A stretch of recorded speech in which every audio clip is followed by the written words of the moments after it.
Chapter 553. Xiao Yu tried his best to descend and stop it, but the butterfly-winged Luan was falling too quickly and suddenly. He couldn't land first. Fortunately, Miss Jing acted again. Before the butterfly-winged Luan landed, she created a world of flower petals around them. Countless green vines rose to meet the butterfly-winged Luan. As a result, the butterfly-winged Luan was greatly restricted by the flower petals and green vines. It couldn't injure Xiongmeng and the others who had retreated because of Miss Jing's warning. Xiao Yu chased after it and fought with the butterfly-winged Luan for the time it took to brew a cup of tea. The early-stage Divine Lord butterfly-winged Luan fell with a wail. After confirming that the butterfly-winged Luan was dead, Miss Jing put away its body and scattered the flower petals around them. Haha, success! Xiongmeng laughed as he ran over. Miss Jing and Senior Zhao's teamwork is flawless. Zhang Hai praised. Ma Chun and Ma Qiu were also delighted. I was only supporting from the side. In fact, it was Brother Zhao's strength that surpassed the others. He was the main force, Miss Jing said modestly. Miss Jing's attacks have been very powerful. She's not inferior to a Divine Lord cultivator, Xiao Yu said with a smile. That's right. Our Miss Jing is also a powerful expert. We underestimated her before, Zhang Hai echoed. It was fine to boost the morale of others, but one couldn't destroy one's own prestige. That was what Zhang Hai thought, but he didn't think too much about it. Zhang Hai didn't think about it because he wasn't a scheming person. Xiongmeng, on the other hand, followed Xiao Yu's words and continued to think. Although Xiongmeng wasn't a scheming person, he could sense that Miss Jing's background wasn't ordinary. Before meeting Xiao Yu, Miss Jing had never truly fought with any cultivator or monster beast. She had always silently followed Xiongmeng and the others, healing their injuries and helping them quickly recover during battle. When everyone saw Miss Jing suddenly make a move, and with such strength at that, they were naturally surprised and doubtful. For example, Xiongmeng was wondering why such a powerful female cultivator was willing to follow them. They were just ordinary Divine Lord cultivators who lived precarious lives. They didn't have any good magic treasures or cultivation methods. What was she after? Because they didn't have anything worthy of being schemed against, Xiongmeng didn't think too much about it. He only thought that they were lucky, but he was still worried that Miss Jing would suddenly leave them one day. Since the mission had been completed, everyone rested in a random cave for about 10 days before they began their return journey. Mississippi, cultivator, was to Xiongmeng to the Divine Lord cultivator. Xiongmeng to Miss Jing was Mississippi. Memories to him, to Mississippi. To Miss Jing's, Miss Jing. And to Meng, to Mississippi. The thin cultivator reminded Xiao Yu of Ling Er. Back then, the things in Ling Er's head had all come from Xiao Yu's teachings. The thin cultivator's memories had been erased by Miss Jing, but before that, she had carefully checked them. With her methods, she could naturally make good use of those memories so that the thin cultivator wouldn't give himself away after he returned. The Divine Lord cultivator kept repeating what he was going to say to his family and how to deal with his nephew, Guanjun. Miss Jing also imparted the cultivation method that the thin cultivator had practiced in the past into his memories so that he could continue cultivating. We can ask him to help us with missions in the future. With a Divine Lord cultivator like him, we can still find trouble with those Divine Lord demon beasts after Senior Xiao leaves and earn more divine stones. What do you think of my idea? Zhang Hai said proudly. Nothing much. We need to rely on our own strength and not rely on the help of outsiders. Only when we are strong ourselves can we be truly strong. Xiongmeng flatly rejected the idea. You're too pedantic. This guy is already under Miss Jing's control. He's one of us. How can you call him an outsider? Zhang Hai retorted. Brat, you got guts. You dare to be stubborn with me? Xiongmeng grabbed Zhang Hai's ear. Boss, I don't dare. Let go. It hurts. Zhang Hai miserably begged for mercy. I have a better plan, Miss Jing suddenly said. When Xiongmeng let go of Zhang Hai and everyone listened, she continued. Their Guan family has indeed just formed a mercenary group. He and his nephew, Guanjun, are in charge. Now that he's under my control, we can use this to join that mercenary group. Then we can control this guy and have his entire mercenary group help us with missions. Haha, this plan is indeed better, Zhang Hai said self-righteously. You think you're so smart. Xiong Ming slapped Zhang Hai's head again. It's too easy for them to have their mercenary group help us with missions. It's better for us to control that mercenary group directly. Don't we want to develop a mercenary group comparable to the Tianqi Iron Armor Regiment? This is an opportunity for us to grow quickly, but it's a bit risky, Miss Jing said. As long as he's obedient and doesn't give himself away, it shouldn't be too dangerous, right? Ma Chunyan said. Haha, after all, we don't have a monarch god in our group, but this guy isn't the only monarch god in his mercenary group. He's just a nominal leader. He can't decide everything. Miss Jing shook her head and explained with a smile. If there's an accident and the matter is exposed, we may have to face the siege of a large number of heavenly god powerhouses and divine lord powerhouses. I'm afraid it will be difficult for this fellow to protect us. If we have another divine lord powerhouse with us, then even if we face a dangerous situation, we will have a chance to rush out. Xiong Ming nodded. At this point, everyone looked at Xiaoling Yu. Their meaning was obvious. Among them, only Xiaoling Yu was a monarch god powerhouse. Moreover, she seemed to have a good relationship with them. However, Xiaoling Yu pursed her lips and said, I feel that Miss Jing's methods aren't any worse than a monarch god. With her, she'll definitely be able to take care of you. Xiong Ming nodded and said, Miss Jing has some powerful methods, but it'll be even better if Senior Xiao can join us. Xiaoling Yu shook her head and said, I'm not interested in this. Let's not talk about this for now. Let's go to Hushu City and get the commission first, Miss Jing said. It took them more than 3 years to return. This time, they didn't encounter any accidents when they returned to Hushu City to get the commission. According to the previous agreement, Xiaoling Yu received 40,000 high-grade divine stones. Moreover, Miss Jing also gave half of the divine stones and the thin monarch god storage ring to Xiaoling Yu. The thin Sir God was very rich. Even if it was only half, it would still be close to 2 million pieces of upper-grade divine stones. If it was exchanged for supreme-grade divine stones, it would be 20,000 pieces. This was also considered a rich income. Before entering the city, Miss Jing let the thin cultivator enter the city first so that he could return to the steward's mercenary group to deal with the fatty Guanjun. The harvest this time is huge. I suggest we go to the VIP pavilion to celebrate. Zhang Hai said excitedly. Maybe someone will even pay for us. Ma Chun agreed. How can there be so many good things? Xiong Ming rolled his eyes at Ma Chun and said, Brother Xiao, do you really not plan to continue working with us? Miss Jing asked again. I like to be alone. I like to be free and unrestrained. Xiaoling Yu shook his head. He'd accompanied these cultivators on a mission because he wanted to get more information about family Jiang from Miss Jing. However, Miss Jing should have told him everything on the way back. Xiaoling Yu also knew a lot, so there was no point in continuing with them. Brother Xiao, keep this jade pendant well. It can help me fulfill that promise. Miss Jing also took out a small piece of jade and handed it to Xiaoling Yu as she transmitted her voice to him. Xiaoling Yu thought about it for a moment, but still accepted the jade piece.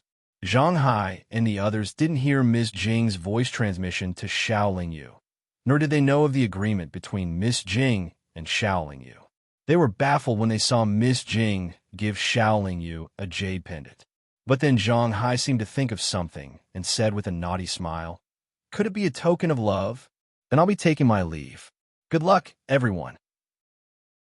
Xiaoling Yu cupped his fists and bowed to everyone before leaving with the jade pendant. Let's go to the VIP pavilion. Miss Jing called out to Xiong Ming and the others. Xiong Ming and the others wanted to persuade Xiaoling Yu, but when they heard Miss Jing's voice, they immediately dismissed the idea and followed her into the crowd. After walking a few streets, Xiaoling Yu hesitated for a long time, but he still took out his communication bead and sent a message to Yueru. Yueru's reply came a few minutes later. Yueru and the Chi clan of Kuin City had arrived at Duhu City on a high-grade flying divine artifact together. They had arrived several decades earlier than Xiaolingyu, perhaps because they felt that Yueru was a very talented apothecary. The Chi clan treated Yueru well and nurtured him well. Yueru had already settled down in the Chi clan and wasn't implicated by Xiaolingyu's killing of Qi Hongli. After a brief introduction of his situation, Yueru began to ask about Xiaolingyu. Xiaolingyu only said that he was also in Duhu City and that everything was fine recently. He didn't say too much. After a few more words and wishes, he was ready to end the conversation. However, Yueru sent another message asking where Xiaolingyu was. She wanted to see him. Xiaolingyu did not have anything else to do at the moment. Since he had already arrived at Capital Hu City and had already sent a message to Yueru, he felt that it was only right for him to meet her. Therefore, he agreed and even agreed to meet her at a place. Chapter 554. Meet outside the city. Xiaolingyu was a little hesitant about Yueru's suggestion. Although there were many spies from the Qi family in the city, the Qi family did not know that he was in Hushu City.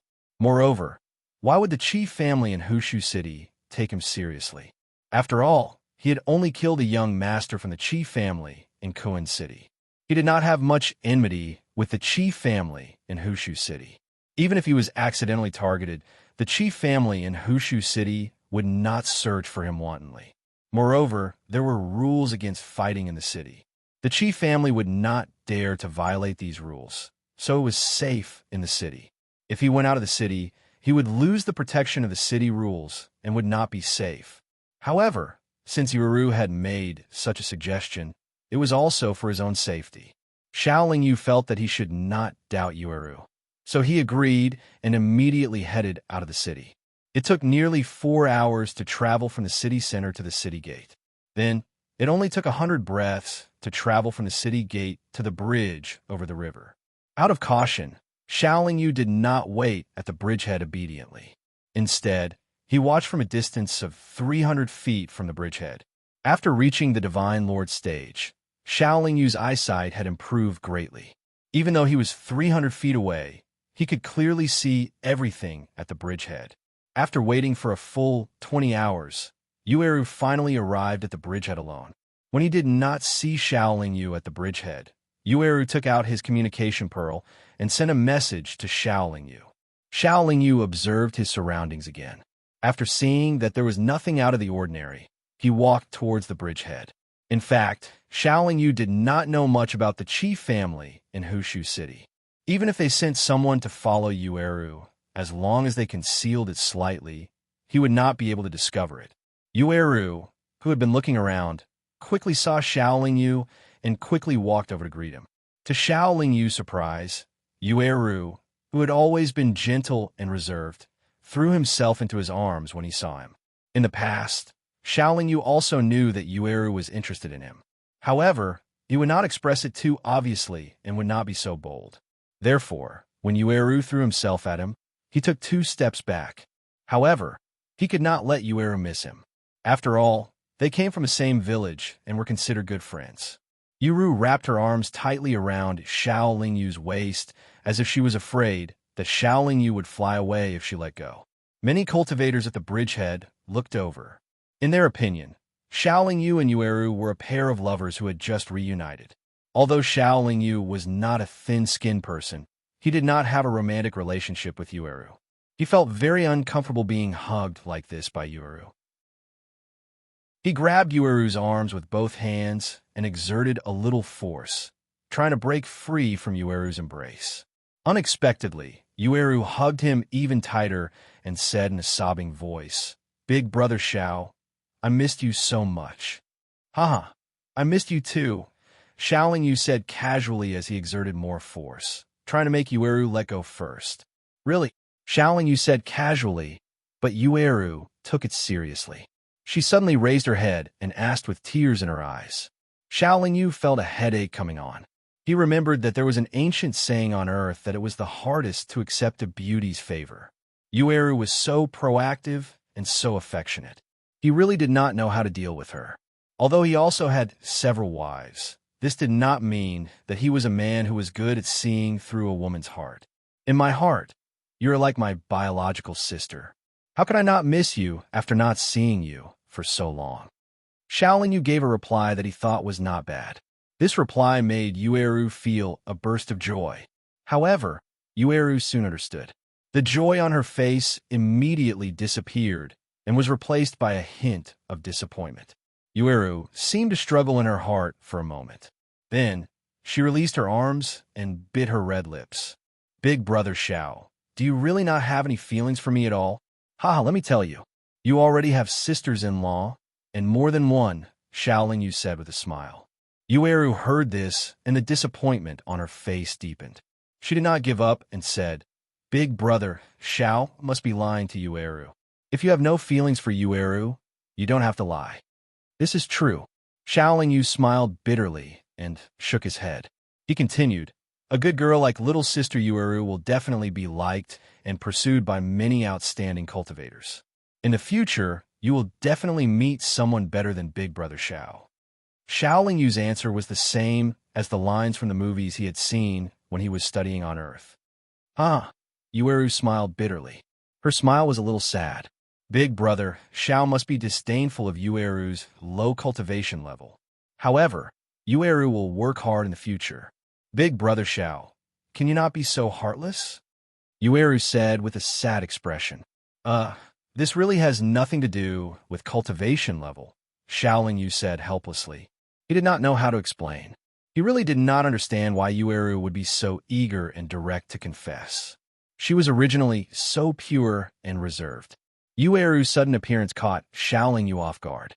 No matter what, being able to see Big Brother Xiao this time is something that will make Yueru happy for a long time. Yueru wiped away her tears and said, Then, Big Brother Xiao, take care. Yueru will be going back. You take care too, Xiaoling Yu replied with a nod. Yueru looked deeply at Xiaoling Yu again, then resolutely turned and left. Xiaoling Yu had not expected that this meeting between old friends would end on bad terms. His mood was a little affected, and his state of mind was a little unstable. After so many years in the God Realm, this was the first time he felt so impetuous. Just as Xiaoling Yu was strolling by the river, Yueru returned to Duhu City. As soon as she entered the city, she met Qi Hongxian, who seemed to have been waiting at the city gate. Qi Hongxian still had 2 guards behind him, but they were no longer beautiful maids, but 2 strong men. From your expression, I can see that what I told you before was correct, Qi Hongxian said with a smile. Third young master, I'm sorry to disappoint you. He has no interest in Yueru. Yueru is unable to help you win him over to the Qi clan, Yueru said bitterly. He killed my elder brother, and now he is the target of arrest. Since he cannot be used by the Qi clan, then we can only. At this point, Qi Hongxian looked at Yueru's expression and did not continue. However, his meaning was very clear. Can you give Yueru another chance? Yueru immediately asked anxiously. Yueru, are you still not giving up?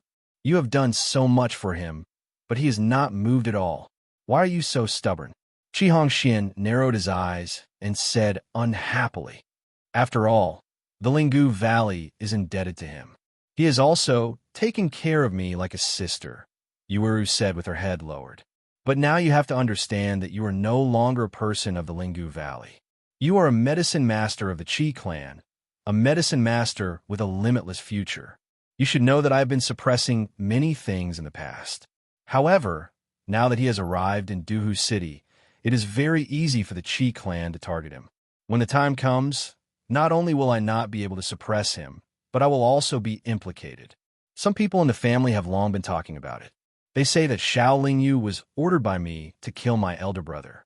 After all, he and I seemed to have a good relationship at that time. After all, I was the one who asked my elder brother to come out at that time. So, I had no choice but to capture him personally. Only in this way can I clear my name, Qi Hongxian said calmly.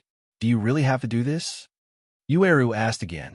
If I had not asked my elder brother to come, if I had not had anything to do with Xiaoling Yu, I would not have had to do this. However, there is no if in reality. I had no other choice. Qi Hongxian nodded solemnly, then said, You really don't have to care too much about him. Wishful thinking will not bear fruit. The elders of the Chi clan in Duhu City have also seen you. They all said that you are very talented. As long as you are given some time, you will definitely become a powerful medicine master. When that time comes, there will be countless talents in the realm of the gods for you to choose from. Furthermore, you should be able to see my feelings for you. Yueru did not say anything else. It was not that she was unwilling to give up on Xiaoling Yu. In fact, she had not held much hope for a long time. This time, she had taken the initiative to confess her feelings for him because she wanted to see if Xiaoling Yu would change his mind. In her heart, she was doing this for the sake of Xiaoling Yu. Before coming, Qi Hongxian had told Yueru that if she could marry Xiaoling Yu and make Xiaoling Yu willingly work for the Qi clan, then he could guarantee that the Qi clan would not find trouble with Xiaoling Yu. That was why Yueru had tried so hard to force Xiaoling Yu. However, Xiaoling Yu's reaction disappointed Yueru once again. She was so disappointed that she felt despair. It was true that Qi Hongxian had always treated Yueru well and had even expressed his love for her before.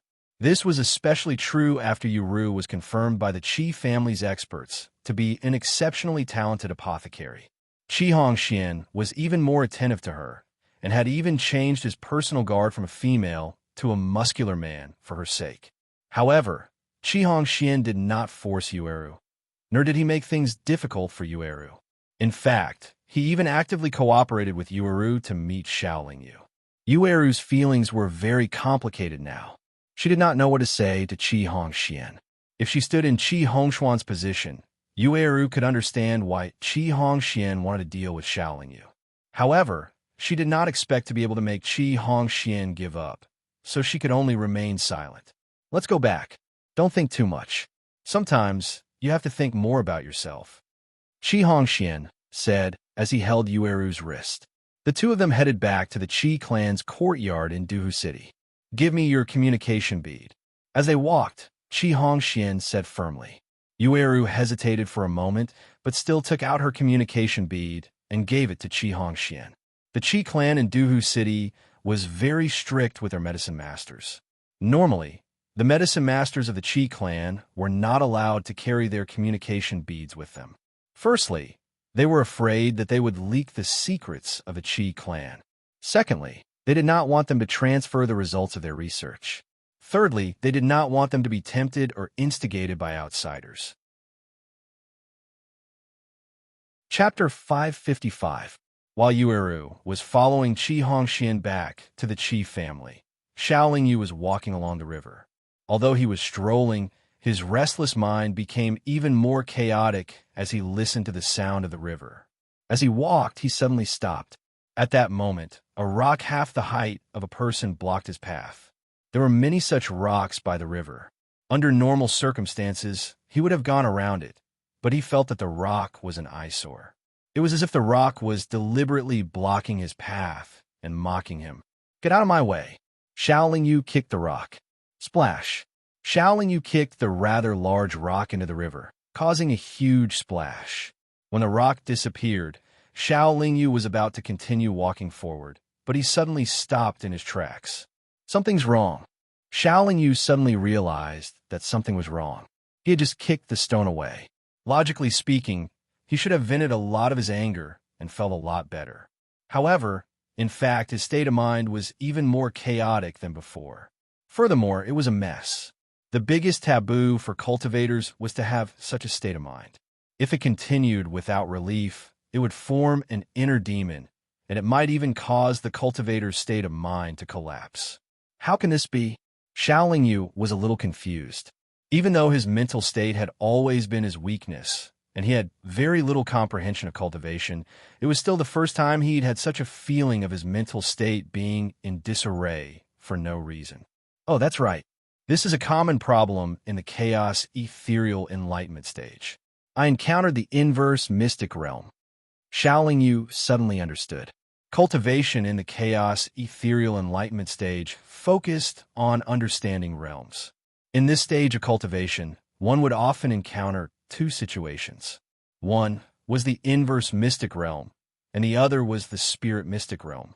The inverse mystic realm was the current situation Xiao Lingyu encountered. It was also a negative situation. If he did not handle it well, he could be in danger. In this situation, the cultivator's state of mind would be very chaotic, and it was very easy for inner demons to form. Although the inverse mystic realm was dangerous, once passed, one's state of mind would be improved. The so-called spirit profound realm was a kind of positive situation. Cultivators in this kind of situation could very easily obtain enlightenment, and would also be in a kind of mysterious realm. Similarly, it could allow the cultivator's realm to quickly increase, and their understanding of their own cultivation would become even more thorough. However, cultivators could only stay in the spirit mystic realm for a short period of time, and they could not be disturbed. In that short period of time, cultivators could only understand as much as they could. Generally speaking, cultivators' comprehension ability would be very obvious at this time. The better their comprehension ability, the more they would gain. People in the inverse mystic realm was the most unsuitable to walk around, because they would be in a situation like just now, and more things they encountered, the easier to form an inner demon, which would cause their state of mind becoming more chaotic. After Xiaolingyu knew that he had encountered an inverse profound realm expert, he immediately stopped in his tracks and flew towards a barren mountain not far away. In a barren mountain, he randomly found a cave. After entering the cave, he blocked the entrance. Xiaolingyu then sat cross-legged on the ground. This barren mountain was close to Duhu City. Naturally, there would not be any demonic beasts, and the cave was even more empty. Long before he broke through to the chaotic mystic realm, Xiaolingyu already had some understanding of the inverse mystic realm. However, his master only left behind one point of experience, and that was to guard his state of mind and restrain the circulation of his cultivation technique. Do not think about anything, so naturally he could not enter into a state of cultivation, nor could he fall into a deep sleep. Although he had the guidance of his predecessor, Xiaolingyu's weak state of mind was once again revealed. He, who was in the inverse mystic realm, was unable to stabilize his state of mind, and was unable to calm his state of mind. Messy images would always appear in his mind, causing him to gradually lose his consciousness. And those messy images gradually became clear and turned into scenes that he did not want to see the most. These scenes affected Xiaolingyu's state of mind. Although he knew that they were all fake, but seeing them appear so real in front of his eyes, it was still very hard for him to accept. This was how inner demons were born and gradually grew stronger. Cultivators all knew that one's appearance was born from one's heart. However, once the inner demons appeared in one's heart, the appearance would become extremely threatening to the cultivator. In the chaotic mystic realm, cultivators did not want to encounter the inverse mystic realm. This was because the inverse mystic realm was like a tribulation. If one could not pass through it, one's soul would disperse. However, for cultivators in the chaotic mystic realm, as long as their state of mind was slightly affected, the inverse mystic realm was very likely to appear. This time, it was because of his meeting with Yueru, and because of Yueru's words that a ripple appeared in Xiaolingyu's state of mind. He did not expect that this ripple would expand into a perilous situation. However, Xiaolingyu also knew that even if he did not meet with Yueru this time, he would definitely fall into the inverse mystic realm due to other matters in the future. If he wanted to surpass the 6th cycle and reach the 7th cycle, he had to be fully prepared to face the inverse mystic realm without losing his life. Otherwise, even if he was lucky enough to survive this time, he might not be so lucky next time. No matter how Xiaolingyu suppressed it and tried his best to turn the situation around, the inner demons could not be stopped from forming. They constantly corroded Xiaolingyu's soul, trying to erase Xiaolingyu's consciousness and memories. If any of the inner demons attacked his soul, Xiaolingyu's soul would definitely be shaken, and this would directly cause his cultivation to be shaken as well. Even if the inner demons could not erase his soul's consciousness and memories, the chaos in his cultivation would cause his chaotic divine nascent soul to self-destruct, and he would still be unable to avoid death. Fortunately, when the inner demons attacked his soul, the grayish-black metal piece would automatically absorb them. The inner demons that took so much effort to form were directly turned into nothingness. After that, the inner demons continued to form. Although Xiao Yu was constantly facing the inner demons and his soul was constantly being tested, with a grayish-black metal piece, his soul would not be in too much danger. His consciousness and memories would not be erased, and he could also firmly control his cultivation. The inverse mystic realm could not be maintained forever. Although it lasted much longer than the spirit mystic realm, it would gradually disappear. After 2 days, Xiao Yu finally opened his eyes. With an exhausted face, he let out a long sigh. This time, it was as if he had walked through a life and death situation again. He was able to pass the inverse mystic realm, this time not because of his own abilities, but because of the grayish-black metal piece. Without the grayish-black metal piece, he did not know how many times he would have died. When his master passed on the 9 revolution chaos formula to him, he had already warned him that although he could not stay in each realm for too long, he had to cultivate steadily in each revolution. Only then would he be able to go further. However, the time he stayed in each realm was very short, and his understanding of the realm was too little. In the past, he relied on the help of many magic treasures and his own luck. After reaching the chaotic mystic enlightenment stage, he could only rely on himself. In the end, the existence of the grayish-black metal piece gave him another chance. After passing the inverse mystic realm this time, Xiao Yu realized that his realm had increased a little.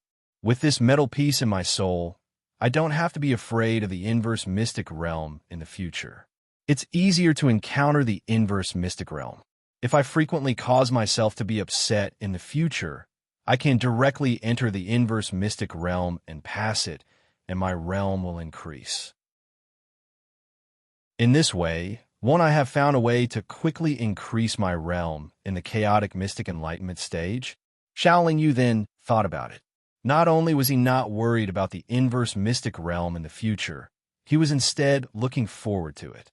Xiao Yu could not let the inverse mystic realm disappear quickly. However, if he wanted to enter the inverse mystic realm, it was very easy.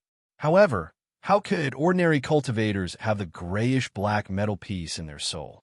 If they cultivated the 9 revolution chaos formula to the chaotic mystic enlightenment stage, no one would dare to take the initiative to enter the inverse mystic realm. It was not easy to encounter the spirit mystic realm, especially for cultivators like Xiao Yu whose realm was not solid to begin with.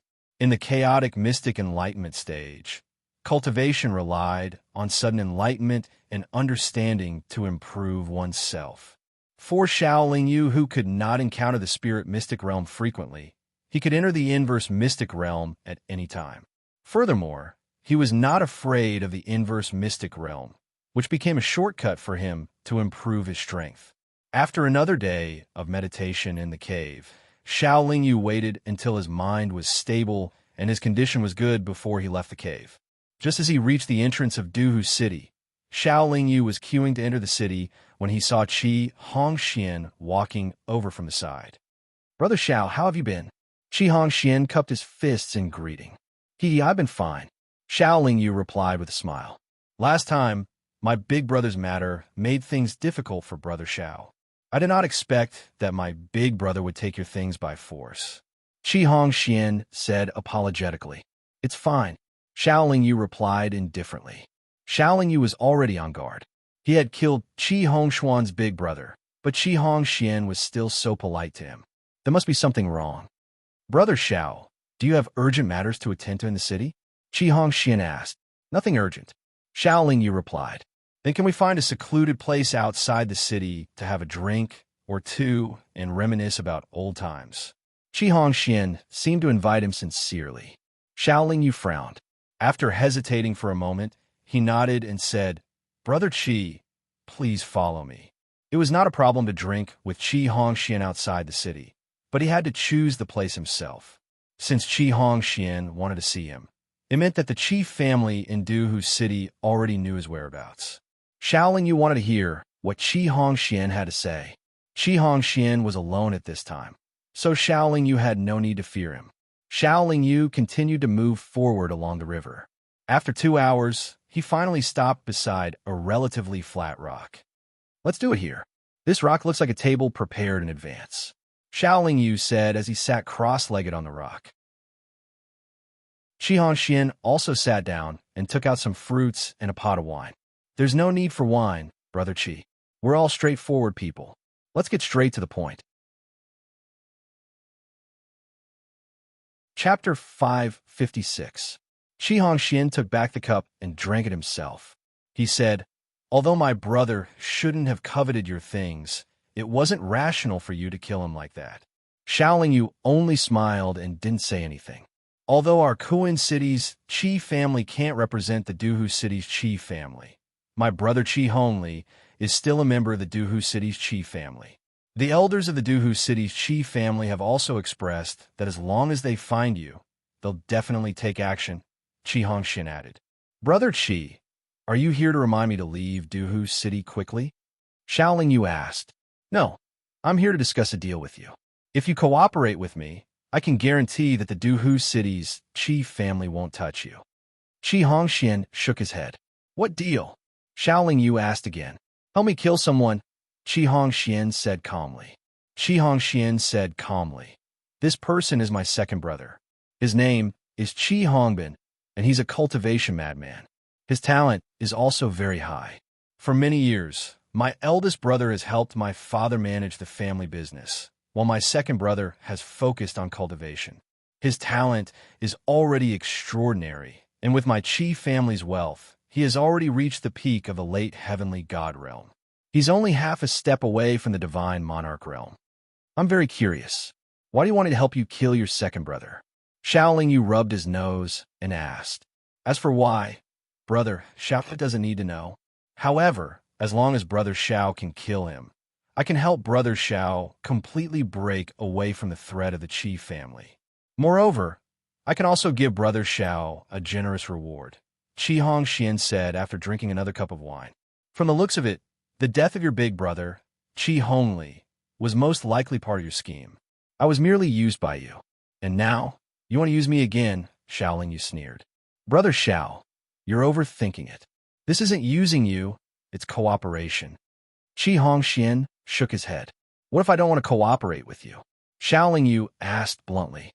Then, Brother Xiao can only wait for the Qi family to come after him. Even if Brother Xiao starts running now, I don't think you will be able to outrun the Qi family, Qi Hongxian said in a threatening tone. You probably didn't expect that I would be able to escape from Kuan City, right? Xiao Yu said fearlessly.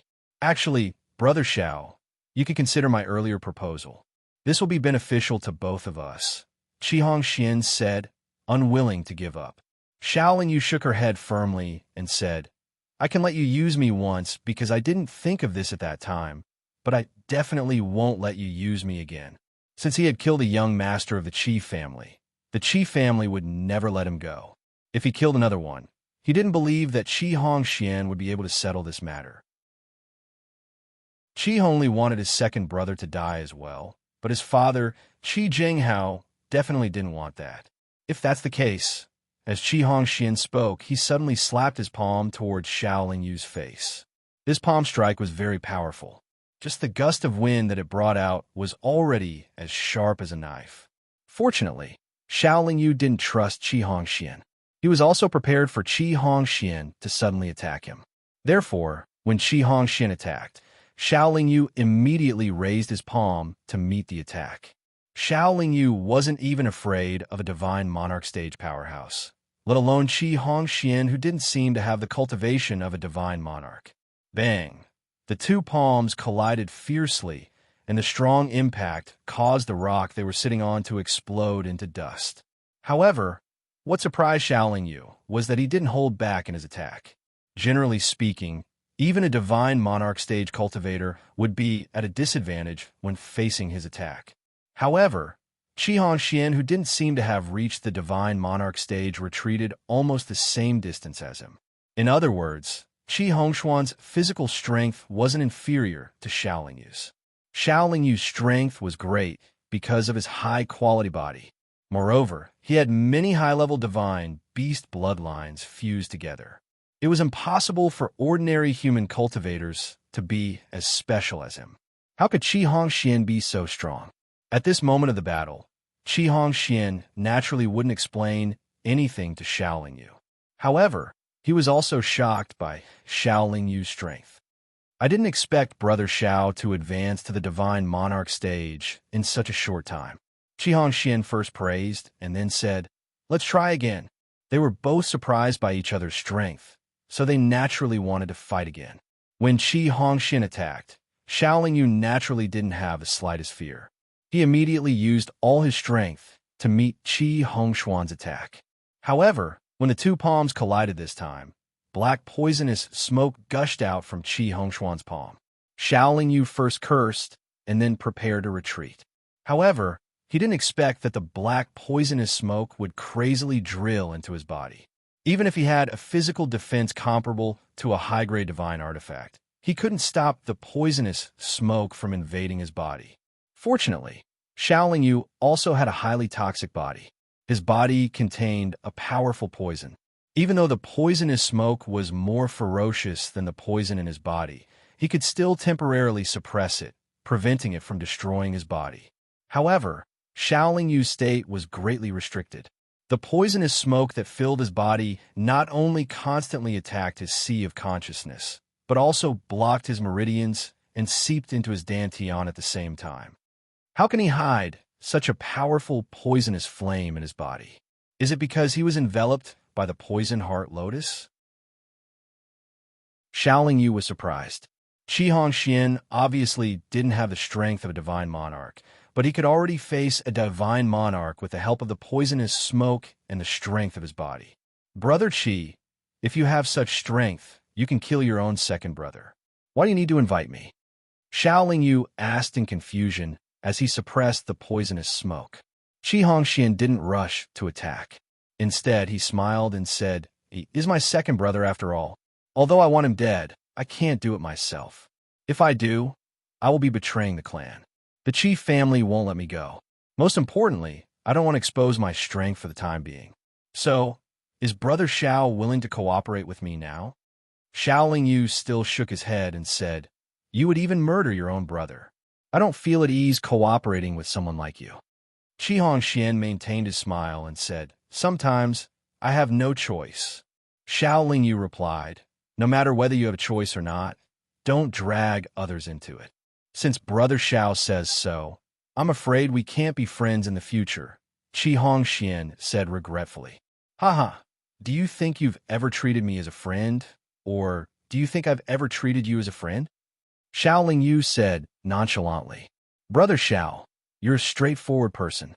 However, you should be careful in the future. I'm very surprised that you were able to suppress the poisonous smoke. I originally hoped that the poisonous smoke would be able to capture you, but it seems that it's impossible now.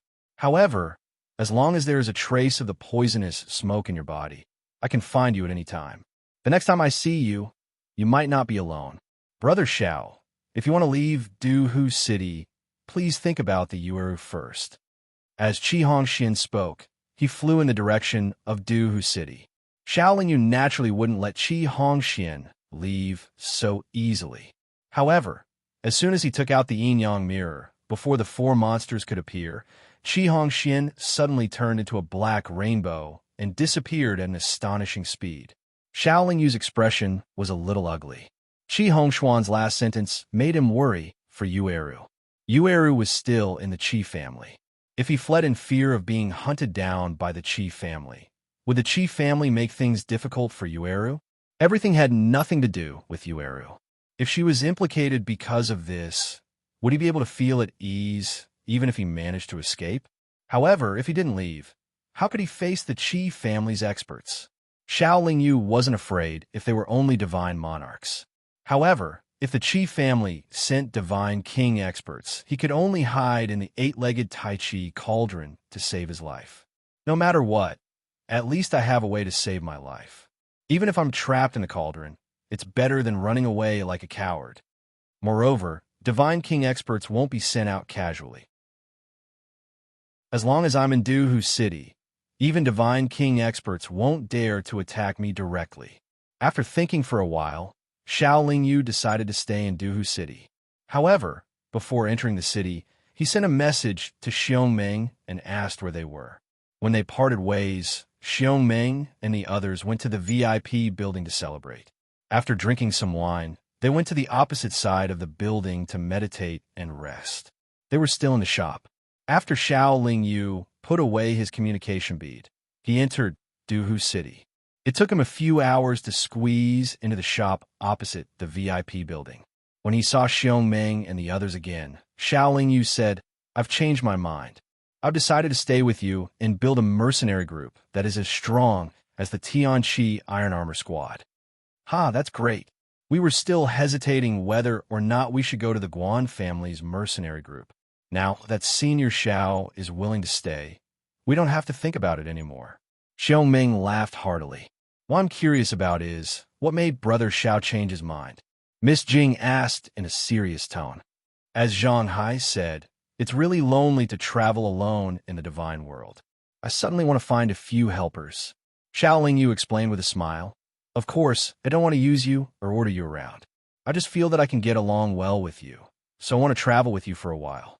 If the road is not smooth, I'm willing to be the vanguard."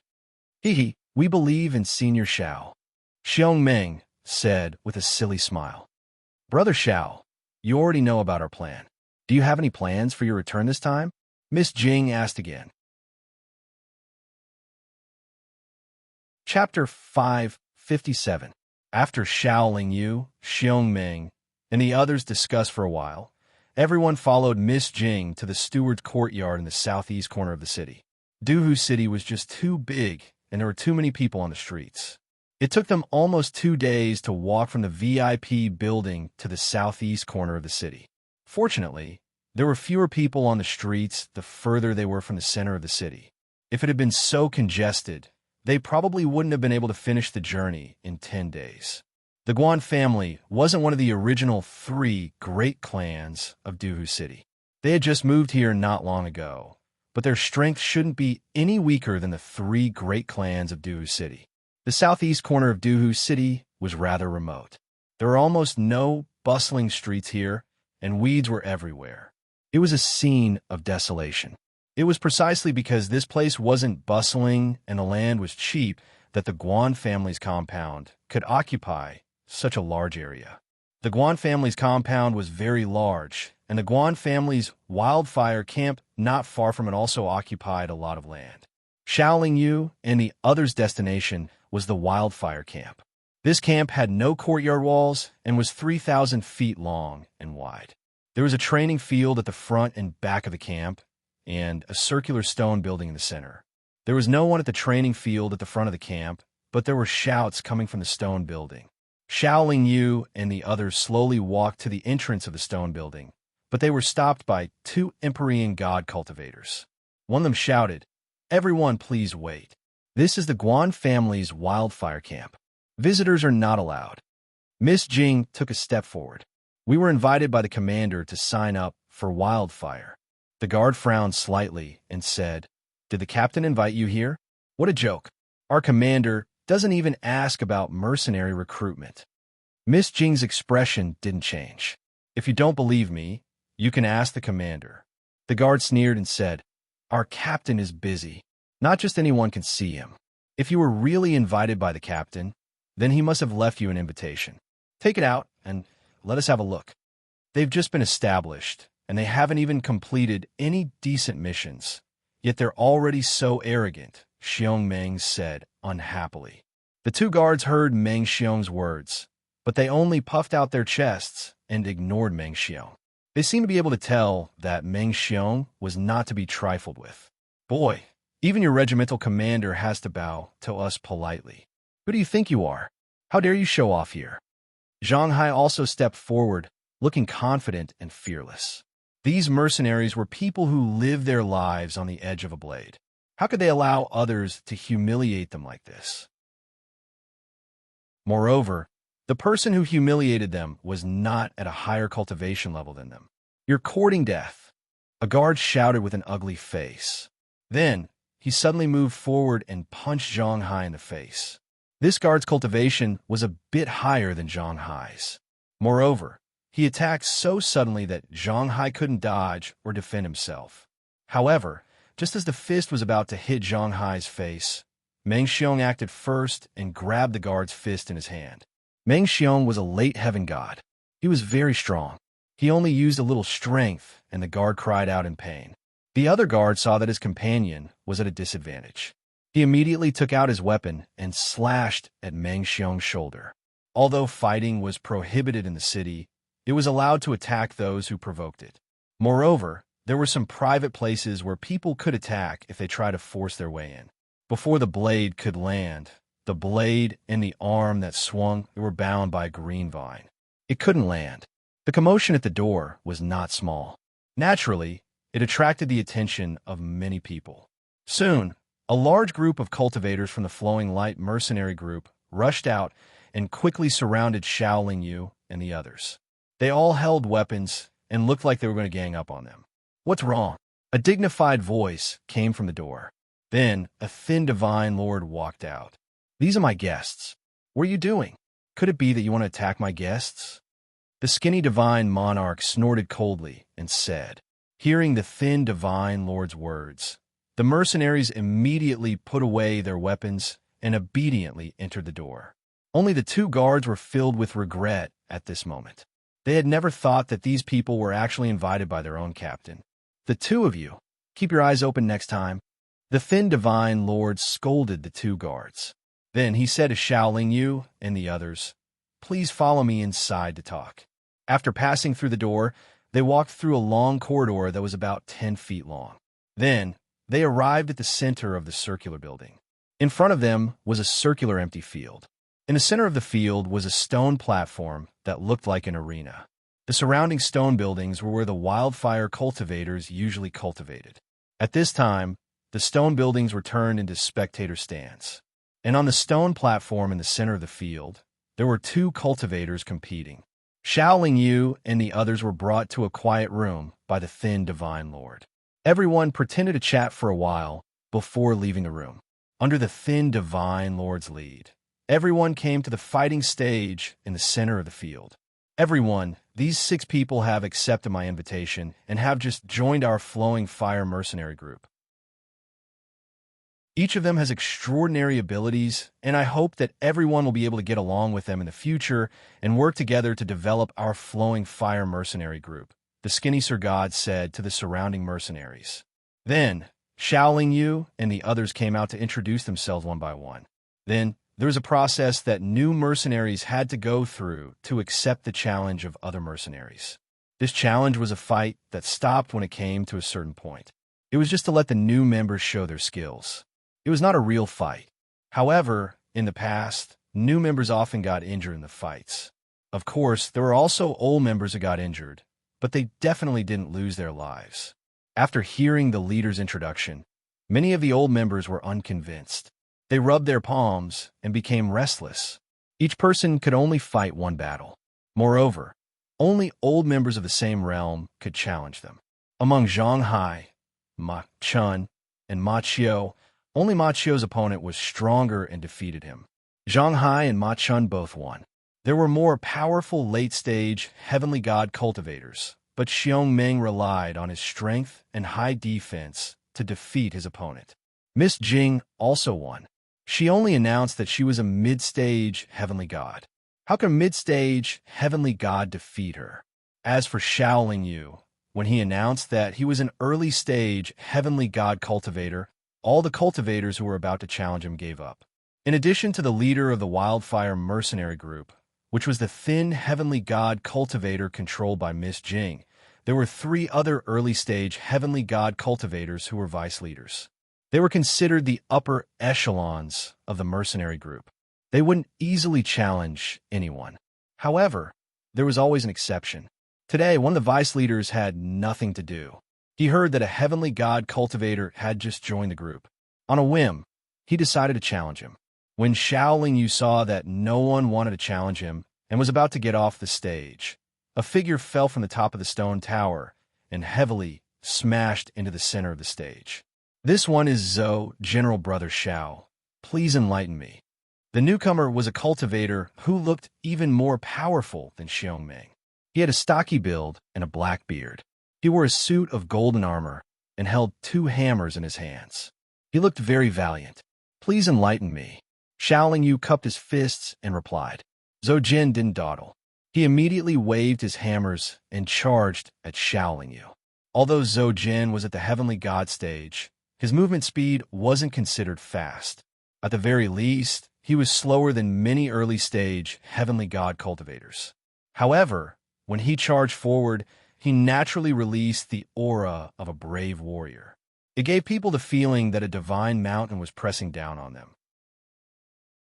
Xiaoling Yu immediately dodged, and Zhou Jin's hammers missed. Zhou Jin held his hammer horizontally and smashed it down again. Xiaoling Yu also dodged with a flash. The disadvantage in speed made it impossible for Zhou Jin to hit Xiaoling Yu. If Xiaoling Yu didn't want to fight him head-on, Zhou Jin basically had no chance of winning. Zhou Jin's aura was very strong. Every time he attacked, he would shout. However, this didn't affect Xiaoling Yu at all. "Why are you running? Even if I can't hit you, you still have to attack, right? If you don't attack, how are you going to win?" Zhou Jin suddenly stopped and said angrily. He couldn't hit his opponent at all. "Haha, I can wait for you to exhaust your energy before attacking," Xiaoling Yu said with a smile. He said this because he wanted to make his opponent angry and lose his calm judgment. This would make it easier for him to win. However, Zhou Jin didn't seem to be angry because of this. Instead, he said, "How about this? If you can take my hammer head-on, I'll admit defeat. How about that?" Xiaoling Yu nodded and said, "Come on." When Zhou Jin heard this, he was secretly happy. He immediately ran towards Xiaoling Yu. As he ran, he increased his aura. When he was only 3 feet away from Xiaoling Yu, Zhou Jin leaped high. When he reached a height of 20 feet, he suddenly landed and smashed his hammers at the same time. When the hammers were 10 feet away from Xiaoling Yu's head, they suddenly collided. After the 2 hammers collided, a ferocious and powerful energy hammer suddenly appeared. This energy hammer was the focus of Zhou Jin's attack, which he was determined to win. Xiaoling Yu raised his head slightly and narrowed his eyes. When the energy hammer was about to hit his head, he suddenly raised his arm and punched his head. Bang! There was an explosion. At the same time, a strong aura swept out in all directions, causing the surrounding stone buildings to tremble. Xiaoling Yu's fist, which was wrapped in chaotic divine power, instantly shattered the energy hammer. However, his body sank more than half a foot. His feet sank into the hard stone platform below him. At this time, the attack was not over yet. Zhou Jin's 2 hammers came crashing down. Xiaoling Yu stretched out his hands and slapped one of the hammers. Boom! Chapter 558. No matter how strong Xiaoling Yu's body was, he still felt a sharp pain in his palms and arms. "Ah!" Xiaoling Yu shouted loudly. He bent his arms and then straightened them abruptly. Under the effect of the powerful force, he pushed the exhausted hammers and Zhou Jin far away together with them. Then, Xiaoling Yu jumped onto the stage, while Zhou Jin quickly landed on the ground. Zhou Jin was shocked when he saw his opponent's calm expression and steady breathing. No one knew better than him the terrifying power contained in his hammers. However, his opponent seemed to have easily blocked his attack. Moreover, he stood still and took the blow with his body alone. Brother Zhao's strength is indeed amazing. Zhou Jin is impressed. Zhou Jin bowed with cupped fists and praised sincerely. "Brother Zhou, you're not bad either. I almost couldn't block that hammer," Xiaoling Yu said modestly. "Brother Xiao, you don't have to praise me. If you used your full strength, I'm afraid even 3 or 5 of me wouldn't be your match." Zhou Jin shook his head and then flew off the stage. However, there was no disappointment on his face. He probably didn't care that he had just lost the fight. Although Zhou Jin's last sentence was a guess and judgment, it still surprised the cultivators of the Flowing Fire mercenary group who were watching the battle. Most of them were at the heavenly god stage, so they couldn't see through the mystery of the battle just now. Most of them even thought that the battle just now was a draw. They were all early-stage divine monarchs, but this newcomer was able to take on 3 or even 5 of them at once. It was simply unbelievable. Everyone knew that Zhou Jin was a straightforward person. He wouldn't flatter anyone on purpose. Even if he flattered someone on purpose, he wouldn't lie. At this moment, the other two early-stage divine monarchs of Wildfire were also on the top floor. They were frowning. "Old Nine, where did this guy come from? It seems he does have some skills," a middle-aged cultivator said to the younger cultivator beside him. "Six, brother, our family has just arrived in Du City. There are countless capable people here, so how can we recognize all of them? However, this guy's indeed quite powerful. No wonder even someone as astute as third brother is so polite to him." The younger ninth brother narrowed his eyes and replied, "However, we only have enough manpower to form a 3,000-man team. I wonder what third bro will do with him." The slightly older sixth bro said worriedly, "Hee, sixth brother, we can rest assured. No matter how much third brother values them, they're still outsiders, and we are his people. I reckon that third brother will give them a dispensable position. We were sent by the clan, and in name, we are under third brother's command, but in reality, he can't control us." The young ninth brother laughed lightly. "I keep feeling that there's something wrong with third brother recently. He rarely talks to us when he sees us," sixth brother said. "Sigh, hasn't he always been like that? Although we are brothers in name, we can't even be considered cousins. He didn't like us to begin with, and his cultivation is higher than ours.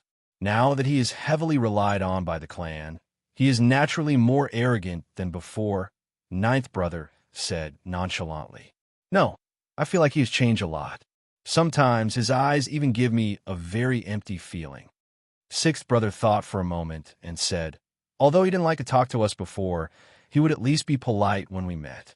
Also, he rarely cared about the matters of the team, but recently, he has been very enthusiastic." Ninth brother said, "What are you thinking about? Even if we don't get along, he is still a member of the Guan family.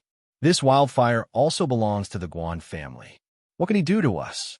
Come, let's find a place to drink." Although she didn't see the other two vice captains, Miss Jing already knew them from the Thin Divine Monarch's memories. The Thin Divine Monarch was called Guan Yiyuan. Aside from Zhou Jin, who had fought with Shaoling Yu, the other two vice captains were Guan Yiyuan's younger brothers, Guan Yishan and Guan Yichuan. Guan Yiyuan was ranked third in the clan, Guan Yishan was the sixth, and Guan Yichuan was the ninth. However, Guan Yishan and Guan Yichuan were brothers from the same mother and father. Guan Yiyuan, Guan Yishan, and Guan Yichuan were like many other divine monarch realm disciples in the clan.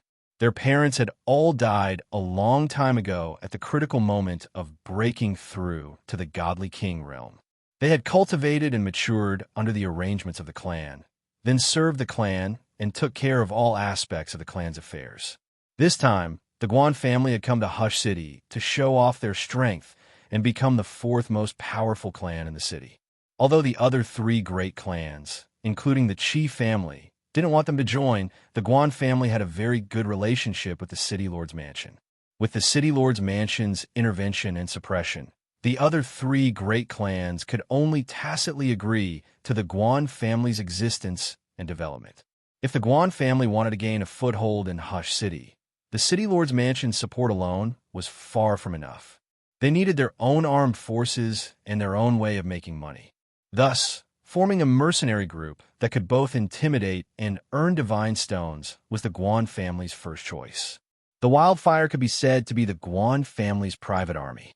Originally, the commander and vice commander should have been the Guan family's people, but the Guan family didn't have that many divine monarch realm powerhouses to spare.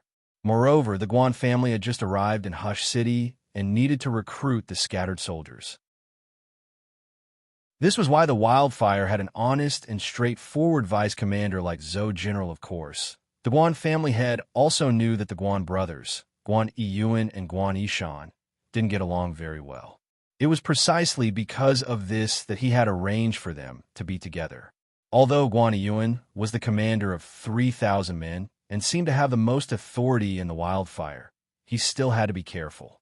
After all, two of the 3,000 men weren't completely loyal to him. If Guan Yishan and Guan Yichuan didn't do their jobs honestly, they would be watched by Guan Yiyuan. Thus, The Guan family head could rest assured that they would restrain and supervise each other. After all, the wildfire was of great importance to the Guan family in all aspects, so the Guan family head had to be careful. With a brainwashed regiment commander like Guan Yiyuan taking care of them, Xiao Yu and the others were able to settle down easily.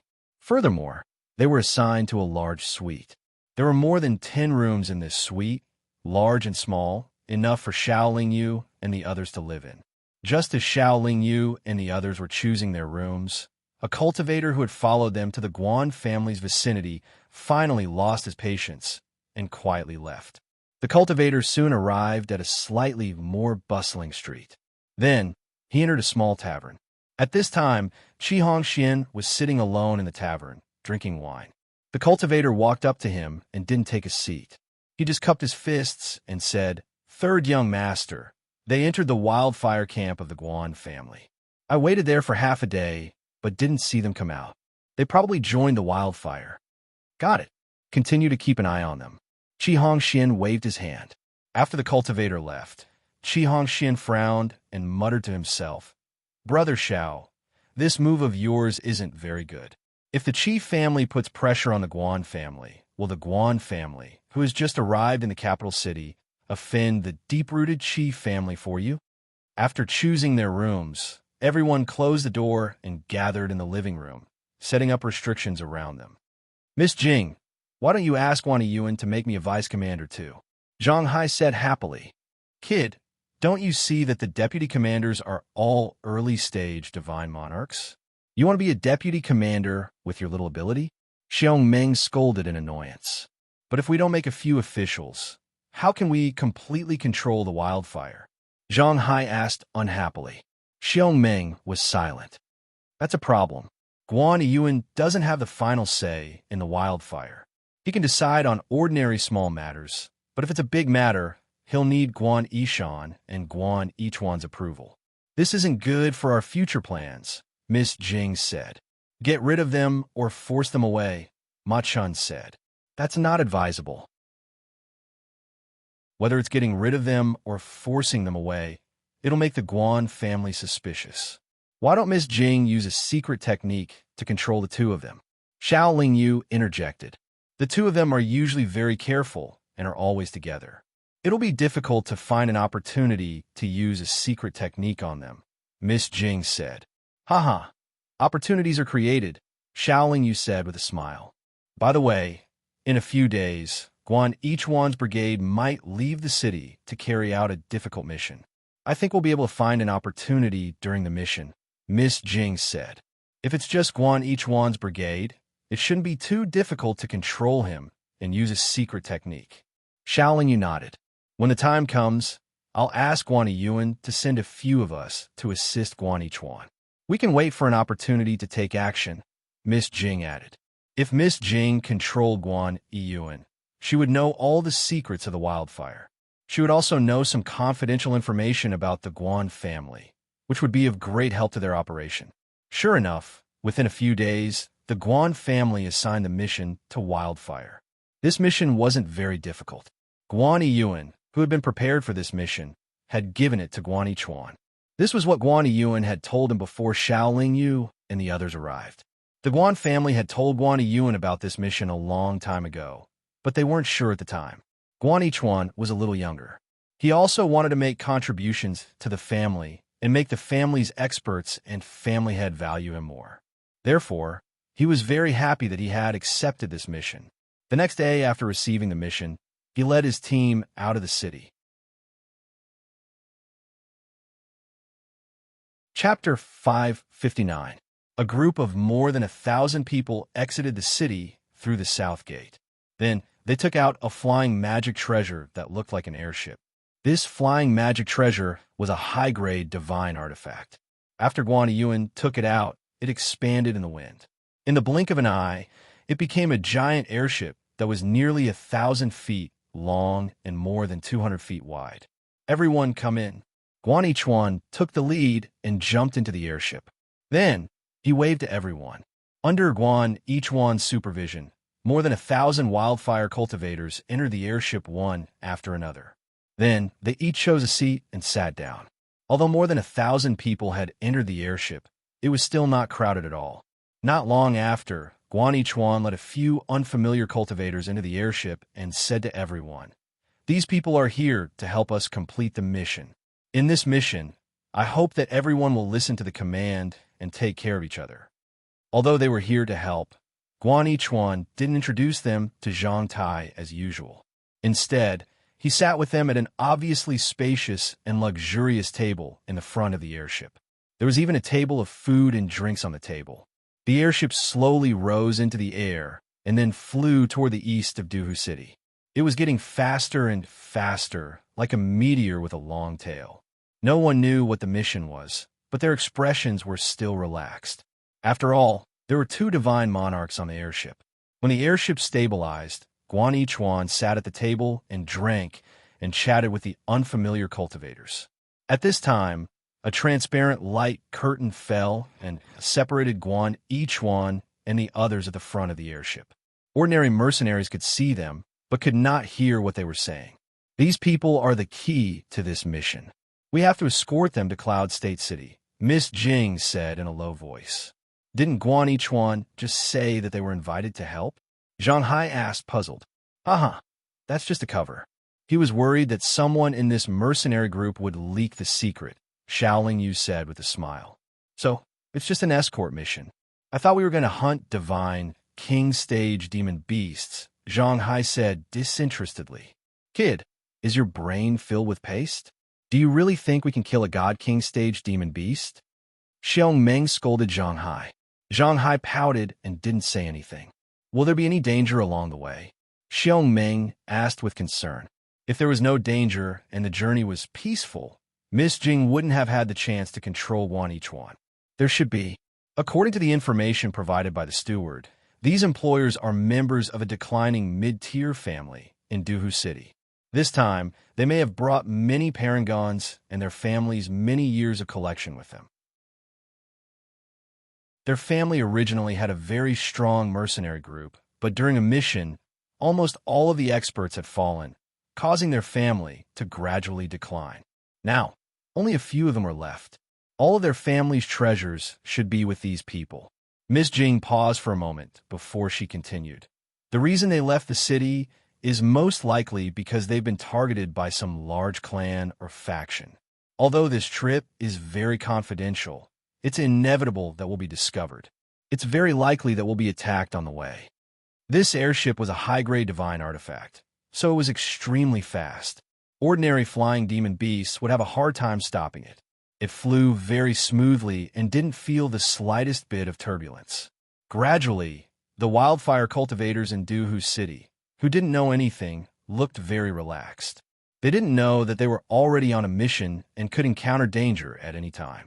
Guan Yichuan, who was sitting at the front of the airship, didn't look very nervous either. He had been drinking with his employers and replenishing the airship with parangons from time to time.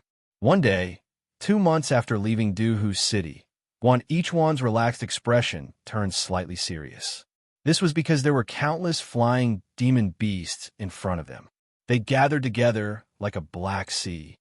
"Why are there so many flying demon beasts gathered here? This route should be relatively safe. There shouldn't be so many flying demon beasts here." Miss Jing also frowned. The appearance of these ferocious beasts surprised her. No matter what, everyone should be careful. The flocks of flying demon beasts will definitely not let our airship pass easily. There might be a fierce battle in a while, Xiong Meng reminded them in a deep voice. Guan Yichuan naturally couldn't continue drinking and chatting. He passed through the light screen restriction in front of them and said to everyone, "Prepare for battle." Under Guan Yichuan's control, the airship first sank for a distance and then tried to fly over the heads of the flying demon beasts. However, no matter how the airship moved, it was blocked by the flying demon beasts. What gave everyone a headache was that even if they wanted to retreat now, the flying demon beasts would follow closely behind. The mission also had a time limit. If they couldn't reach Cloud State City within a certain time, the employers wouldn't pay the full commission. They might not even pay the commission at all. Guan Yichuan hesitated for a moment and discussed it with the employers. Then he decided to force his way through. After all, There were no divine lord-level flying demon beasts. If there were only some heavenly deity and great deity-level flying demon beasts, they wouldn't be able to stop the airship. Under Guan Ichuan's control, the airship rushed towards the flock of flying demon beasts. On both sides of the airship, there was a row of openings. Guan Ichuan had some late-stage heavenly deity mercenaries stand on both sides of the openings and bombard the flying demon beasts. Although the airship itself was a standard flying divine artifact, it could not only release a defensive light screen, but also shoot out beams of divine power to bombard the flying demon beasts. However, in this way, the airship's consumption of divine stones would increase greatly. More than 1,000 mercenaries stood in 2 rows and constantly bombarded the sides of the airship with their divine power. Because there were too many flying demon beasts around, they didn't need to aim at them at all. They didn't need to use their divine sense to lock onto them. Their casual attacks would fall into the flock of flying demon beasts and cause a large number of casualties. The divine power beams shot out by the airship itself were even more terrifying. Each beam could penetrate the bodies of more than 100 flying demon beasts. Wherever the airship passed, the bodies of flying demon beasts fell from the sky like raindrops. The smell of blood drifting in the wind stimulated the bloodlust of the other flying demon beasts. They pounced from all directions, one after another, fearless of death. In front of the airship, Guan Ichuan and the employers were busy filling the airship with divine stones. Everyone could see that hundreds and thousands of divine stones were filled into the grooves of the airship and almost instantly turned into nothingness. But even so, under the attack of countless flying demon beasts, the airship couldn't raise its speed. There were still flying demon beasts that pounced on the airship, causing it to lose its balance. The material and structure of the airship were not bad. The sharp claws of ordinary flying demon beasts could only leave white marks on it at most. Although it would take some time to rush out, there shouldn't be too much danger during this time. But after nearly 2 hours, the real danger finally arrived. 4 huge monarch-level flying demon beasts appeared around the airship. The mercenaries next to the doorway felt the powerful aura of the 4 demon beasts. They were all afraid and secretly afraid. They didn't come with good intentions. Guan Ichuan frowned. He calmly said to the mercenaries in the airship, "Calm down. The defense of this airship is impenetrable. These 4 flat-feathered beasts can't do anything to it. If they rush over in a while, focus your attacks on them. Use your strongest means." Then, Guan Ichuan specially walked over to Shaolin Yu and the others and said to Shaolin Yu, "I hope Brother Shao can lend me a hand in this dangerous situation." Shaolin Yu, on the other hand, nodded with a calm expression. The 4 Divine Lord Realm flying beasts didn't give Guan Ichuan too much time to prepare. They were like 4 flying fortresses flying against the airship and the divine light that came from the doors, hurtling towards Guan Ichuan. Shaolin Yu and Guan Ichuan each stood in front of a doorway. In front of them was a monarch-level flying demon beast. The employers at the front of the airship seemed to have seen a lot of things. They looked calm and collected as they kept filling the grooves of the airship with piles of parangons. It seemed that they would not participate in the battle. In the direction where the other 2 monarch-level flying demon beasts were coming from, there were a large number of late heavenly god-level mercenaries in charge of defending them. In addition to the airship's defense and attack, there shouldn't be too much danger. When the monarch-level flying demon beast in front of them was less than 1,000 feet away, Shaolin Yu sent out the primal chaos eel that he had prepared. When the flying demon beast felt the terrifying power of the primal chaos seal, it immediately rose several hundred feet into the air, barely dodging the primal chaos seal's attack. The primal chaos seal exploded behind the monarch-level flying demon beast, instantly clearing out all the flying demon beasts within a radius of 3,000 feet. This power shocked the mercenaries who were facing them. They secretly thought that a monarch-level attack was extraordinary. The monarch-level flying demon beast that was rushing over seemed to be afraid of this attack. It actually changed directions and attacked, and Shaolin Yu moved with it. Guan Ichuan wasn't weak either. His attack at this time was enough to deter the opponent, so the flying demon beast didn't dare to approach them easily. The other two monarch-level flying demon beasts were pinned down by the late heavenly god-level mercenaries. However, the four of them attracted the firepower of almost all the mercenaries. The flying demon beasts below the monarch level couldn't be stopped by the airship's defense and attack alone. Under the leadership of the four monarch-level flying demon beasts, the group of flying demon beasts launched wave after wave of attacks that were even more ferocious than before. The airship immediately seemed to have sunk into a swamp. Not only was it difficult to increase its speed, but it was also shaking violently. However, as Guanichuan said, as long as the attacks of the monarch-level flying demon beasts were restricted, the heavenly god-level and great god-level flying demon beasts could at most slow down the airship a little. Chapter 560. Relying on their powerful attacks, the airship remained unscathed. However, after fighting for nearly 6 hours, they still couldn't break out of the encirclement of the flying beasts. However, a dazzling divine light shot up into the sky from where the airship was. The divine light carried a 7-colored glow. Although it didn't reveal too much power, it gave people a warm and solemn feeling. No wonder so many flying beasts have gathered here. So there's something going on here, Guanichuan said with narrowed eyes. After watching for a while, Guanichuan was a little tempted. He felt that there was a high chance that a high-level treasure was about to appear. This was an opportunity for both him and Guanichuan. However, he had not brought these 1,000 mercenaries here to take risks and obtain treasures, but to carry out mission. If they were to meet with an accident below and affect the mission, not only would it damage the reputation of the Flowing Fire mercenary group, it might even attract the censure of his family. It might even put these 1,000 mercenaries in danger. However, if he really obtained great benefits down there, his status in the family would immediately rise. If the treasure he obtained was useful to him, then he could take it for himself, and Guanichuan's mind became active. He was conflicted as to what he should do. When the airship reached this area, the attacks of the flying beasts became even fiercer. The late-stage heavenly god mercenaries were almost unable to suppress the two monarch god-level flying beasts. It was obvious that these flying beasts were only stopping the airship from reaching this area. If the airship passed this area, they wouldn't attack with all their might. The mercenaries in the airship couldn't hold on for much longer. Guanichuan had to make a decision quickly. Many mercenaries looked at him at this moment.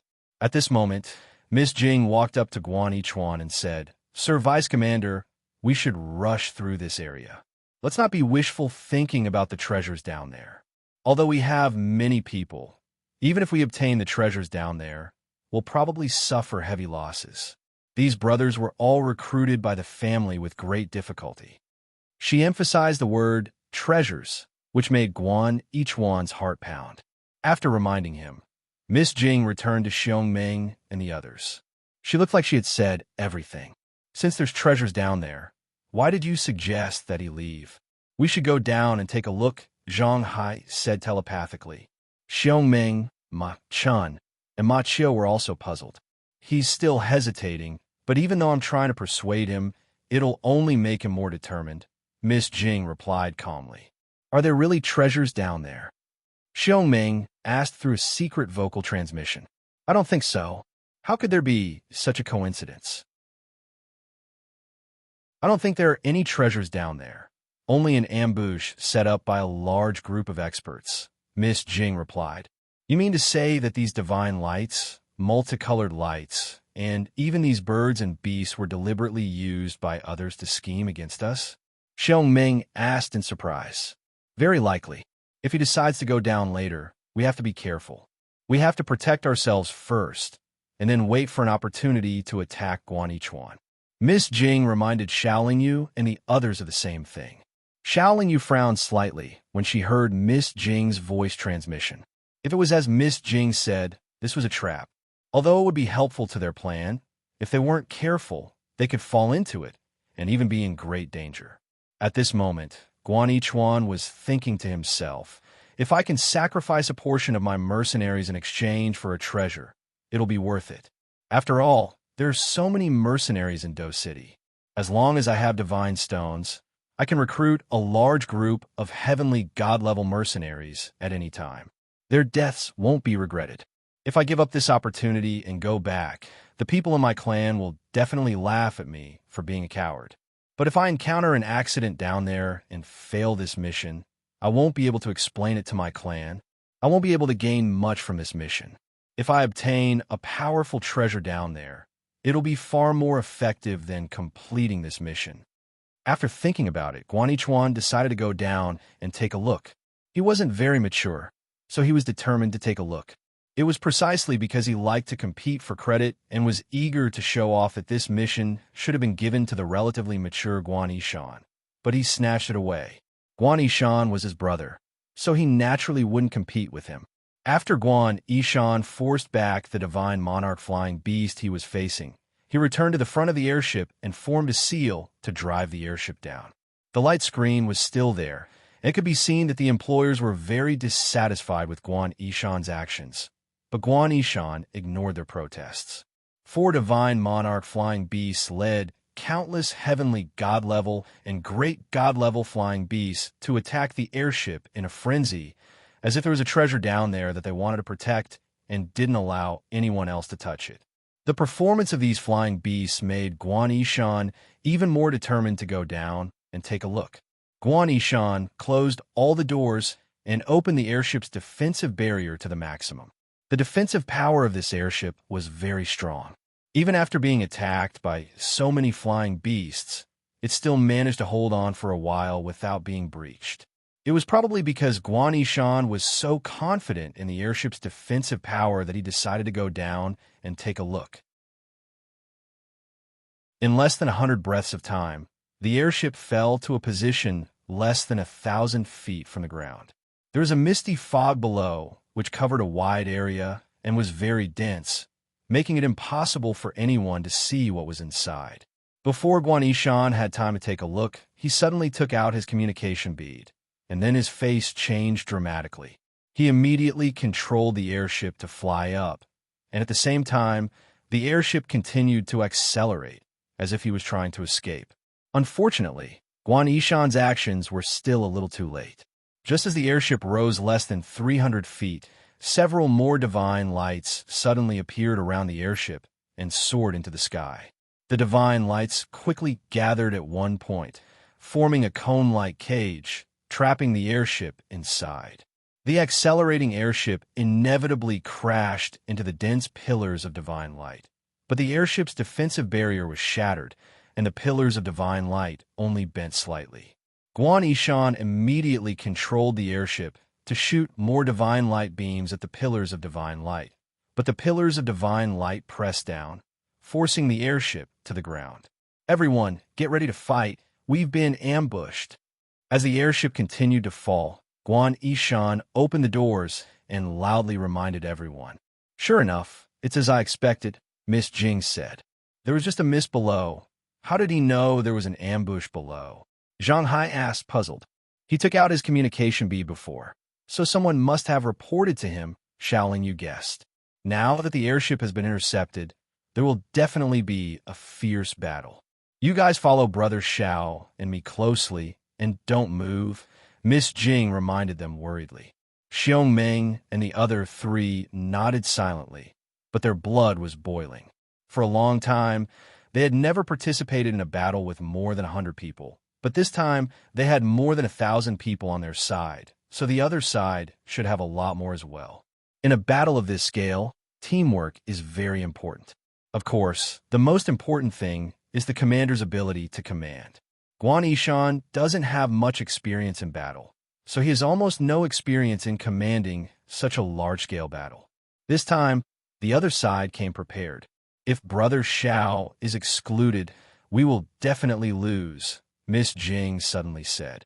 Xiong Meng and the others were a little surprised at first, but then they remembered that Zhou Jin, an early-stage divine monarch realm expert, once said that Shaolin Yu could deal with 5 Zhou Jin, so they understood Miss Jing's words.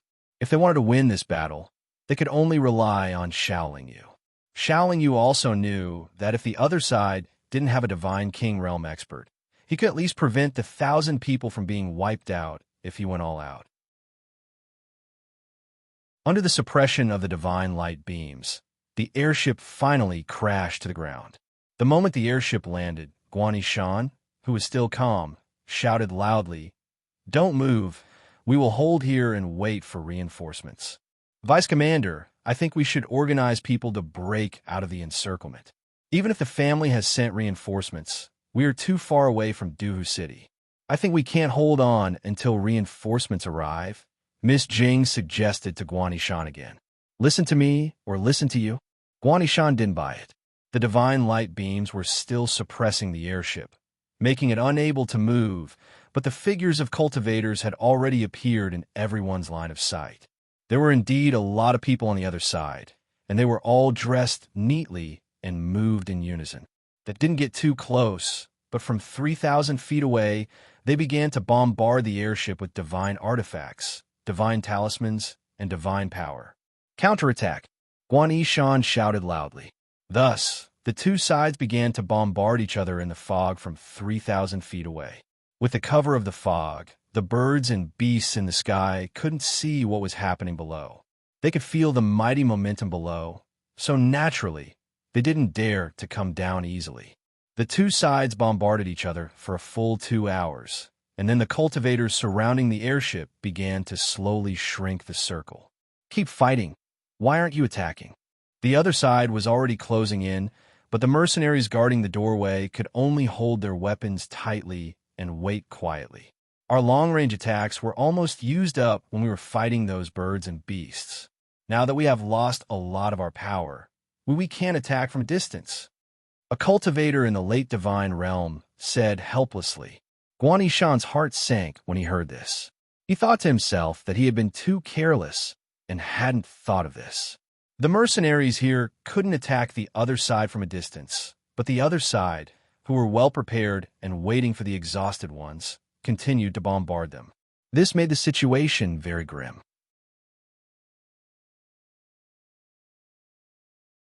Chapter 561. Hiding and defending was definitely not a solution. The airship would not be able to hold on for long if the enemy continued to bombard it. Although Guan Yichuan was not a good commander, he was able to recognize the current situation. With no way out, he decided to lead everyone to break out of the encirclement. "Everyone, let's kill our way out," Guan Yichuan shouted, then charged forward with a long saber in hand.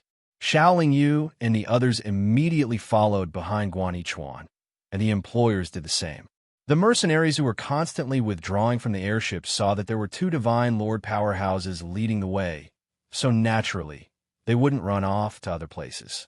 Of course, there were also a few mercenaries who were afraid and hid in the airship, not daring to come out. Guan Yichuan's speed was not slow.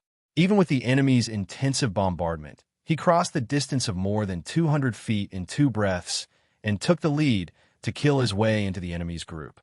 The enemies in front of him were all Heavenly God cultivators. In front of Guan Yichuan, they were too weak. Guan Yichuan swept his saber across, and a sharp saber light whistled out, instantly cutting a large number of enemies who did not have time to dodge in front of him. Guan Yichuan's brave performance greatly boosted the morale of the troops. Many of the mercenaries saw hope in breaking out of the encirclement and fought with all their might. The enemy also reacted quickly to this breakout. 2 Divine Lord powerhouses appeared on either side of Guan Yichuan. Although Guan Yichuan was strong, he was no match for 2 Divine Lord powerhouses. Therefore, he leaped up and shouted, "Brother Shao, help me kill the enemy." Shaoling Yu did not hesitate and flew up as well. The 4 Divine Lord powerhouses fought in pairs, and their battlefield was in midair. The mercenaries below had lost the Divine Lord powerhouses leading the way, so it was naturally extremely difficult for them to break out of the encirclement. However, they were now trapped beasts. Under the crazy counterattack, it was not easy for the enemy to resist. The enemy did not have many people, but before long, they sent out another Divine Lord powerhouse. Although this person was only in the early divine monarch stage, compared to those heavenly deity stage cultivators, he still had a very obvious advantage. He killed his way into Wildfire's group as if he was in a no-man's land. Very quickly, he set his sights on the employers who were heading to Cloud State City. The two Divine Lord powerhouses on their side had already been lured away and they were already surrounded. The mercenaries of the Flowing Fire Mercenary Corps had already forgotten their duties as mercenaries. In order to protect themselves, they didn't dare to block the Divine Lord of the opposing side. They also didn't have any hopes of completing this mission. This group of wildfire cultivators who had just gathered together were already scared out of their wits. They only wanted to protect themselves and fight their way out of the encirclement. After the employers lost the protection of the mercenaries, they could only retreat towards the airship. However, before they could reach the airship, they were blocked by the other side's divine monarch powerhouses. The wildfire cultivators below were trying to break out of the encirclement. In the air, Xiaoling Yu and Guan Yichuan were also dealing with the other two divine monarchs. The other two divine monarchs weren't weak, but they didn't seem to want to risk their lives. They only entangled Xiaoling Yu and Guan Yichuan to buy more time for their companions below. What made Xiaoling Yu feel a little more relaxed was that the other side didn't have any divine king powerhouses. In order to cooperate with Miss Jing's plan, he didn't try his best to defeat his opponents. Guan Yichuan was working very hard, but he was only in the early divine monarch stage. It was impossible for him to defeat his opponents quickly. Xiaoling Yu wasn't worried about Miss Jing and the others. With a special existence like Miss Jing, they should be able to break out of the encirclement. The battle went on for a full hour. After leaving behind more than 600 corpses, the remaining 300 people of the wildfire cultivators successfully broke out of the encirclement. They were already frightened, so they didn't think of gathering together after breaking out of the encirclement. In order to avoid being too big of a target and being easily chased by their opponents, they all chose to scatter and escape. After this battle, the wildfire cultivators paid a heavy price for their inexperience and youth. Not only did they fail their mission, but their employers fell into the hands of their enemies. More than half of their mercenaries were also killed. After the enemies in the fog had all retreated, the other two divine monarch powerhouses also calmly retreated, leaving behind the exhausted and angry Guan Yichuan and Xiaoling Yu, who seemed to be out of breath. Brother Xiao, that Zhou Jin said you could defeat 5 early divine monarchs. Why did you? Sir Vice Commander, first of all, the environment here is special. It's difficult for me to display much of my strength. Second of all, he didn't fight head-on, so I couldn't do anything. What's more, Vice Commander Zhou Jin was exaggerating. Without waiting for Guan Yichuan to finish speaking, Xiaoling Yu finished his sentence with a helpless expression. Guan Yichuan knew he had been tricked. It would be difficult for him to explain himself when he returned to his family, so he couldn't help but feel a little anxious. As he flew out of the fog, Guan Yichuan took out his communication pearl and sent out several messages. Xiaoling Yu's communication pearl also jumped. Naturally, the message was from Miss Jing. What surprised Xiaoling Yu and Miss Jing was that Guan Yichuan wasn't in a hurry to gather his old subordinates nearby. Instead, he flew directly to Hushu City. According to Miss Jing's previous plan, now was the best time to control Guan Yichuan. Not only was Guan Yichuan not in a good state, but he was also alone. It would be easy to control him and no one would notice him. But Guan Yichuan seemed to be worried about being ambushed again, so he was very careful. He even had to maintain a certain distance and be wary of Xiaoling Yu. Although Xiaoling Yu was following Guan Yichuan didn't give Miss Jing a chance to rush over and cooperate with Xiaoling Yu to carry out the plan. While he was recovering, he kept accelerating. Just as Xiaoling Yu was hesitating about whether to directly make Guan Yichuan stay, Miss Jing sent a message saying that Guan Yichuan had placed all the blame for the mission's failure on him. In order to avoid being blamed by his family, Guan Yichuan had twisted the truth and said that Xiaoling Yu had suggested that the airship land, which had led to everyone being surrounded in the mission's failure. In order to prove this, Guan Yichuan sent a message to many of his subordinates who were still alive and asked them to testify for him when they returned. After all, the mercenaries in this team were all Guan Yichuan's subordinates, and they all knew that Guan Yichuan was a member of the Guan family. Even if he had made a major mistake this time, the Guan family wouldn't punish him too severely. Perhaps they would just scold him, and he might even continue to stay in the mercenary group. In that case, no one wanted to offend him, and it was very likely that they would all testify for him when they returned. Even if the Guan family knew that it was Guan Yichuan's fault this time, if everyone said that it was an outsider's fault, the Guan family probably wouldn't reach out to slap their own face. They would definitely take advantage of the situation and use Shaoling Yu as a scapegoat. Fortunately, Guan Yiyuan also received the message that Guan Yichuan had sent back, and Guan Yichuan had to inform Miss Jing in advance. Even without Miss Jing's reminder, Shaoling Yu knew what to do next. Originally, Shaoling Yu was still hesitating about whether to make a move. Since Guan Yichuan had already taken the initiative to make trouble and wanted to take the blame for himself, there was nothing for him to hesitate about.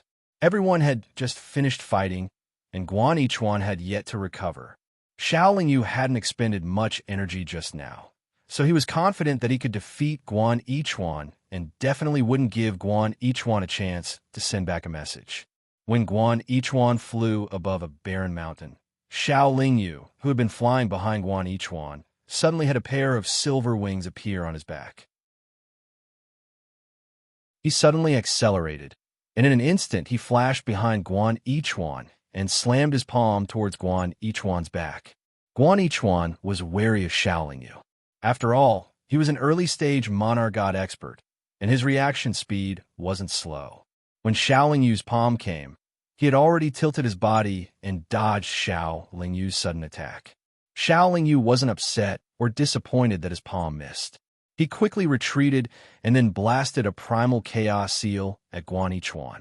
Guan Yichuan knew that the primal chaos seal was powerful, so he naturally didn't dare to make any other moves. He continued to dodge and shouted, "How dare you attack me, thief?" Shaoling Yu ignored Guan Yichuan. After blasting out the primal chaos seal, he took out the yin-yang mirror, and 4 phantom monsters immediately appeared. The strength of these 4 phantom monsters had always been 1 level higher than Shaoling Yu's realm. Now that Shaoling Yu was an early-stage monarch god, the strength of these 4 phantom monsters was definitely not much weaker than a late-stage monarch god expert. The 4 phantom monsters were extremely fast. Guan Yichuan had just dodged the primal chaos seal's attack when he was surrounded by them and immediately launched an attack. A single phantom monster could easily defeat Guan Yichuan, but now there were 4 of them attacking together. Moreover, the 4 phantom monsters didn't fear Guan Yichuan's counterattack at all. Under such circumstances, Guan Yichuan couldn't win and had no chance of escaping. The battle was over in a few breaths of time. The 4 phantom monsters completely restrained Guan Yichuan's arms and legs, making him unable to move at all. "What are you doing?" Guan Yichuan asked in horror. Shaoling Yu still ignored Guan Yichuan. Instead, he walked up to him and sealed his cultivation. Then, Shaoling Yu put away the yin-yang mirror and the phantom monsters and landed in the barren mountain. Miss Jing and Xiongmeng's group of 4 arrived half a day later. Guan Yichuan, who was already powerless to resist, naturally fell into Miss Jing's control. Shaoling Yu suddenly felt that Miss Jing's secret technique that could control high-level cultivators was a little terrifying. Just think about it. If a person controlled several or even dozens of cultivators of the same level, once they encountered an enemy of the same level, they would definitely trample the enemy to death. Under Miss Jing's control, Guan Yichuan sent a message to his subordinates and his steward. This way, Shaoling Yu wouldn't have to be a scapegoat. On the way back, Miss Jing constantly practiced controlling Guan Yichuan. At the same time, she had Guan Yichuan send messages to gather his old subordinates.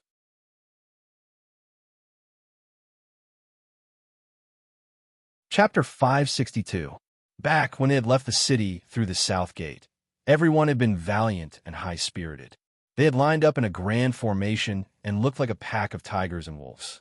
Now that they had returned, not only were there only 20% of them left, but they all looked exhausted and their armor was tattered.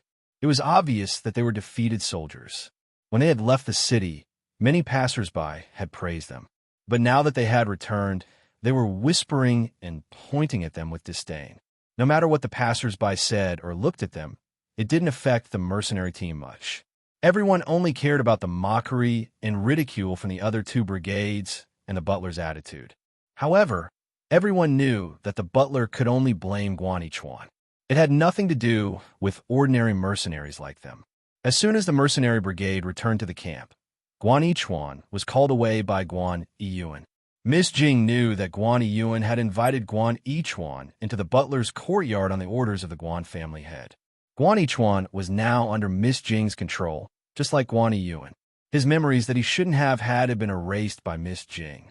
When they went to the butler's courtyard to meet the Guan family head, the two of them wouldn't say much to avoid giving themselves away. For hours later, Guan Yichuan and Guan Yiyuan returned to Wildfire's camp. 2 days later, Guan Yiyuan announced in front of all the cultivators of the Flowing Fire mercenary band that Guan Yichuan had been punished for the failure of the previous mission. Guan Yichuan was fined 10,000 years' worth of salary and stripped of his position as the deputy leader of the Flowing Fire mercenary band. Xiao Lingyu, who had been wrongly accused by Guan Yichuan previously, replaced Guan Yichuan as the deputy leader. The reason why Xiao Lingyu was made deputy commander was because he valued Xiao Lingyu's strength as a divine lord. Secondly, it was to appease the mercenaries who didn't have a divine lord surname. It was also a good gesture to the other mercenaries who wanted to join Wildfire. The steward's punishment of Guan Yichuan was naturally lighter. Although everyone discussed this in private, they could understand. After all, this mercenary group belonged to the steward, and Guan Yichuan was a direct descendant of the steward. It was impossible for the steward to heavily punish a divine lord descendant because of a single mission failure. After all, mercenary groups couldn't guarantee that they would succeed every time they went out to carry out a mission. Any mercenary group was allowed to fail a mission. Moreover, the steward had left Guan Yichuan in the Wildfire. This also meant that the steward still had more divine lord powerhouses in the Wildfire than outsiders. The butler did not know that Guan Yichuan and Guan Yiyuan had been controlled by outsiders. In the following days, he allocated a lot of godstones to help Wildfire expand their team. They recruited nearly 800 people to make up for their previous losses. Of course, the steward wouldn't easily let go of the group of cultivators who obstructed Wildfire's mission. The steward's spies and disciples who were good at investigation were all sent out, hoping to find some clues. Wildfire didn't accept any missions for the time being. Under Miss Jing's instructions, Guan Yiyuan began to organize and train the 3,000 people in the mercenary group, mainly to improve their teamwork. The results of training in the camp were minimal. So Guan Yiyuan personally took action and led everyone to the floating cataclysmic mountain range to fight with the monster beasts. Guan Yichuan, who had made a mistake not long ago, was brought along by Guan Yiyuan every time. It was said that this was to improve Guan Yichuan's combat skills and leadership skills, but in reality, Miss Jing had deliberately kept Guan Yiyuan and Guan Yichuan away from the steward so that they wouldn't reveal any flaws. One day, Miss Jing said to Xiao Lingyu and the others, "We have to hurry up and take action against Guan Yichuan. He and Guan Yichuan are siblings, so he'll notice the change in Guan Yichuan sooner or later. That should be easy. With Guan Yichuan's cooperation, taking down Guan Yichuan will be easy," Xiao Lingyu said confidently. Miss Jing didn't know how Xiao Lingyu had so easily taken down Guan Yichuan last time, but she didn't doubt that Xiao Lingyu could do the same. Although Guan Yichuan's strength and temperament were slightly stronger than Guan Yichuan's, it wasn't by much. When it was Guan Yichuan's turn to go out for training, Guan Yichuan suddenly said to Guan Yichuan, "Big brother, I have something to say to you." Guan Yichuan had been chatting with his subordinates, but when he heard Guan Yichuan's serious expression, he nodded and left with Guan Yichuan. Guan Yichuan had always felt that his younger brother had become a different person after failing the mission. Previously, he thought it was because his younger brother hadn't walked out of the shadow of failure, so he didn't take it to heart. But recently, he felt that there was something wrong with his younger brother. It was because of this suspicion that Guan Yishan didn't feel that there was anything wrong with his younger brother's conversation with him this time. He even felt that his younger brother should have talked to him earlier. What Guan Yishan didn't expect was that his younger brother would lead him to a secluded place and launch a sneak attack on him. "Are you crazy?" Guan Yishan shouted as he spat out a mouthful of blood after being heavily slapped by a palm. Guan Yichuan didn't answer Guan Yishan's question. At this time, Xiao Lingyu and Guan Yiyuan appeared at the same time. With the three divine lords joining forces, Xiao Lingyu didn't even need to use the saint artifact Yin Yang Mirror to easily subdue Guan Yishan. After Miss Jing familiarized herself with Guan Yishan and took control of him, the brigade returned to Duhu City. At this point, although Wildfire still belonged to the Guan family in name, it actually belonged to Xiao Lingyu and the others. The Guan family was unaware of this and continued to vigorously support the development of Wildfire, continuing to invest a large number of divine stones into Wildfire. Wildfire had just started and would need a long time to break in before it could display its greatest fighting strength, so the Guan family wasn't in a hurry. From the information the Guan family had divulged to Guan Yiyuan, it could be seen that the Guan family didn't expect Wildfire to earn a lot of divine stones for them in a short time. They only wanted to build Wildfire into a powerful private army and clear away obstacles for the Guan family's future development. Guan Yiyuan and his brothers were all under Miss Jing's control.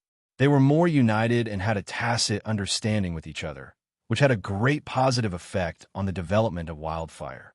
This also allowed the various teams of the newly formed mercenary group to work together more smoothly.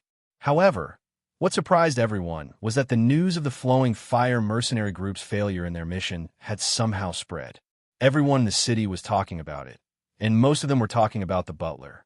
From all the news, it could be seen that the three old families of Duhu City were creating public opinion in order to obstruct the Guan family's development. The Guan family was already prepared for this, so they didn't take it to heart. However, another piece of shocking news soon followed. The Qi clan, one of the three great clans of Duhu City, claimed that a cultivator that the Qi clan was hunting was hiding in the butler's Flowing Fire mercenary group. Moreover, he was the vice leader of the mercenary group. The person the Qi family was referring to was naturally Xiao Lingyu. The Qi family wanted the Guan family to deal with Xiao Lingyu so that they wouldn't ruin the friendly relationship between the Qi and Guan family.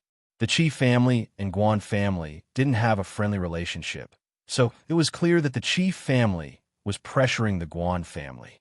This was a very normal matter, and the Qi family wasn't lying. Xiao Lingyu was indeed the Qi family's enemy, but the cultivators of Duhu City all believed that the Qi family was purposely trying to bully the Guan family. The vice commander of Wildfire was a high-ranking member of the Guan family. Although Xiao Lingyu wasn't of the same surname, the Guan family was obligated to provide protection. Otherwise, the other cultivators in the Guan family would lose confidence and dependence on them, which would be detrimental to the Guan family's long-term development. Senior Xiao, you have a connection with the Qi family? Zhang Hai asked in surprise. It was a long time ago. I didn't expect the Qi family to hold a grudge. Ha! Xiao Lingyu said perfunctorily. The Qi family isn't to be trifled with. I hope they're just putting on a show this time. Xiong Meng said worriedly. That depends on the Guan family's attitude. If the Guan family is stubborn, the Qi family won't make a big fuss. After all, the Guan family isn't a pushover, Miss Jing said calmly. After gaining control of Guan Yiyuan and his brothers, Miss Jing had a better understanding of the Guan family. She knew that although the Guan family had come to Duhu City in a low-profile manner, their overall strength wasn't weak. Moreover, the Guan family had the city lord's support. What surprised Miss Jing was that although the Guan family insisted that they wouldn't hand over Xiao Lingyu, the Qi family continued to pressure them through various channels. Guan Yiyuan was invited to the Guan family's courtyard by the head of the Guan family. After all, he was Xiao Lingyu's superior in name and had a certain amount of authority in this matter. The Guan family is prepared to compromise because the city lord's manor has just sent someone to inform the head of the Guan family that the Guan family doesn't need to protect Brother Xiao. Miss Jing said to everyone in the living room of the sweet Xiaoling Yu, and the others chose. Although the Guan family won't hand Brother Xiao over, they'll declare that they won't interfere with the grudge between the Qi family and Brother Xiao. In other words, if the Qi family makes a move on Brother Xiao, the Guan family will turn a blind eye. What's the big deal? At most, we'll just hide in the city in this camp. I don't believe the Qi family will dare to send experts to assassinate us, Zhang Hai said nonchalantly. But we can't just hide in the city forever, right? Xiong Meng frowned. We can't be hasty about this. Let's take one step at a time and see how things develop, Miss Jing said calmly. A few days later, just as Miss Jing said, the Guan family announced that they wouldn't provide Xiaoling Yu with special protection, but they wouldn't allow any family or faction to make a move on the Guan family. Just as Zhang Hai said, Xiaoling Yu and the others didn't leave the city for a while and stayed in the wildfires camp. Xiaoling Yu and the others could keep their cool, but someone from the Qi family couldn't. One day, a cold-looking cultivator holding a sword came to the wildfire's door with a strong killing intent. Xiaoling Yu, do you have the guts to come out and fight? The cultivator shouted loudly. His voice was so loud that it shook the stone building.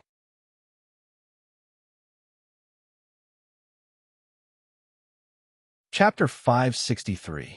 The person was still shouting Xiaoling Yu's name outside. One of the two guards hurriedly went upstairs to invite Xiaoling Yu out. Someone wants to challenge me? Xiaoling Yu was a little surprised, but he still went downstairs and walked to the entrance of the camp. Xiaoling Yu, do you have the guts to stop shouting? I'm here. Xiaoling Yu waved at the person and squinted his eyes to size him up. Based on the person's resemblance to Qi Hongxian, he could guess that the person was also from the Qi family. He might even be Qi Hongshuan's brother. Xiaoling Yu remembered that the Qi family in Kuan City only had one divine monarch expert. However, this cultivator who looked like Qi Hongxian was also an early-stage divine monarch cultivator. However, he seemed to have just advanced to the early-stage divine monarch realm. You're Xiaoling Yu? The person asked. That's right. Xiaoling Yu nodded. Do you have the guts to fight me? The person asked again. Haha. I suggest that you stabilize your cultivation level first before considering challenging someone of the same level. Xiaoling Yu shook his head and laughed. Since you can tell that I just advanced, you should have the guts to fight me, the person said. Then tell me, who are you? Why are you challenging me? Xiaoling Yu asked after thinking for a while. I'm Qi Hongbin. I'm sure you know why I'm here when you hear my name. The person said without hiding anything. Qi Hongbin. Xiaoling Yu felt that the name sounded familiar. After thinking for a while, he remembered that Qi Hongxian once said that Qi Hongbin was his second brother. Qi Hongxian wanted Xiaoling Yu to kill this person. It seems that this guy was instigated by Qi Hongxian to challenge me. Qi Hongxian wants to use me to kill Qi Hongbin. Thinking of this, Xiaoling Yu could only say to Qi Hongbin, your cultivation level is not stable yet. Come find me after you've stabilized it. Then, he turned around and prepared to enter the camp. Coward, coward, a dog that bullies the weak and fears the strong. You were born and raised by your parents, but you didn't have parents to discipline you. The more Qi Hongbin scolded him, the harsher it became. At first, Xiaoling Yu pretended not to hear him, but later, he was successfully angered by Qi Hongbin. Not to mention Xiaoling Yu, no one would be able to tolerate being insulted in public. Moreover, this was equivalent to being insulted in front of Xiaoling Yu's house. Several hours ago, in a courtyard of the Qi family in Hush City, Qi Hongbin, who had just broken through to the early Divine Lord realm, was quietly meditating beneath a large tree. At this time, his third brother Qi Hongxian came to visit him. I didn't expect third brother to have the leisure to meditate here, Qi Hongxian said with a resentful expression. What's wrong, third brother? Qi Hongbin asked in confusion. Big brother was mercilessly killed. Now that the enemy has been found, he is enjoying himself in the wildfire of the steward of Hushing City. As big brother's blood brothers, if we can't avenge him, how can we face the other clansmen in the future? Qi Hongxian said with a sorrowful expression. What? That boy has been found? Qi Hongbin immediately became angry, But then he asked in confusion, "Since we have found the enemy, why didn't our family send someone to kill him?" Sigh. Chi Hongxian sighed deeply and said, "The steward is also a big family. They are not willing to hand over that guy, and our chief family can't force our way into their courtyard. If we send someone to assassinate him, it will cause a lot of trouble for our chief family." Chi Hongbin nodded to show that he understood. Chi Hongxian continued, "Second brother, you know that we have just returned to the family, and our status in the family is not high. It is already good that the family can put pressure on the steward. We can't expect the family to make a big move just because of Big Brother's death." "Then what should we do?" Chi Hongbin asked with a frown. "We can't rely on the family. We can only rely on ourselves." Chi Hongxian then said with a difficult expression, "Unfortunately, little brother is weak. Even if I fight to the death, I can only accompany Big Brother. I can't kill that person at all. That person is now the deputy leader of the wildfire of the steward. His strength must have reached the monarch god stage." Chi Hongbin immediately said, "Third brother, don't be depressed. You are not his opponent, but I can go and fight with him." Chi Hongxian said again, "But that person is hiding in their mercenary group's camp. Second brother, how can you fight with him?"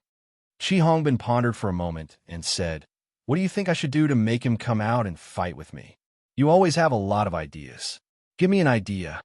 Chi Hongxian pretended to think for a while and suddenly said, "Second brother, you can go to the wildfire's entrance, and then it could be said that Chi Hongbin came to provoke Xiao Yu today because of Chi Hongshuan's instigation.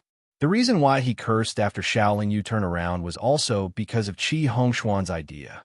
Although Chi Hongxian didn't know Xiao Yu very well, he was sure of one thing, and that was that Xiao Yu was very proud and had a very strong self-esteem. He definitely wouldn't allow his second brother to continue cursing. Although the City Lord Manor's rule stated that if someone provoked someone as they wished, the other party could take action, but Chi Hongxian and Chi Hongbin were willing to see Xiao Yu take action. The angered Xiao Yu turned around again and walked to the entrance of the camp. He said, "You brainless thing. You don't even know that you're being used as a tool. You want to fight? Then let's fight. Coward, if you have the guts and are still a man, then come with me to the duel arena. Let's have a life and death duel." Chi Hongbin said as he turned around and walked to the center of the city. "Brother Xiao, calm down. If you kill him, I'm afraid the Chi family won't sit still and wait." Miss Jing reminded Xiao Yu. "Haha, if I don't fight, then he will definitely continue cursing. He even cursed my parents just now. As a child, how can I tolerate that? So what if I become enemies with the entire God realm, let alone the Chi family? Do you think they can kill me?" Xiao Yu had a look of disdain on his face as he followed Chi Hongbin with a grave expression. Senior Xiao is so confident. Zhang Hai praised before he strode after him. Although Miss Jing felt that it was inappropriate for Xiao Yu to go to the duel arena, she still followed Xiao Yu silently with Xiong Meng and the others. The steward must have already known what was going on here, but no one came out. At most, he would have sent someone to watch in secret. There was a huge commotion here, and many busybodies followed along. Gradually, a human dragon was formed on the streets. Although the closer they got to the center of the city, the more crowded the streets became. When the cultivators who were blocking the way saw the situation here, they very consciously made way for them. The journey that would have taken them 2 days was completed in less than 4 hours. When they reached the edge of the duel arena, Chi Hongbin took the lead and jumped onto the stage without hesitation. Then, he provocatively crooked his finger at Xiao Yu. Xiao Yu was not in a hurry to go on stage. Instead, he scanned the surroundings. With his sharp eyes, he quickly found Chi Hongxian hiding in the crowd. When their eyes met, Chi Hongxian gave Xiao Yu a smug smile. Xiao Yu knew that everything that happened today was within Chi Hongshuan's calculations. However, whether or not things would go according to Chi Hongshuan's plan would depend on Xiao Yu. However, what made Xiao Yu unable to suppress his killing intent was that Chi Hongxian stepped aside, revealing Yueru's petite figure. Behind Yueru stood 2 stern-looking strong men. Chi Hongxian, let Xiao Yu take a look. Then, he returned to his original position and blocked Yueru behind him. It was obvious that Qi Hongxian was threatening Xiaoling Yu. If Xiaoling Yu did not kill Qi Hongbin on the stage, Yueru would be in danger. Xiaoling Yu did not know about Yueru's current situation in the Qi family. At this time, he naturally thought that Qi Hongxian had brought Yueru along to threaten him. Qi Hongxian was not the only person from a Qi family who came. There were other ordinary Qi family disciples and even high-level powerhouses. The Qi clan had originally not wanted Qi Hongbin to challenge Xiaoling Yu, but Qi Hongbin had come to the Flowing Fire mercenary corpse camp to provoke them first. Furthermore, Xiaoling Yu was indeed someone the Qi clan wanted to kill. If the Qi clan asked Qi Hongbin to stop now, it would undoubtedly be a slap to their own face. Hongbin is a good child. He has good aptitude and is willing to work hard to cultivate. Sooner or later, he will become a great talent. If he challenges Xiaoling Yu, it will be fine if he wins. However, if something happens, it will be a great loss to the Qi family. Qi Jinghao, the head of the Qi family in Kuan City, was the father of Qi Hongxian and his two brothers. When he heard that Qi Hongbin had challenged Xiaoling Yu and had arrived at the arena, he immediately went to look for the head of the Qi family in Duhu City. They have already entered the arena. Everything will be decided by the two of them. The Qi family cannot openly violate the rules of the City Lord Mansion. The head of the Qi family in Duhu City narrowed his eyes and said, however, at this time, an old man with a sword case on his back happened to pass by. Although the old man was dressed sloppily and did not care about his appearance, he was hale and hearty and had amazing hearing. He heard the conversation between Qi Jinghao and the head of the Qi family from afar, and then quietly left. Xiaoling Yu had already entered the arena. When he looked around, he could no longer see Qi Hongxian and Yueru. A group of city guards quickly surrounded the arena, which meant that the duel had begun. Qi Hongbin did not bother to be courteous with Xiaoling Yu. With a swing of his arm, the scabbard of his long sword flew to the side. A bright and dazzling sword appeared and was swung by Qi Hongbin. A fiery red sword light whizzed out from the tip of the sword and shot towards Xiaoling Yu. Xiaoling Yu was an experienced fighter. Naturally, he would not be hit so easily. He stomped his feet on the ground and leaped high into the air. Boom! The fiery red sword light hit the stone floor of the arena and quickly turned into a flame, burning the hard stone into nothingness.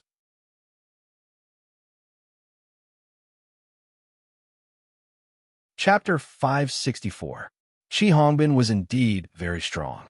Although he had just entered the early stage Divine Lord realm, he was much stronger than ordinary cultivators who had entered the early stage Divine Lord realm a long time ago. His attack power was not much weaker than a mid-stage Divine Lord's. However, this alone was not enough. His advantage was his strong attack power, but it was difficult for Xiaoling Yu, who had a strong defense to begin with.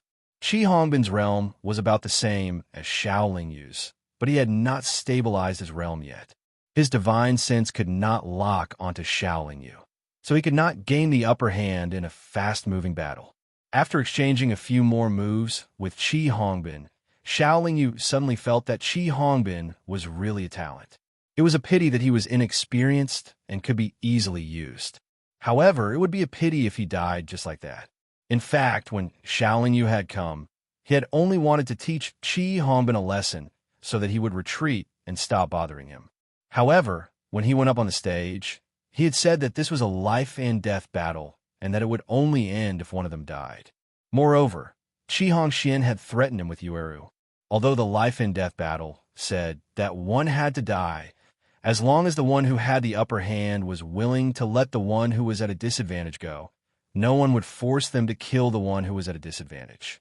Therefore, Xiaoling Yu was hesitant about whether to kill Qi Hongbin or not. The premise of this hesitation was that Xiaoling Yu had more or less figured out Qi Hongbin's strength. He knew that he had the ability to kill Qi Hongbin. Anyway, my relationship with the Qi family has deteriorated to this extent.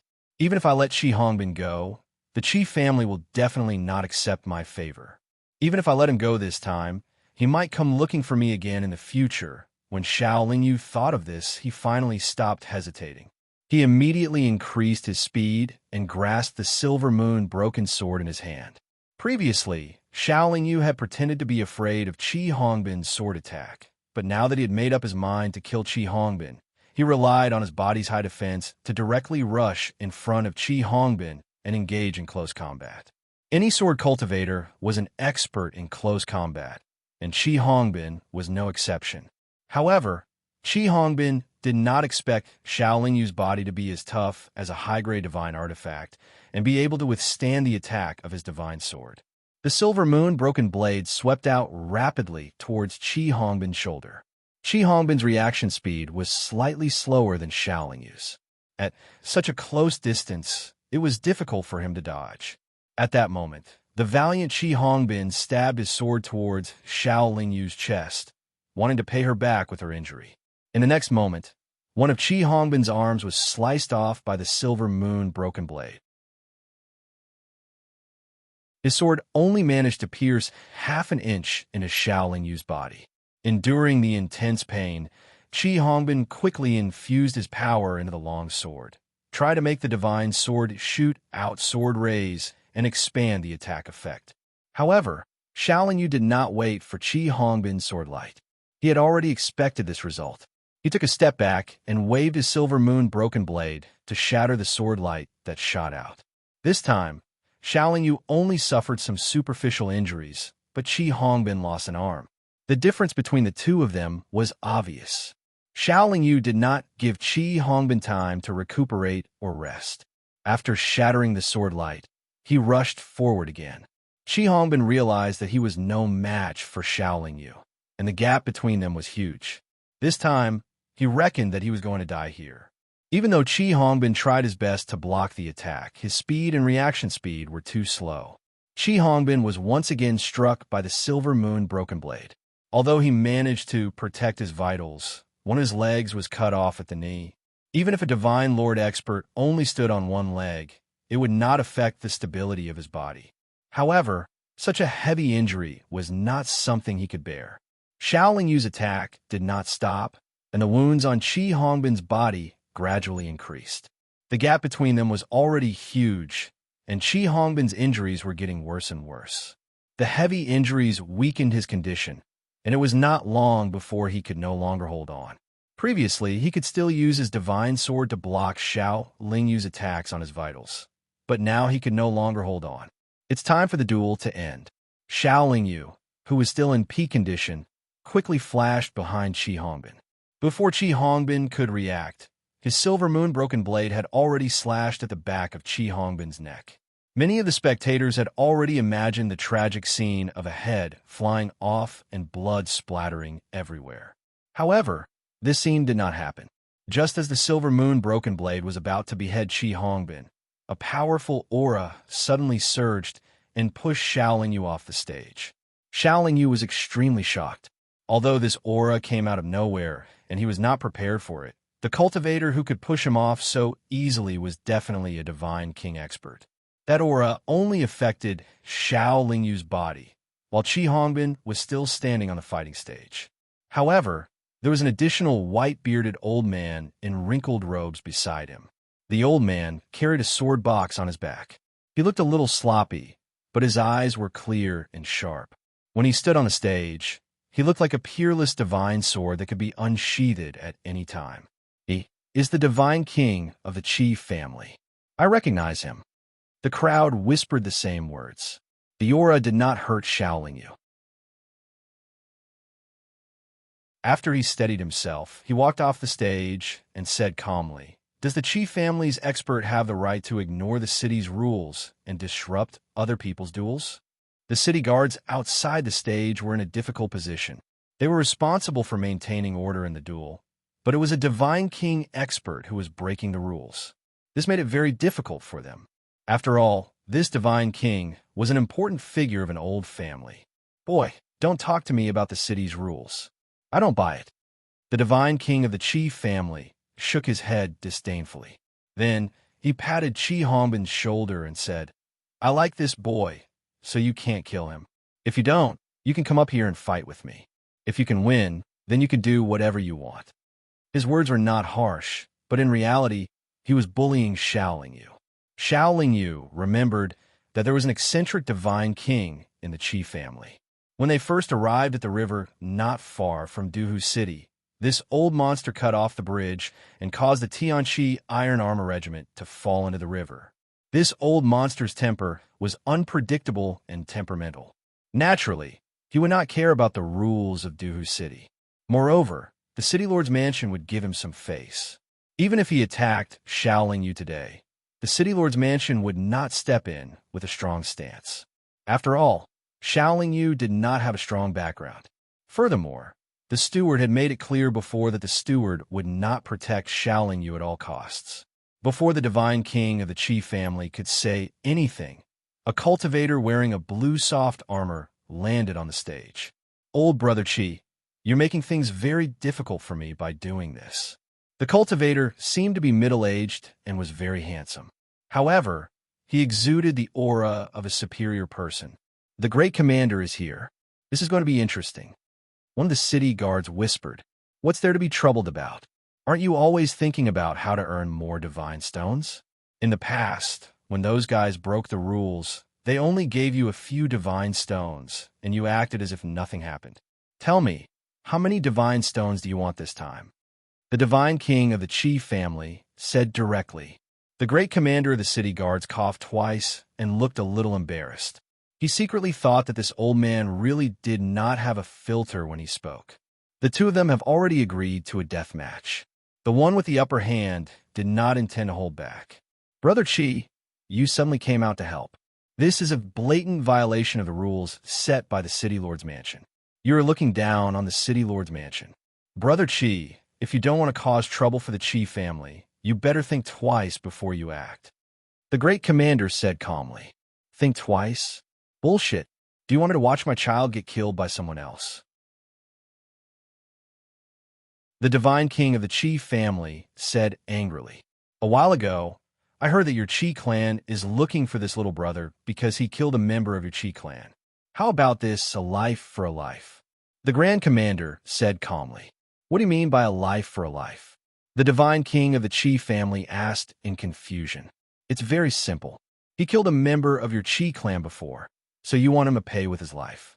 Now that he has agreed to let go of your Qi clan's divine monarch in this life and death duel, you won't pursue the matter of him killing a member of your Qi clan in the future.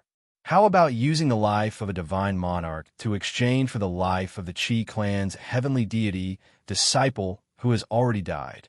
The divine king of the Qi family frowned, as if he was calculating something in his heart.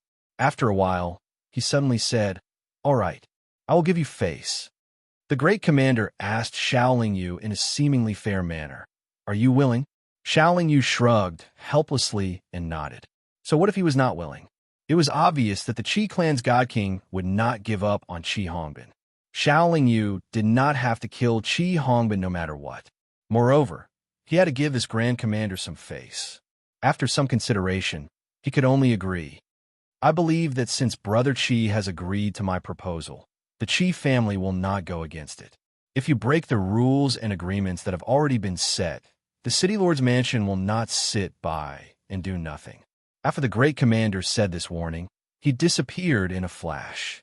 Qi Hongbin's injuries were quite serious, and the divine king of the Qi family naturally could not stay here for long. He immediately helped Qi Hongbin and left. Xiaoling Yu touched his nose and secretly felt that this matter was a little strange. The great commander was obviously here to be the peacemaker, but he was biased toward Xiaoling Yu. Xiaoling Yu and the great commander had nothing to do with each other. The great commander's appearance was probably due to the steward's role. Furthermore, the steward in the City Lord's mansion probably did not want this matter to escalate. However, Xiaoling Yu knew that even with this agreement, as long as Qi Hongxian did not give up, the Qi family could still cause trouble for him. It was just that they would not be as brazen as Qi Hongbin.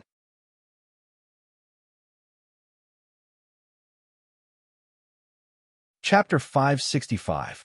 That Qi clan's divine lord is really overestimating himself. How dare he challenge Senior Xiao with just that bit of ability? Zhang Hai said disdainfully. After the Qi family's divine lord left, Miss Jing and the others surrounded Zhang Hai. "You little brat. How dare you look down on others here? If it were you on the stage just now, I reckon you wouldn't even be able to take one move." Xiong Ming habitually slapped the back of Zhang Hai's head as he spoke. Why would he challenge a small fry like me? Zhang Hai laughed dryly. Miss Jing only frowned silently, as if she was thinking about something. Then everyone headed back to the wildfire's camp. On the way, Shaoling Yu didn't look happy at all. Either we get rid of Qi Hong Xian or let Yueru leave the Guan family. When they returned to the suite, Shaoling Yu already had a plan. Because the Qi family's divine lord had an agreement with the city guard commander, the Qi family didn't use Shaoling Yu's matter to pressure the Guan family. The Guan family, on the other hand, had finally found the enemy who had obstructed the wildfire's mission. Although any mercenary group would fail a mission, if it was because of someone else's deliberate scheme, then they would definitely think of ways to take revenge. If someone else schemed against your mercenary group and you didn't do anything, then you would always be schemed against in the future. The failure of the mission last time had a great impact on the wildfire's reputation. The Guan family had to deal with the enemy forcefully this time. Under the Guan family's orders, the wildfire mercenaries left the camp one after another. They all disguised themselves as ordinary cultivators and quietly left the city. This was a secret operation. The goal was to eliminate the enemy as quickly as possible. The enemy couldn't be alerted in advance. However, Shaoling Yu and Miss Jing still had doubts about the secrecy of this operation. Last time, Guan Yichuan had led a large group of mercenaries on a mission. It was also very confidential, but the enemy had found out about it first. Moreover, the enemy had predicted the route correctly. That was how they had been able to set up an ambush. If the secret had been leaked last time, who could guarantee that the news wouldn't have spread to the enemy this time? Wildfire's 3,000 men left Duhu City from the north, south, east, and west gates. Then, they split into 3,100-man squadrons and circled around to surround their target from all directions. Just this encirclement alone took nearly a year because the target location was a little far from Duhu City. According to the plan, after everyone completed the detour, they began to shrink the encirclement while gathering the mercenaries who were originally scattered. We'll reach the Evil Wind Valley in one more day, but there's still no response from the other side. I guess they're going to be in big trouble this time. Zhang Hai rubbed his fists and said, "This is a little strange," Shaoling Yu said cautiously. Indeed, since the Evil Wind Valley dared to attack Wildfire last time, they must have thought of the Butler's revenge. We should have been watching the Butlers' every move for the past few years. This time, they should have received the news that Wildfire has turned out in full force. Miss Jing nodded. It shouldn't be a problem. Evil Wind Valley has no more than 5 monarch gods, and Wildfire has 4 monarch gods. In addition to the monarch gods sent by the Butler, we should be able to take down Evil Wind Valley. Xiongmeng was very confident. Evil Wind Valley is near Duhu City. They often rob the mercenary groups in Duhu City. Don't tell me there aren't any large families, factions, or city guards to eliminate them. Shaoling Yu asked, puzzled. Brother Xiao, you haven't been in Duhu City for long, so you don't know much about Evil Wind Valley. They usually attack mercenary groups without strong backgrounds or rob passers-by. Moreover, they aren't weak, so they haven't touched the interests of large factions for many years. Why would those large factions need to mobilize their forces to eliminate them? The most important thing is that the situation in Evil Wind Valley is quite bad. Cultivators below the Monarch God realm will be greatly restricted when they enter. The enemy is hiding in Evil Wind Valley, which is a headache for large and small factions who want to eliminate them, Xiongmeng explained. Then, even if we can win this attack on the Evil Wind Valley, we will probably suffer heavy losses, right? Shaoling Yu asked worriedly. That's not necessarily true. It depends on how the Butler plans to fight. Miss Jing shook her head. In this operation to attack Evil Wind Valley, although the entire Flowing Fire mercenary squad had moved out, the several captains and vice-captains, including Guan Yuan, didn't have the authority to command. Instead, a late Divine Lord powerhouse from the Guan family was in charge. The captains and vice-captains of the Flowing Fire mercenary squad had to obey their orders.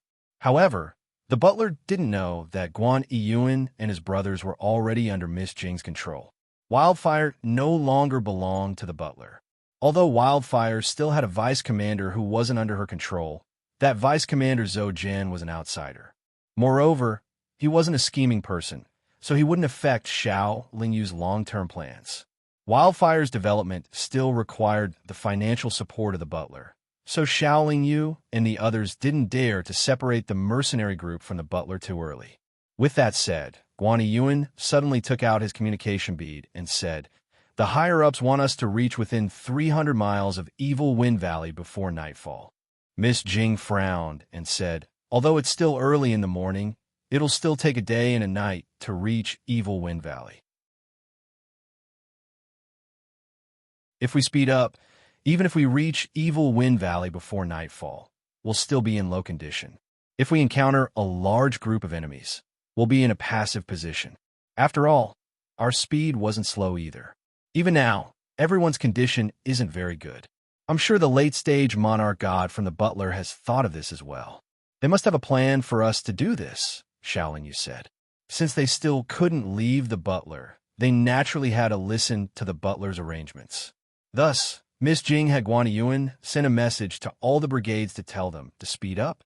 With double the speed, most of Wildfire's mercenaries reached within 300 miles of Evil Wind Valley before nightfall. Then, they found a place to hide and did their best to recover. In the hazy twilight, Xiao Lingyu flew into the air and gazed into the distance. All she could see was a mountain range in the distance. From the silhouette of the mountain range, she could see that the peaks were very tall and stretched over a large area, giving off a feeling that it was difficult to cross. Evil Wind Valley was in that mountain range, and there were countless strange winds that wreaked havoc all year round. These strange winds would occasionally emit ghost-like wails and wolf-like howls, causing cultivators to feel uneasy. Cultivators below the monarch god stage who entered Evil Wind Valley would gradually lose their breath and even lose their minds after a long time. There were no heavenly treasures in Evil Wind Valley, and no monster beasts lived there. Thus, ordinary cultivators, even monarch god experts, wouldn't easily set foot in there. The mountain range where Evil Wind Valley was located wasn't very large and was far inferior to the floating Kakin mountain range. There weren't any high-level monster beasts in there, and although it wasn't too far from Duhu City, it was basically forgotten by the cultivators of Duhu City. It was also because of the special environment of Evil Wind Valley that many cultivators who were chased by powerful enemies or Duhu City's major factions to hide in there. Over time, as more and more cultivators gathered here, it naturally formed a powerful faction. Almost all the cultivators in the Evil Wind Valley were desperados. All of them had their own methods and were ruthless. If someone could gather them and train them, they would definitely be able to display a very powerful combat strength. Evil Wind Valley's strength could not be underestimated from how it dealt with the 1,000-man mercenary group of the Guan family. Even for nearly 300 kilometers away, Xiao Lingyu could faintly hear the strange sounds coming from Evil Wind Valley. However, no matter how she looked, she couldn't see a single person. Wildfire was only given an hour to rest before the late-stage monarch god from the Qi clan gave the order to attack. Attack now? I've only recovered half of my strength. If we attack in this state, won't we be sending ourselves to our deaths? Zhang Hai asked in confusion. What should we do? Attack or not? Xiong Ming asked with a gloomy expression. Let's attack first and see. All of you, drink some fruit wine, Miss Jing said after a moment of thought. Drinking a mouthful of fruit wine would quickly restore one's strength, but there wasn't much fruit wine. She couldn't give all 3,000 people a mouthful, so she could only take care of those close to her. Under Guan Yiyuan's orders, the cultivators of the Wildfire mercenary band donned their battle armors and surrounded the Evil Wind Valley. 300 kilometers was a distance that could be covered in the time it took to brew a cup of tea for these heavenly gods. However, the fierce winds that constantly surged out from Evil Wind Valley greatly limited their speed. Most importantly, Under the influence of these gusts of evil wind, it was impossible for the mercenaries of the Flowing Fire mercenary band to hide themselves.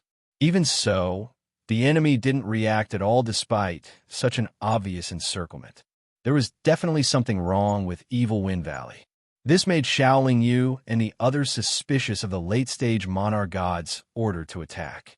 Evil Wind Valley didn't have a proper entrance or exit. Even if there were, it would probably be a secret passage. Wildfire's cultivators braved the fierce winds and arrived at the side of Evil Wind Valley. They could only find a slope that wasn't too steep and rushed to the top of the mountain. To everyone's surprise, not a single one of the Evil Wind Valley's cultivators appeared at the top of the mountain.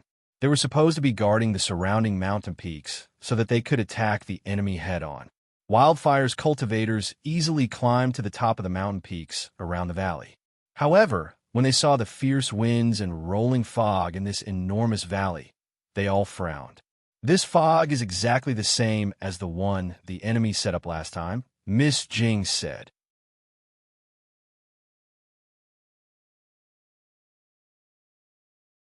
Chapter 566.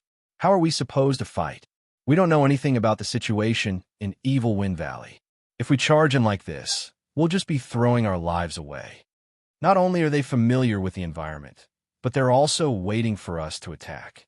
I don't think we should go in, but the late-stage god monarch from the Guan family has already given the order to attack.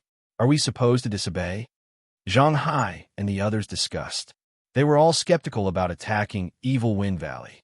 At that moment, Guan Yuan suddenly took out his communication bead and said to Miss Jing, "The higher-ups want us to surround the peak of the valley. They want us to hold back for now and take the time to recover. One moment they want to fight, and the next moment they want us to stop. I really don't know what they're doing. Do they even know how to fight?" Zhang Hai said, "Haha, I think I understand the intentions of the late-stage god monarch from the Guan family. He's purposely letting us charge in while we're not in our best condition to lure the people in Evil Wind Valley out to fight. Although this will put us at a disadvantage, it's still better than us fighting in Evil Wind Valley," Miss Jing said with a smile. Damn it. The people from Evil Wind Valley clearly don't plan to fight outside, even if we're not in our best condition, Xiaoling Yu said calmly. That's why they want us to stop and rest. Our condition is so bad that the people in Evil Wind Valley don't dare to come out. They probably know that we're too strong and don't want to fight with the Guan family. They want to use the fog and evil wind to scare the Guan family away, Miss Jing added. The evil wind and fog were not simple. It was unrealistic to send scouts down to investigate the situation. Not long after the scouts went down, they would probably get lost or be killed by the bandits in Evil Wind Valley. Then, the late-stage god monarch from the Guan family sent another message. He ordered all the god monarchs to fly into the air above Evil Wind Valley and bombard it with spells, talismans, and weapons. As for the heavenly gods, they continued to surround Evil Wind Valley, ready to kill any bandits that came out of the valley. Xiaoling Yu, the three Guan brothers, and Zhou Jin then flew into the air and attacked the ground with all kinds of long-range attacks. However, even the attacks of god monarchs would be weakened by the evil wind after they fell into Evil Wind Valley. Their lethality was very limited.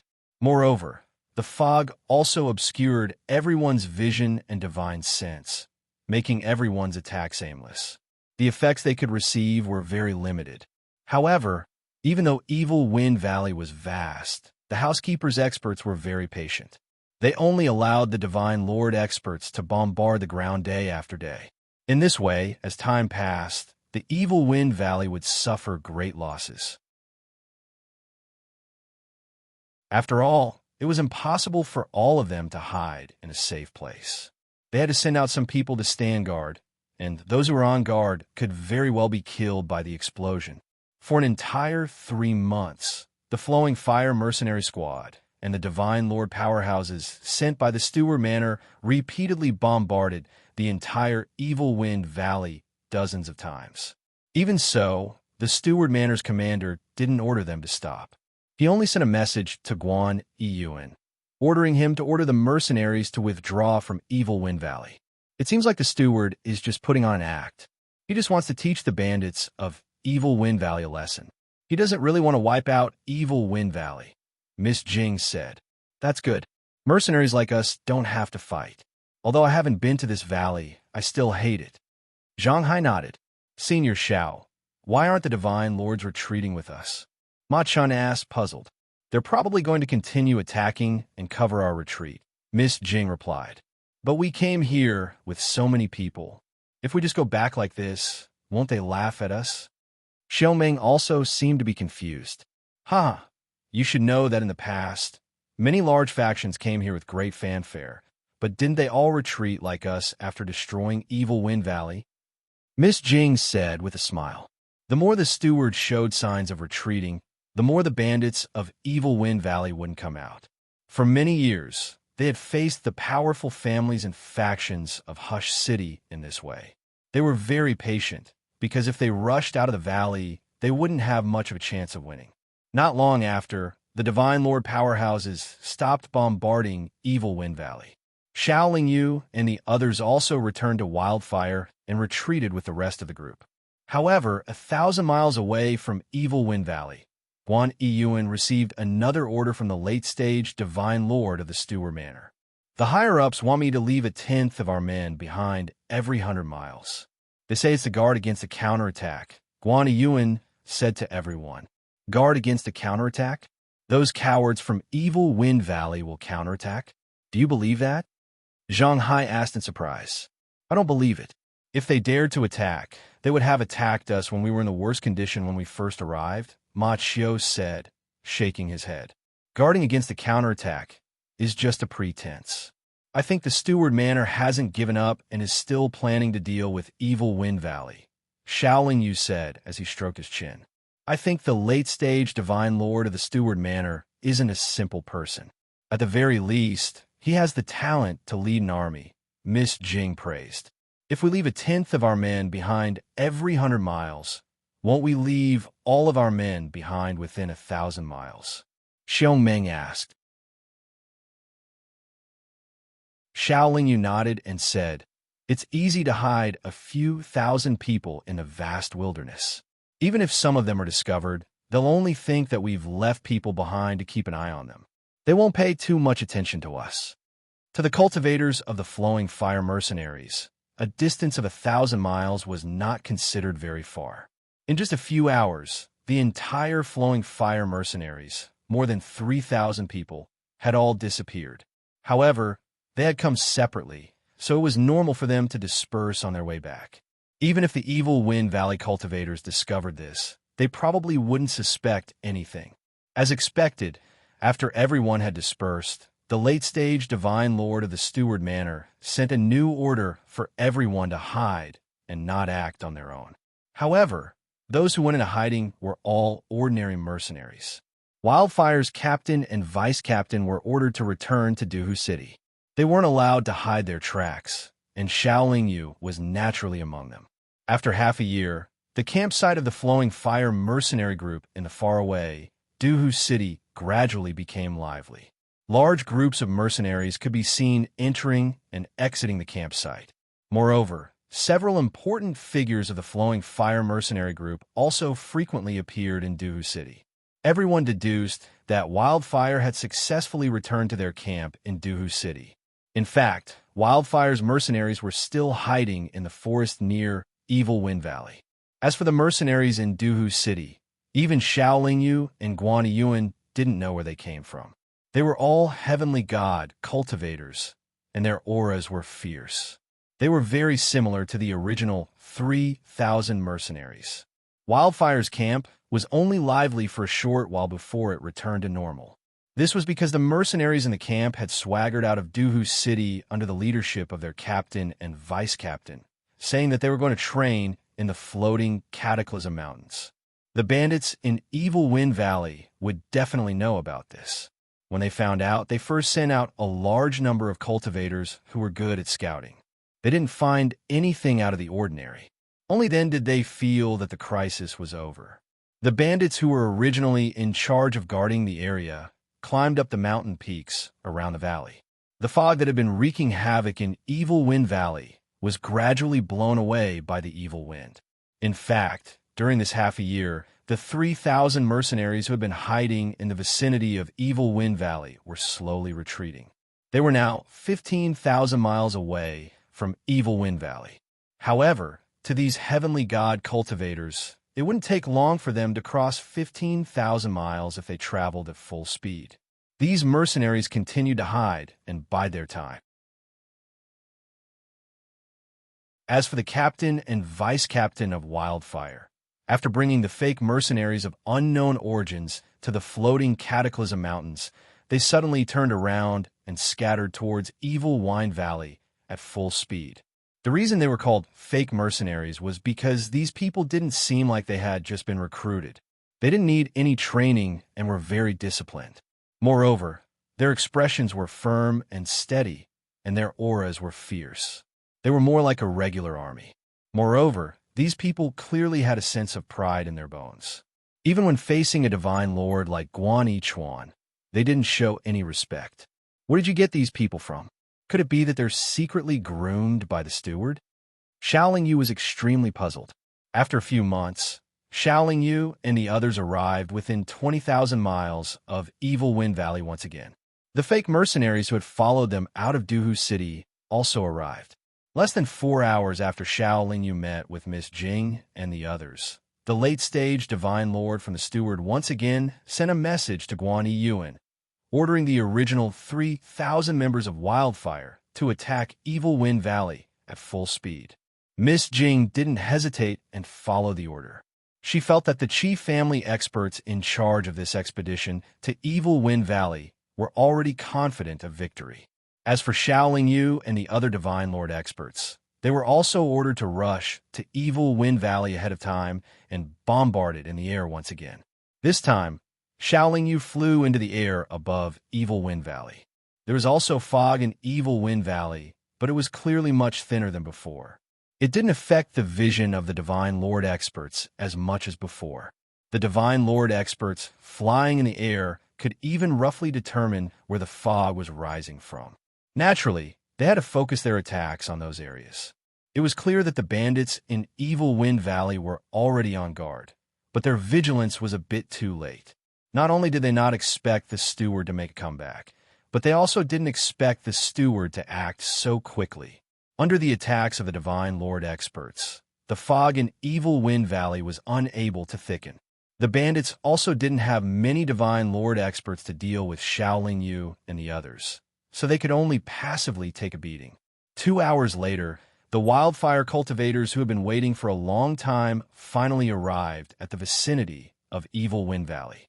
The fake mercenaries that came with Xiaoling Yu and the others were right behind the 3,000 members of Wildfire, ready to attack at any time.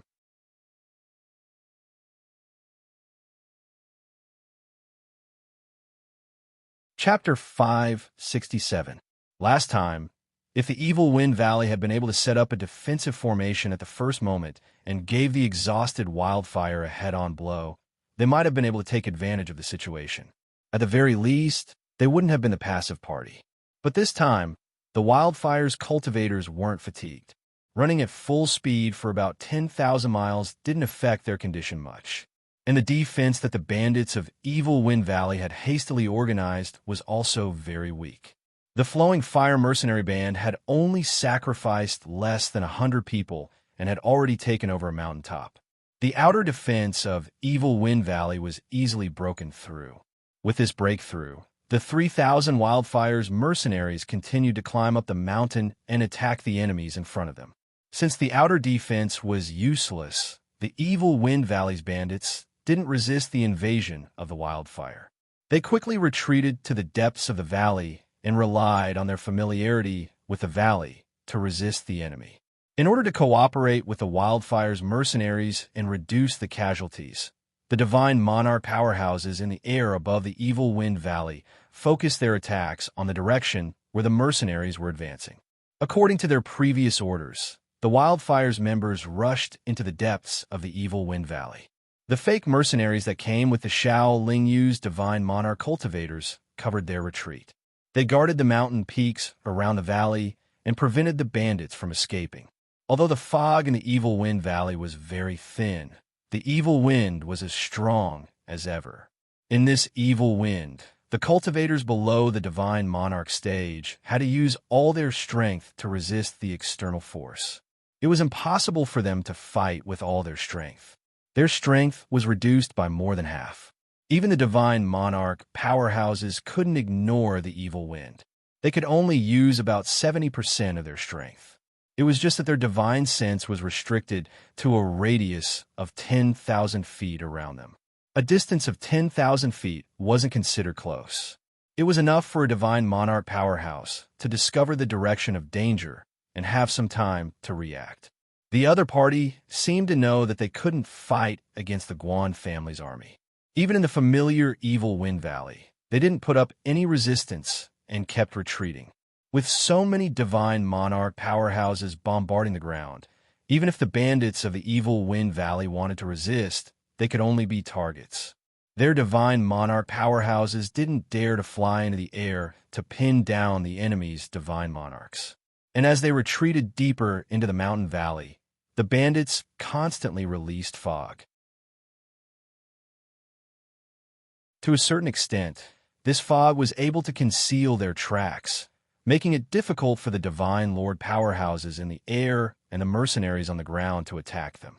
Using their familiarity with the Evil Wind Valley, the bandits circled around the valley a few times before disappearing without a trace.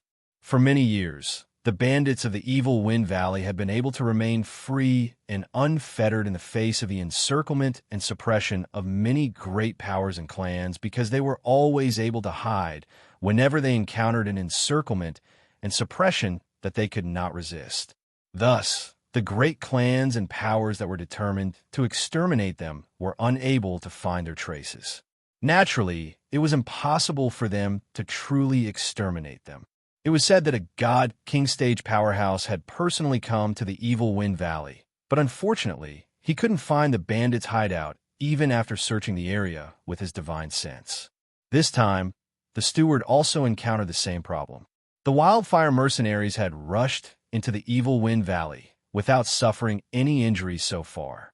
However, they couldn't move quickly in the Evil Wind Valley, making it difficult for them to search the entire mountain valley. Even if they could search quickly, these ordinary mercenaries wouldn't be able to find any clues. The expected bloody battle didn't occur, which made everyone feel a little strange, but at the same time, they felt a little relieved. But they couldn't find the enemy, which made everyone very depressed. This time, although they had made great progress compared to the last time, and everyone was able to kill their way into the Evil Wind Valley as they wished, they didn't have any substantial breakthroughs. After all, they didn't kill a lot of enemies. After searching for half a day in the Evil Wind Valley, a very serious problem was placed in front of everyone. In such a harsh environment, ordinary Heavenly God stage mercenaries wouldn't be able to hold on for too long. Half a day was already their limit. In other words, if they couldn't find any traces of the enemy, the wildfire mercenaries would have to retreat as soon as possible. Otherwise, they would need the protection of the divine lord stage cultivators. Although the steward powerhouse in charge of this battle knew that this would happen, he didn't seem to be prepared for it. After another 2 hours, the mercenaries who had entered the Evil Wind Valley had no choice but to retreat temporarily. Fortunately, the Evil Wind Valley was surrounded, and the enemy was like a turtle in a jar. Moreover, the steward's losses so far were negligible. The next day, after everyone had recovered, they re-entered the Evil Wind Valley and continued to search for traces of the bandits. If they continued to search day after day, they would sooner or later turn the entire Evil Wind Valley upside down. It was just that in the past, there had been a few great clans and powers who had searched the Evil Wind Valley over and over again, but no one had ever been able to find the bandits who were intent on hiding. Before these bandits joined the Evil Wind Valley, they had to swear a soul oath that they would never betray the steward. They wouldn't divulge any secrets, because if they did, their souls would scatter. Now that there was no trace of the enemy, Xiaoling Yu and the other Divine Lord Stage experts naturally didn't continue to bombard the ground in midair, because that would be a waste of energy. They were all ordered to land in the Evil Wind Valley and cooperate with the Heavenly God Stage mercenaries in the search.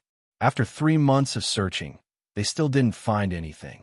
Just as everyone was about to lose their patience, the exquisite bracelet on Miss Jing's wrist suddenly blossomed with a rainbow light, causing her to let out a soft cry of surprise. "What is it?" Xiaoling Yu was more focused, so he could sense the slightest change in his surroundings. He also noticed the rainbow light. Something's wrong. Miss Jing frowned as she looked at her bracelet that was constantly glowing. "What's wrong?" Xiaoling Yu asked again. Miss Jing shook her head, indicating that she wasn't too sure either. She then began to walk around and stare at her bracelet. They were currently in the center of the Evil Wind Valley. Apart from the ground that had been flattened by the fierce winds, there was nothing strange about this place. Once they left this area, Miss Jing's bracelet would continue to glow with rainbow light, just like before. "There's definitely something wrong down there." Miss Jing transmitted her voice to Xiaoling Yu. "What is it? Can you make a rough guess?" Xiaoling Yu asked curiously. "My bracelet is very sensitive to some special energy fluctuations. If there isn't a treasure hidden down there, then there's a very powerful and special array or restriction," Miss Jing said with uncertainty. Xiaoling Yu frowned and thought for a moment. "There are many divine monarch experts from the Guan family in this valley. If we make a move here, we'll be discovered very quickly. Most importantly, we can't be sure if there's an opportunity or danger down there. It's possible that the bandits are hiding down there." "Then what should we do?" Miss Jing asked. "If the bandits are really hiding down there, even if we wait for the Guan family to retreat, we might not be able to defeat them. Rather than that, it's better to inform the Guan family. Even if there really is a treasure down there, we still have a chance."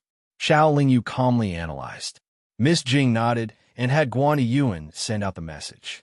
Not long after, not only did the divine monarch experts from the wildfire arrive, but there were also 4 divine monarch experts from the Guan family. As for the late-stage divine monarch expert in charge of the operation, this was the first time he appeared in front of everyone. To everyone's surprise, this late-stage divine monarch expert in charge of the Guan family's operation looked very young. He had sharp eyebrows, bright eyes, red lips, and white teeth. He wore a white robe and held a folding fan in his hand. His hair was tied up in a bun with a golden embroidered belt. He gave off the feeling of an elegant young master. Miss Jing and Xiaoling Yu naturally didn't know this person, but from Guan Yuan's memories, they knew that this person was called Guan Wei. He was a very important figure in the Guan family. His status wasn't any lower than that of the Guan family's patriarch. "Is there a problem down there?" Guan Wei first used his divine sense to scan the area, but didn't find anything. He frowned and asked, "There must be a problem down there. As long as we dig deeper, we will definitely find something." As the leader of the wildfire, Guan Yuan stood up and said what Miss Jing wanted to say. Guan Wei pondered for a moment and said, "Then let's dig down and see. In any case, we don't have any clues at the moment." Since Guan Wei had spoken, the others naturally didn't have any objections. Apart from Qi Zhengwei, all the divine monarchs took out their weapons and started digging. The ground was very hard, but it couldn't stop the sharpness of their high-grade divine weapons. In just the time it took to drink a cup of tea, there was a huge pit that was 100 feet deep in front of everyone. However, after digging for 100 feet, they still didn't feel anything strange. "We have to continue digging," Guan Yuan said with certainty. However, the divine monarchs sent by the Guan family weren't very happy. They felt that Guan Yuan was looking for trouble. "Then let's continue digging," Guan Wei ordered calmly. This time, they dug for a full 500 feet. One of the Qi family's divine monarchs complained, "What a waste of effort. Continue digging." Guan Wei narrowed his eyes and said, he had already felt a strange aura. When they dug to a depth of 10,000 feet, the divine monarchs suddenly discovered that there were a few more cracks on the ground that was originally as hard as iron. Moreover, from those cracks, there was a very distinct and peculiar aura that constantly emitted. Not to mention that they were all divine monarchs. Even deities could see that there was a problem below. "Everyone come up," Guan Wei suddenly shouted. 1,000 feet deep was something that divine monarchs could fly over in an instant. Just as everyone landed on the ground and soared into the air, a roar suddenly erupted from the crater on the ground. Then, an indistinguishable radiance soared into the sky from the crater.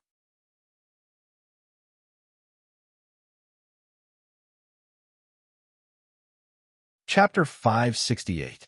To everyone's surprise, two late heavenly god mercenaries who were slightly slower to react were swept up by the gale.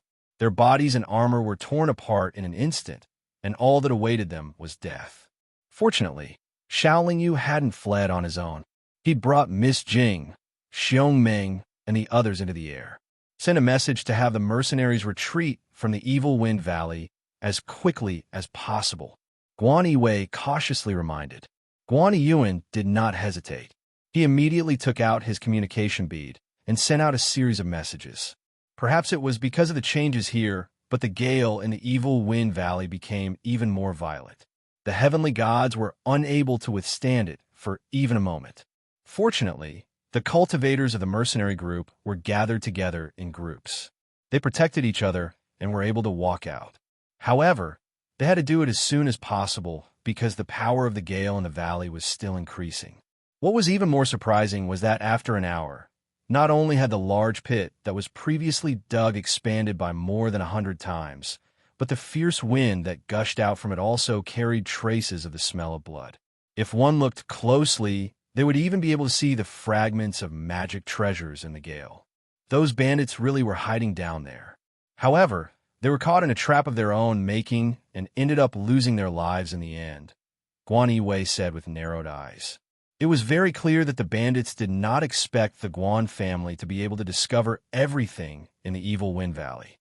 They probably did not expect that they would be swept up by the gale after the hole was dug. To be able to make such a ferocious wind carry the smell of blood, it proved that the number of people who died below was definitely not small. The wildfire mercenaries had already used this half an hour to retreat from the Evil Wind Valley. Moreover, they had cautiously retreated 100 kilometers away from the Evil Wind Valley. Because the wind in the Evil Wind Valley was getting more and more violent, to the point where even the Divine Monarch experts were unable to withstand it, Guan Yiwei led the Divine Monarch experts away from the Evil Wind Valley for the time being. Instead, he stared at the constantly expanding crater in the Evil Wind Valley. After a full 3 days, the large pit had occupied almost 1/10 of the entire Evil Wind Valley's vast surface area. The gale finally stopped. Not only did the wild winds that even a divine Lord Master find hard to resist stop, but the entire Evil Wind Valley also became calm and tranquil. Even the wild winds that used to wreak havoc in the valley had stopped. This Evil Wind Valley is surrounded by tall mountains. Evil winds wreak havoc all year round. I'm afraid that these evil winds come from underground. Are you interested in going down with me to investigate? Guan Yiwei asked with a calm expression. Regardless of whether it was the Sir Gods sent by the butler or Xiaolingyu and other Sir Gods with different surnames, their eyes shone as they nodded silently. However, after we go down later, I hope that everyone will focus on the big picture and support each other. Don't neglect the danger or start a conflict for some opportunities. If there really is something good down there, then let's work together to obtain it first and then hand it over to the family. I believe that the family will not mistreat everyone. Guan Yiwei gave a few more instructions before leading everyone towards the huge pit in the Evil Wind Valley. Xiaolingyu first left Xiongmeng and the others behind, only bringing Miss Jing with him as he flew into the valley. Although the Evil Wind Valley had undergone a drastic change, other than the large pit and the lack of wind, nothing else seemed to have changed. The ground was still as flat as before, almost as smooth as a mirror. Furthermore, there were no flowers or trees to be found. The pit was bottomless, and it was pitch black below, as if it was a bottomless abyss. The pit was very quiet, so quiet that it was a little deathly. Everyone, be careful. No matter what, staying alive is the most important thing, Guan Yiwei said as he took the lead to jump into the pit. In the blink of an eye, he was swallowed by the darkness. The Sir Gods with the surname Guan naturally followed closely behind. The only Sir Gods with different surnames present were Xiaoling Yu and Zhou, general the two of them, and Miss Jing stayed behind. In order to not arouse suspicion, the three brothers, Guan Yiyuan, Guan Yichuan, and Guan Yishan, also followed behind Guan Yiwei. Let's go down as well. Don't be in a hurry to fight for any benefits. With a late-stage Sir God expert here, we won't be able to compete. Zhou Jin said with a smile before jumping into the pit. Xiaoling Yu wasn't in a hurry to leave. He waited until everyone had left before asking Miss Jing, "Did you find anything else?" Miss Jing shook her head before taking out the bracelet she had put away earlier. The exquisite multicolored bracelet was still glowing, but it was much more intense than the last time. The dazzling light almost enveloped Miss Jing, making her, who was already very beautiful, look even more holy. "The only thing I'm sure of is that there's an ownerless, supreme-grade, divine treasure down there," Miss Jing said. "I didn't expect your bracelet to be able to detect treasures," Xiaoling Yu said with a look of admiration. Although it can detect the existence and grade of treasures, it's useless against sane artifacts," Miss Jing said meaningfully. Xiaoling Yu's expression didn't change at all. He looked at the pit beneath his feet and said, "We should go down too." Miss Jing cupped her fists and said, "Brother Xiao, please take care of us later." Xiaoling Yu smiled and said, "It's not certain who'll be taking care of who."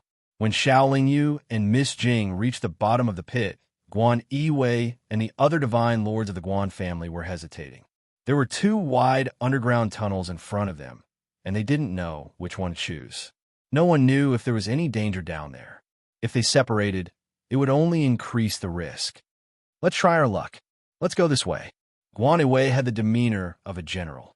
He only pondered for a moment before walking resolutely to the left tunnel.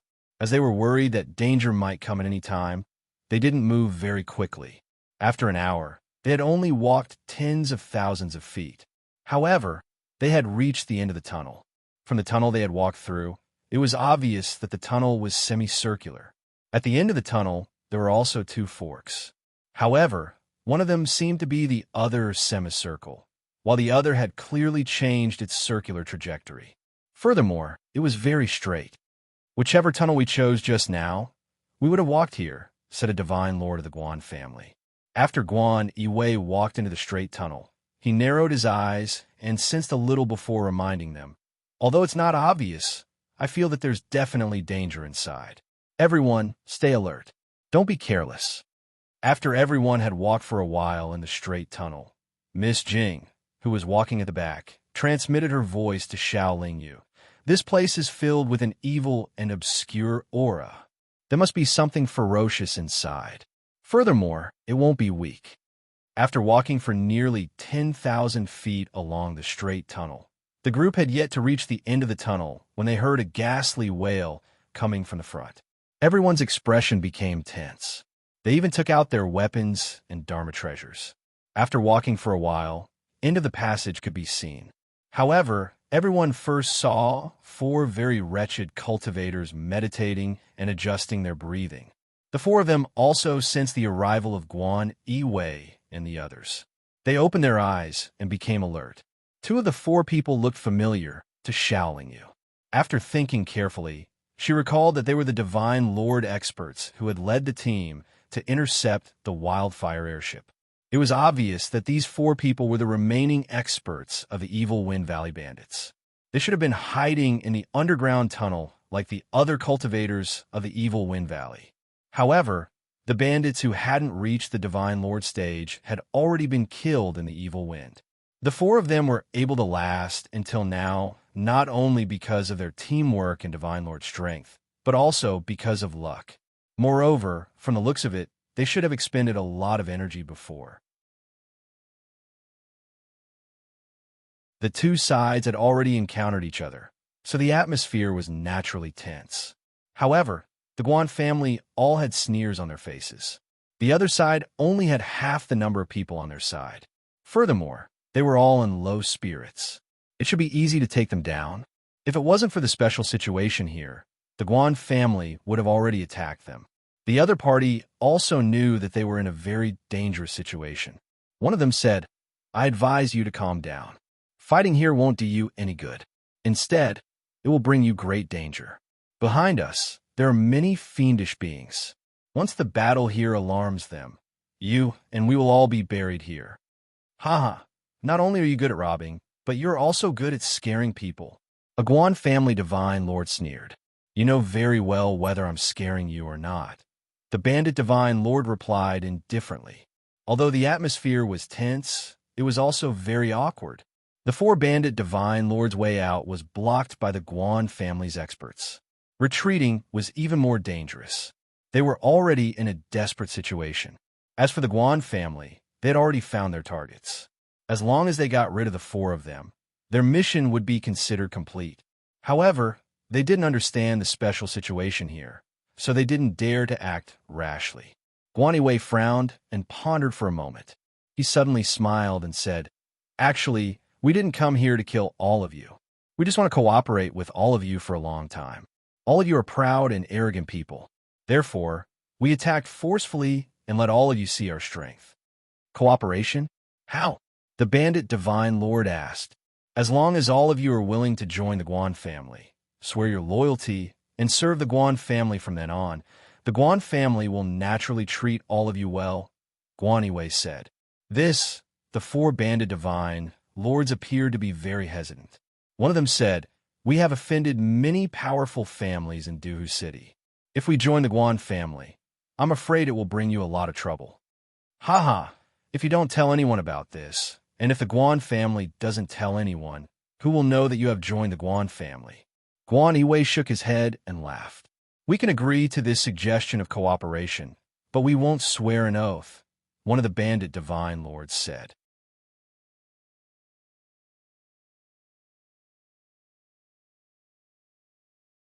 Chapter 569. If we swear an oath, we won't cooperate with you anymore. We will become your servants. The divine emperor robber looked at the people behind Guan Yiwei and said, "Are some of them not from your Guan family?" When they arrived at the Guan family, did they swear an oath of loyalty? If they had to swear an oath to join the wildfire, the Guan family wouldn't have been able to recruit a single divine emperor expert. This can't be generalized.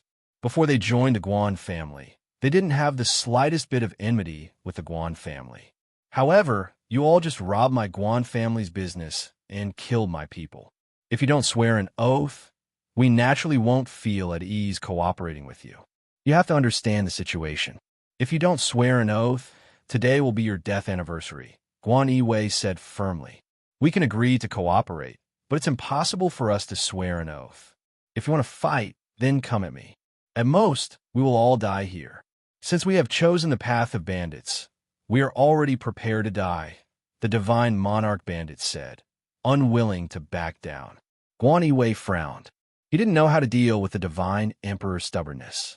The reason he had suddenly proposed cooperation just now was the best choice he had made after sizing up the situation.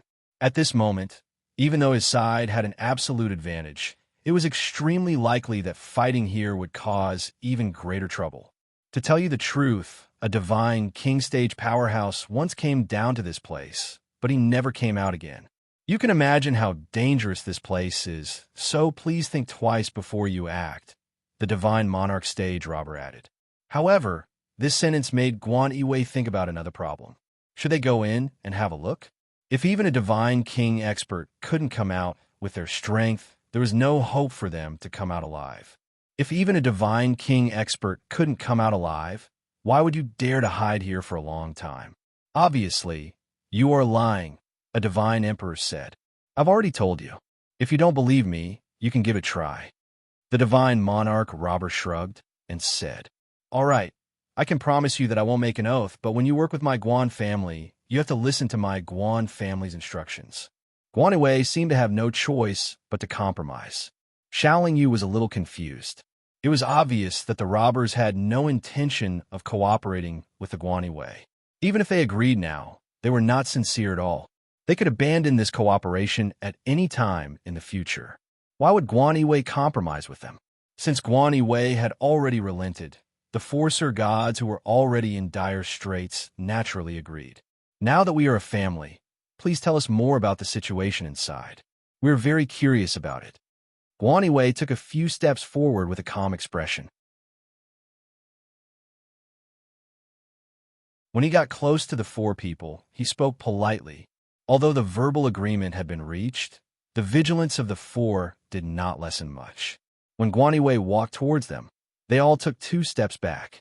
We've never been inside, so we don't know much about the situation inside. We only know that the evil winds of Evil Wind Valley come from here, and that there are many fiendish creatures inside. A divine Lord Realm bandit replied. In other words, what you know is almost the same as what we know. Guan smiled faintly and then suddenly changed his expression. He snorted coldly and said, "In that case, what's the use of keeping you alive?" Before he could finish speaking, Guan suddenly rushed forward a few dozen feet and stood behind the 4 divine monarch stage bandits, forming a pincer attack with Xiaoling Yu and the others. "What are you doing? We have a cooperation agreement." The 4 Sir Gods were panicking. They looked very nervous. "Is that agreement effective? You are useless to us, so the cooperation is naturally useless." Guan stared at the 4 people's expressions. He looked very confident. "Then do it. If those evil things are attracted, don't say that we didn't warn you," a Sir God Robber said. "Don't use this to scare us. If I'm not wrong, although those evil things really exist, they will not come out easily. They will only surround and kill the cultivators who dare to rush in." When Guan said this, the expressions of the Sir Gods changed slightly. This made him even more sure of his guess. He then asked, "Am I right? You will know after you try?" A Sir God Robber insisted, but his nervous expression betrayed him. "Do it." Guan was not an indecisive person. He immediately gave the order to Guan Yiyuan and the other Sir Gods of the Guan family. In order to be safe, Guan waved his hand and created a light screen behind him that could block the spread of the aura and hide the momentum. The way out was blocked by 7 Sir Gods and a woman who looked like she was only at the Heavenly God stage. The Sir Gods who were in a bad state could not rush out at all. Although there was only one person blocking the way out, that person had the cultivation of a late Sir God. It was also difficult for the 4 Sir Gods to rush out.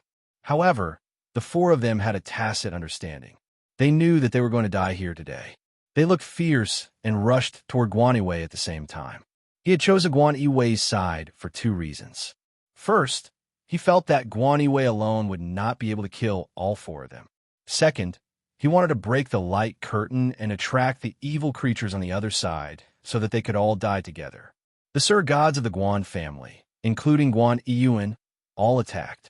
However, they were not in a hurry to attack. Instead, they first set up a restriction to block the way out. As for the 4 Divine Lord Bandits attacking Guan Yue had a look of disdain on his face. With a wave of his arm, he sent out the aura of a late-stage Divine Lord Expert, blocking all 4 of them. With another shout, all 4 of them spat out mouthfuls of blood and were sent flying backwards. Xiaoling Yu was very surprised to see this scene. He knew that late-stage Divine Monarchs were very strong, but Guan Yue had defeated 4 early-stage and mid-stage Divine Monarchs so easily. It was a little shocking. He looked at the young and elegant Guan Yue. He opened his folding fan and took a few steps toward the 4 Sir Gods. He said, "If you are willing to swear allegiance to me now, I don't mind taking in a few slaves from my Guan family." If the 4 of them didn't agree, then the only thing that awaited them was death. One of the Sir Gods shook his head and smiled bitterly. "It's not that we don't want to swear the oath. It's just that we can't. We are already—" "Shut up." The only mid-stage Sir God Robber suddenly shouted. "Boss, we are already at this stage. What else do we have to hide?" The Sir God Robber who spoke earlier said sadly, "That's right. Boss, we are already at death's door. Are we still hoping that the chief family can save us? We swore an oath of loyalty to them, but as for them, they clearly knew that the steward was trying to attack us, but they actually turned a blind eye to it. We sent people to the chief family to ask for reinforcements, but they actually told us to hide. The chief family simply doesn't care about our lives. Another early divine Lord Bandit angrily said, Haha, I think I understand now. You're already part of the Chi family. It's a pity that the Chi family treats you like dirt. Guaniwei shook his head and smiled. So you're saying that the Chi family ordered you to stop the Guan family's mercenary group from carrying out their mission? The four Sir God robbers remained silent. If they answered this question, they would be betraying the Chi family. The oath they had sworn would come true. The Guan family wouldn't even need to lift a finger to kill them. The Chi family has gone too far. Guaniwei narrowed his eyes and said angrily. He then swept the fan in his hand towards the four Sir God robbers. Immediately, more than 10 rays of light shot out from the fan. The four Sir God robbers reacted quickly. They tried their best to defend themselves, but they only managed to block 4 of the rays of light. The remaining 8 rays of light pierced through their bodies. The 12 streams of light then flew into the seemingly ordinary folding fan. Xiaoling Yu, who was already surprised by Guan Yiwei's strength, was even more surprised now. The fan in Guan Yiwei's hand was actually a top-quality divine artifact. Normally, only God King stage experts would have a top-quality divine artifact.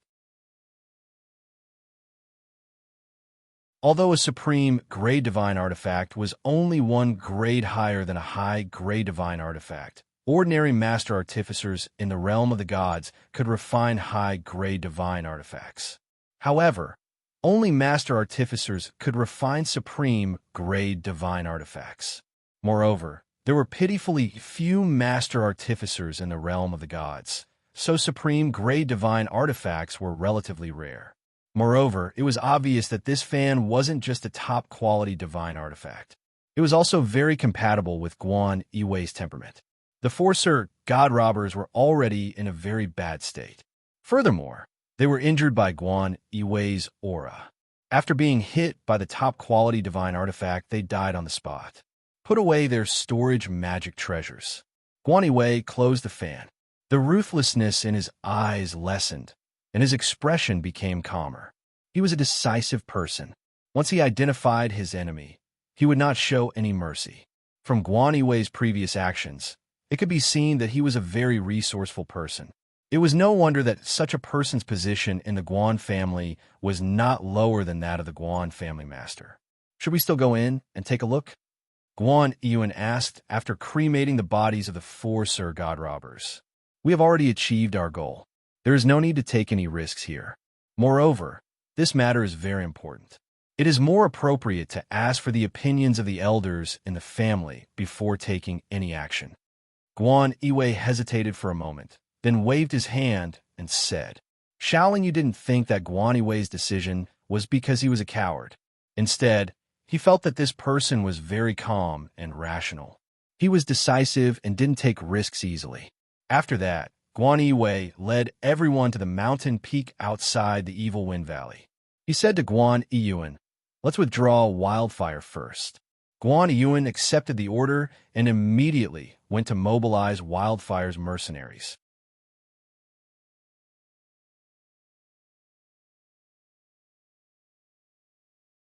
Chapter 570. Xiaoling Yu and the other two were hesitating whether they should leave with Guan Yuan. After all, they were also members of the Flowing Fire mercenary group, and, on the surface, they were Guan Yuan's subordinates. After hearing Guan Yiwei's question, they naturally had to stay and answer.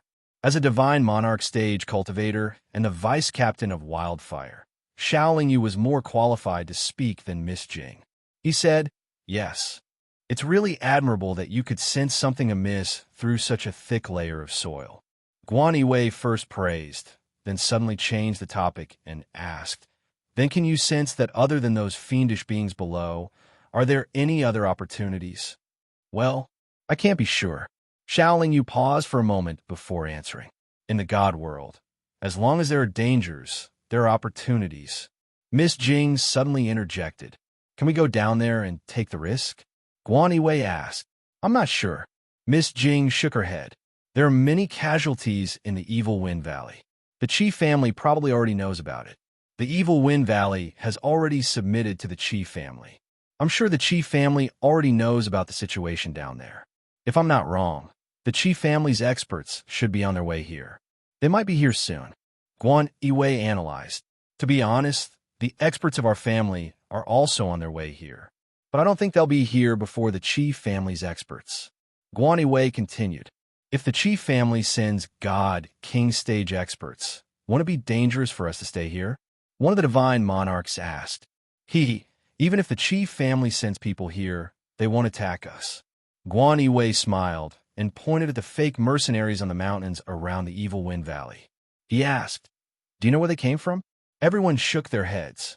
They are actually city guards sent by Lord Duhu to help us eliminate the Evil Wind Valley bandits. In other words, they are here on behalf of the City Lord Mansion. No matter how bold the chief family is, they wouldn't dare to interfere with the City Lord Mansion's affairs. Guan Yiwei retracted his arm and continued. Furthermore, it's not like our Guan family doesn't have a divine king. If the chief family's divine king wants to attack us, he has to consider whether our Guan family will agree or not. If that's the case, let's wait here, said a Sir God from the chief family in a relaxed manner. If we wait here, we'll be giving the opportunity to the Qi clan. If the danger inside isn't as great as we think, why should we give up the opportunity? It's not like we can stop the Qi clan's experts. Guan Yiwei shook his head and said, but that guy said that even divine king stage cultivators wouldn't be able to come out. If we go in, wouldn't we die in vain? A divine emperor from the chief family said worriedly. That's why I'm asking. Unfortunately, we don't know the situation down there, Guan Yiwei said helplessly. The chief family knew about the situation down there, but they didn't go in. It's enough to prove that it's very dangerous down there. Even if they arrived here first, they wouldn't dare to go in, Miss Jing said. They didn't dare to go in before. Maybe they were waiting for the right time. After all, they were the only ones who knew about it. Now that our Guan family knows about it, the city guards must have reported the situation to their commander. If the chief family's divine king stage expert arrived here first, he would definitely go in first. I don't know if the other divine kings would dare to go in, but if the old monster of the chief family came, he would definitely go in without hesitation, Guan Yiwei said with a wry smile. From Guan Yiwei's expression, it was obvious that he wanted to go down there first. However, it was obvious that there was a great danger down there. He couldn't control it, so he didn't dare to act rashly. The wildfire of the Guan family retreated, but the city guards were still guarding the Evil Wind Valley. They were probably waiting for the city lord's mansion to send experts. Guan Yiwei didn't know what would happen later, so he didn't want the Guan family's divine monarch stage experts to withdraw. After waiting for less than a month, Guan Yiwei suddenly narrowed his eyes and whispered, "They're here." Everyone looked in the direction that Guan Yiwei was pointing and saw a rainbow flying in from the sky. In just 2 breaths of time, the rainbow had already landed on one of the mountain peaks on the outskirts of Evil Wind Valley. The rainbow disappeared, revealing the figures of 6 cultivators. One of them was an old man with a sword box on his back. Among the 6 cultivators, one of them was Xiao Lingyu's old acquaintance, Qi Hongxian. The Qi family's people are here, Guan Yiwei said with a serious face. The 6 cultivators of the Qi family stopped on the mountain peak for a while. They didn't greet the city guards, but flew over first. Haha, this place was created by you little fellows, right? The younger generation will surpass us in time. You guys are too bold. The Qi family's sloppy divine king flew over and laughed at Guan Yiwei and the other experts of the Guan family. Senior, are you passing by? Guan Yiwei bowed respectfully to the sloppy divine king and said. The sloppy divine king was stunned at first, but then he nodded and said, Yes, we're passing by, huh? Although Guan Yiwei already knew that the Evil Wind Valley had submitted to the Qi family, he couldn't say it out loud. At least, it wasn't suitable for him to say it out loud. Senior, you're too late. There's no show to watch now. The Guan family and the City Lord's mansion have joined forces to suppress the Evil Wind Valley. We've already cleared out all the bandits here. It can be said that we've eradicated a big scourge for the people of Duhu City, Guan Yiwei said with a smile. Very good, very good. Although the Qi family's sloppy divine king had a high cultivation level, the standard of his speech was really lacking. Then, Guan Yiwei started to chat with the sloppy Divine King. He knew the purpose of the Qi family's visit, and he also knew that they wouldn't leave. Therefore, he could only stall for time as much as possible. The sloppy Divine King was probably using his consciousness to check out the situation. He didn't want to waste too much time talking to Guan Yiwei. "Brother Xiao, how have you been?" Qi Hongxian greeted Xiao Lingyu with a smile. Xiao Lingyu just nodded indifferently. Qi Hongxian was naturally prepared for Xiao Lingyu's cold attitude. He still had a smile on his face and said, "Yueru asked me to send his regards to Brother Xiao." When he heard the two words, Yueru, Xiao Lingyu's originally cold expression became a little gloomier. However, he only grunted in response. Qi Hongxian felt that it was boring, so he didn't waste any more time. "I feel that there might still be remnants of the bandits below. Since we've encountered the City Lord's manor and the Guan family suppression of the bandits, the Qi family can't just sit back and do nothing. How about this? The Qi family will eliminate the bandits below." Ha! The sloppy Divine King from the Qi family seemed to have checked out the situation. He didn't have the patience to talk to Guan Yiwei any longer, so he immediately led the Qi family's experts into the huge pit. "Should we follow?" a Guan family's Divine Lord asked. "No need. Even if we follow, even if the Qi family doesn't attack us, we won't be able to compete with a Divine King expert. If they attack us, we won't even have the chance to send out a message in such a dangerous situation. We'll die inside. It's best not to take the risk." Guan Yiwei waved his hand and shook his head. Less than a day after the Qi family experts fell into the pit, the powerhouse sent by the City Lord's mansion arrived. It was the great commander who had negotiated terms with the Qi family's sloppy god king in the dueling grounds of Hush City. Behind him were 10 divine, lord-level city guards. The commander also chatted with Guan Yiwei for a while. When he heard that the Qi family had gone down, he also led his men to the bottom of the pit. After half a day, the real expert from the Guan family arrived. Although she came alone, she was still a Divine King expert. Coupled with Guan Yiwei and the other Divine Lords, the overall strength of the experts sent by the Guan family was definitely not weak. However, what Xiao Lingyu did not expect was that the Divine King in charge of the household was a woman. She seemed to be middle-aged and had a dignified bearing. She had beautiful eyebrows and phoenix-like eyes.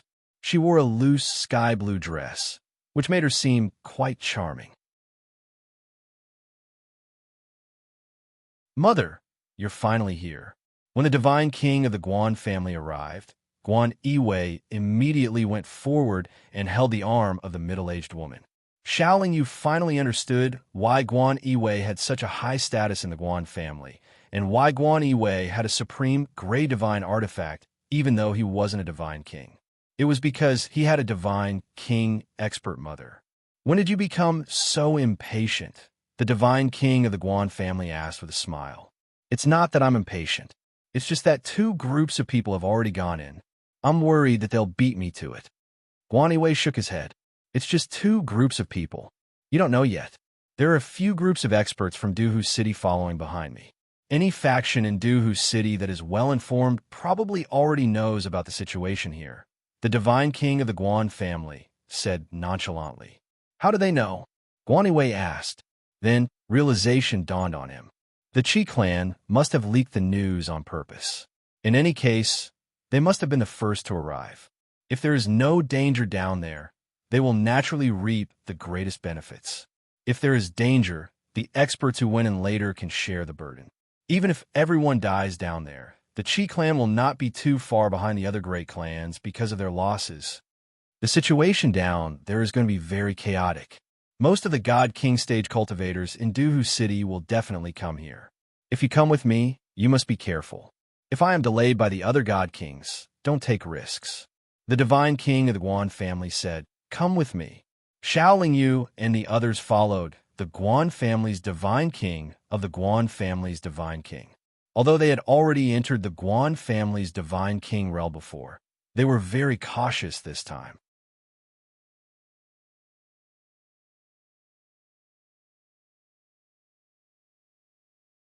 Chapter 571. Xiao Fei took the train back to her hometown at 16:30 this afternoon. The main reason was that Xiao Fei needed to change her identity card to that of a second-generation heir. Xiao Fei and her wife had a 9-month-old baby ever since they got married. They hadn't gotten a marriage certificate yet, and the child wasn't registered in the household register either.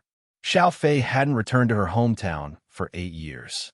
This time, it just so happened that one of her younger brothers managed to get into a prestigious university, so she made a trip back. This time, she would definitely be overwhelmed with work when she returned. It would probably be very difficult for her to keep up with the updates, so she wanted to let everyone know first. Xiao Fei would be back in 5 days at most, 3 days at least. She would make up for the updates that she owed as soon as possible. In the next few days, Xiao Fei would try her best to update every day. If there was only one chapter, please understand. Xiao Fei, thanks everyone.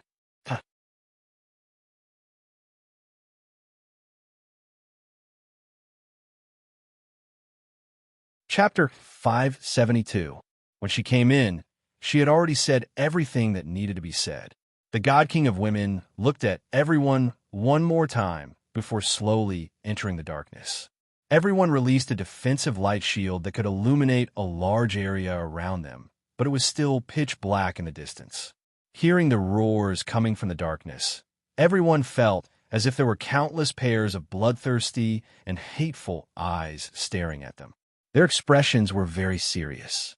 Less than 10 minutes after everyone had entered, numerous ferocious creatures that were originally hidden in the darkness quietly revealed themselves like ghosts. They were of different shapes and sizes, but all of them had ferocious faces. Their bodies were suffused with a brown-red glimmer, but they seemed to be transparent. These evil spirits looked like bloodthirsty phantoms. They could easily conceal their aura and light, and were faintly discernible in the darkness. At first, there were only a few, then dozens, hundreds, thousands. In the end, everyone could no longer see clearly how many evil spirits there were around them, because the surroundings were completely occupied by evil spirits. It was as if they were surrounded by thousands of soldiers and horses. It was unknown when the fiendish creature let out a cry. Then, all the other fiendish creatures in the surroundings let out cries and rushed over like a tide. As soon as they came, they encountered such a situation, and everyone was even more nervous than before. Disperse. Before anyone could react, the female God King let out a soft cry and gently swept her sleeve in front of her. A vast and mighty divine aura surged out, and in an instant, it actually caused all the fiendish beings within a radius of a few hundred meters to be shaken to the point of dispersing. These evil spirits were mostly at the great god or heavenly god stage. Although there were many of them, the difference between them and a divine king was too great. Don't be entangled with these evil spirits. Let's continue forward. The divine king of women's expression was very calm. She released a powerful aura to envelop everyone and led everyone deeper into the darkness. Along the way, evil spirits constantly pounced on them without fear of death, but the moment they came into contact with the divine king of women's aura, they were mercilessly killed by it. The strength of a divine king left a deep impression on Shaolin Yu. He felt that he could only face a divine king when he reached the late stage of chaotic, mysterious, enlightening realm. Not long after, the evil spirits that pounced on everyone in the boundless darkness gradually appeared, and there were more and more of them. Although the divine king of women's household could easily deal with countless great god and heavenly god stage evil spirits, the gap between divine king and divine monarch was huge. Generally speaking, it was impossible to make up for the gap with numbers. However, when a number of divine monarchs was immeasurable, the divine king expert had to act according to her ability. Due to the increasing number of divine monarch evil spirits, everyone's speed became slower and gradually fell into a bitter struggle. However, with the presence of a God King stage expert in the team, the housekeeper's team was able to advance and retreat freely. Of course, they couldn't only rely on the divine king of women's household to fend off the countless divine monarch evil spirits that were pouncing on them from all directions. Guan Wei had already taken action. His folding fan was constantly waving in front of him, and more than 10 streams of light shot out from it, piercing through the evil spirits' bodies and killing them. Xiao Yu had already experienced the power of a supreme, grade divine artifact. The rest of the divine monarch cultivators didn't stay idle either. They each used their own abilities, but they didn't want to kill the evil spirits. They only wanted to protect themselves. Xiao Yu constantly blasted out the primal chaos seal, and every time, he was able to clear a large number of evil spirits around him. Although these divine monarch evil spirits were in the divine monarch stage, their strength was far inferior to a real divine monarch stage human cultivator. Conservatively speaking, an early divine monarch stage human cultivator could easily defeat 3 early divine monarch evil spirits. For the time being, they wouldn't be in too much danger. However, as time passed, their consumption would become more and more serious. Guan Wei secretly rejoiced. Fortunately, he didn't come in before. Otherwise, if they were surrounded by the divine monarch evil spirits, none of them would be able to escape. Without a divine king stage expert to open the way, no matter how many divine monarchs came in, they would only be sending themselves to their deaths. Everyone knew that it would be extremely dangerous down there. However, they didn't expect that after more than 10 days, they still hadn't encountered any opportunities. They were still surrounded by countless divine monarch evil spirits. At this time, except for Guan Wei, the divine monarch cultivators had already used up more than half of their strength.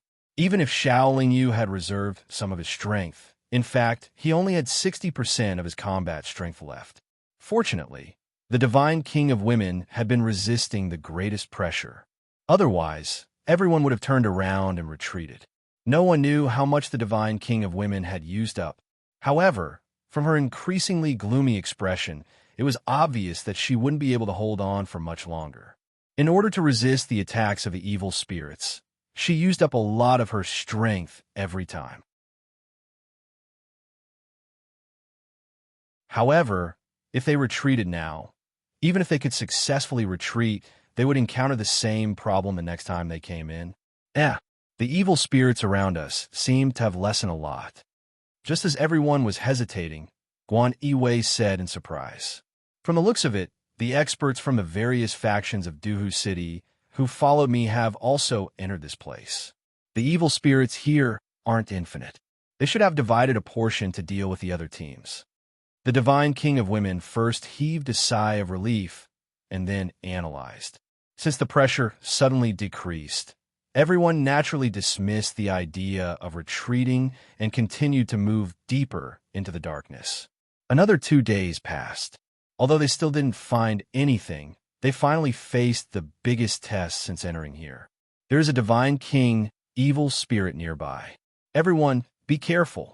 If we fight, I may not be able to protect you.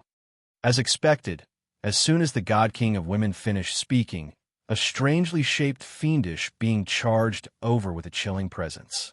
This evil spirit was almost transparent and shone with a brown-red light. However, it had the head of a crocodile and the body of a tiger and wolf. As it approached, the divine king of women's defensive aura began to shake violently. It seemed that it would collapse at any time. Not good. It should be a late divine king.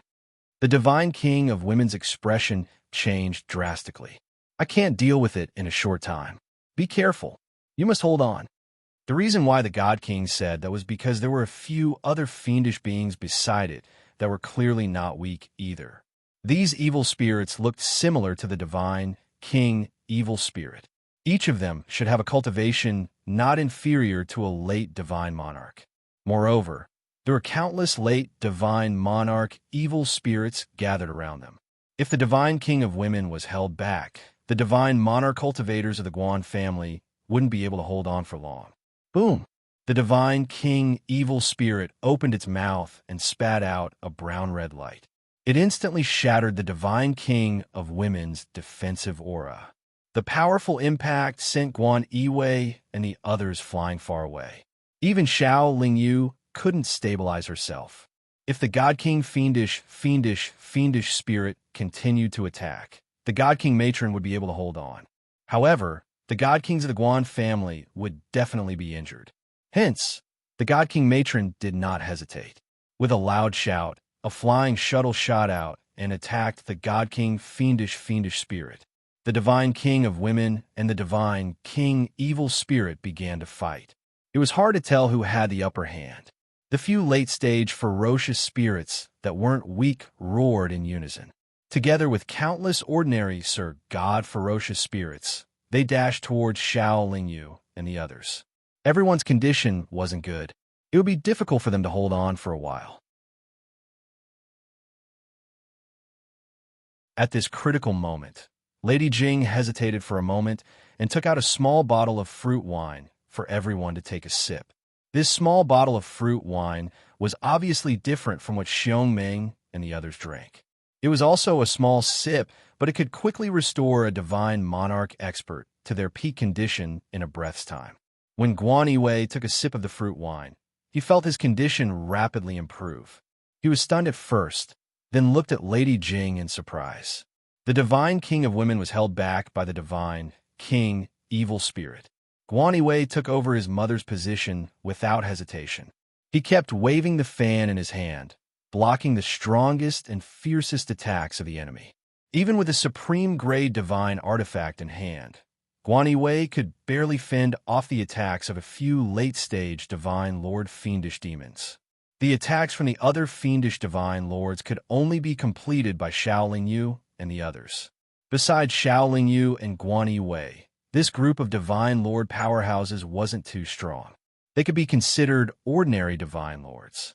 Each of them might be able to deal with 3 to 5 fiendish demons at the same stage. But at this time, they were facing 10 to 100 times more fiendish demons than they were. If the matron God King didn't deal with her opponents in time, then these people would suffer heavy losses. After a short consideration, Xiao Lingyu decided to go all out to help everyone get through this difficult situation. If he continued to hold back, he would have to hide in the divine artifact once the other divine monarchs suffered heavy losses. Xiao Lingyu, who was going all out, kept releasing the energy from the blood crystal in his body. He kept using the primal chaos seal. Wherever the evil spirits were concentrated, he would use the primal chaos seal. Wherever there was danger, he would do the same. Xiao Lingyu's performance surprised Guan Yiwei, who was occasionally distracted to check the situation around him. Guan Yiwei knew that Xiao Lingyu wasn't weak. Guan Yiwei had heard about Xiao Lingyu's battle with Zhou Jin and his battle with Qi Hongbin. However, he didn't expect that Xiao Lingyu's attacks would be so strong.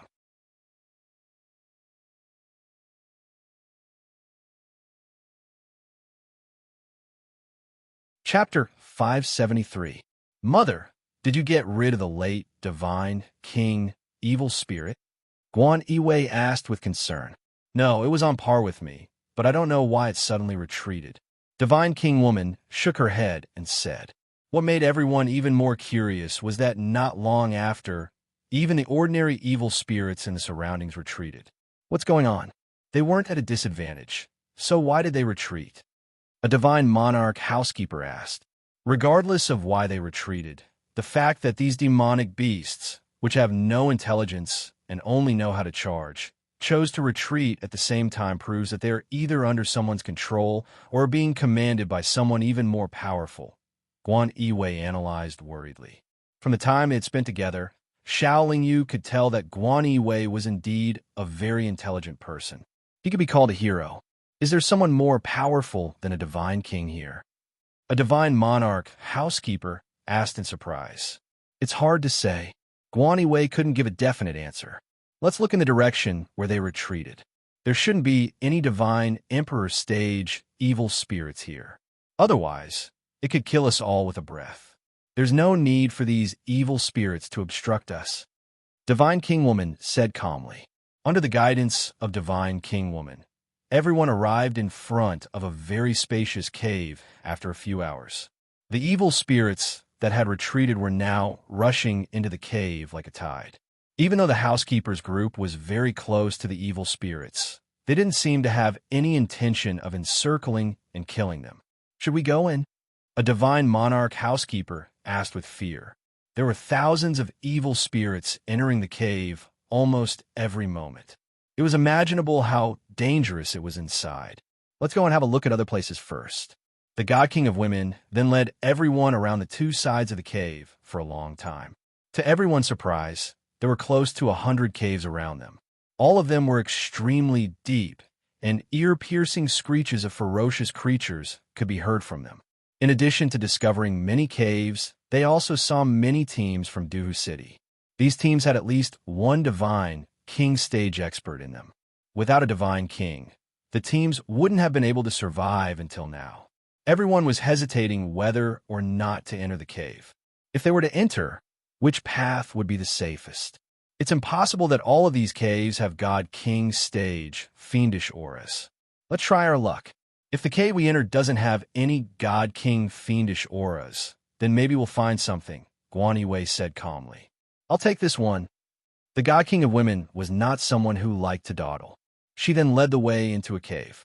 The cave was about 20 feet wide and 1,000 feet high. On the uneven stone walls on both sides, there were many brownish-red crystal cores. Within the cave, waves of evil wind that were not too strong were constantly blowing. The wind was mixed with the roars of those ferocious creatures. The evil wind in the Evil Wind Valley should have come from here, Guan Yiwei said. The God King of Women walked to the side of the stone wall and picked up a brown-red crystal core. She frowned and said, "This should be a fiend crystal. It's filled with extremely pure and evil fiendish energy. For cultivators who specialize in fiendish energy, I'm afraid they won't want to leave after coming here," Guan Yiwei said. Haha, this fiendish energy can erode one's mind and cause them to lose their consciousness. It's not something that ordinary cultivators can cultivate. The God King of Women smiled. I've only heard that the Azura clan can cultivate fiendish energy. Their Azura heart can protect their minds, Miss Jing interjected. The God King of Women and Guan Yiwei looked at Miss Jing in surprise. They were surprised by her words. Miss, you're quite knowledgeable. Very few cultivators in the God realm know about the Azura clan. The God King of Women said meaningfully. There are many records of them, Miss Jing said calmly. Mother, could there be an Azura inside? Guan Yiwei asked. This is my first time here as well. How would I know if there's an Azura here? However, to be able to cultivate here all year round and control so many fiendish creatures, if there really is something special inside, it must be very powerful. The God King of Women paused, then said, Let's go in and take a look first. If there really is danger, I'll cover the rear. You all must run away as fast as you can. When Guan Yiwei heard this, he seemed to have something to say, but his mother had already walked quickly into the depths of the cave. They'd only advanced 3,000 feet before many more fiendish creatures rushed out from the depths of the cave. They were like a flood that had opened a floodgate. However, the fiendish creatures charging at them weren't very strong. With the God King of Women at the front, the group was like a heavy steel battleship. They maintained a decent speed as they advanced. The heavenly god fiendish creatures weren't able to slow them down. However, when countless divine lord fiendish creatures charged at them, their speed dropped by more than 10 times. Before they'd even reached the end of the cave, Miss Jing's small bottle of fruit wine had already been emptied.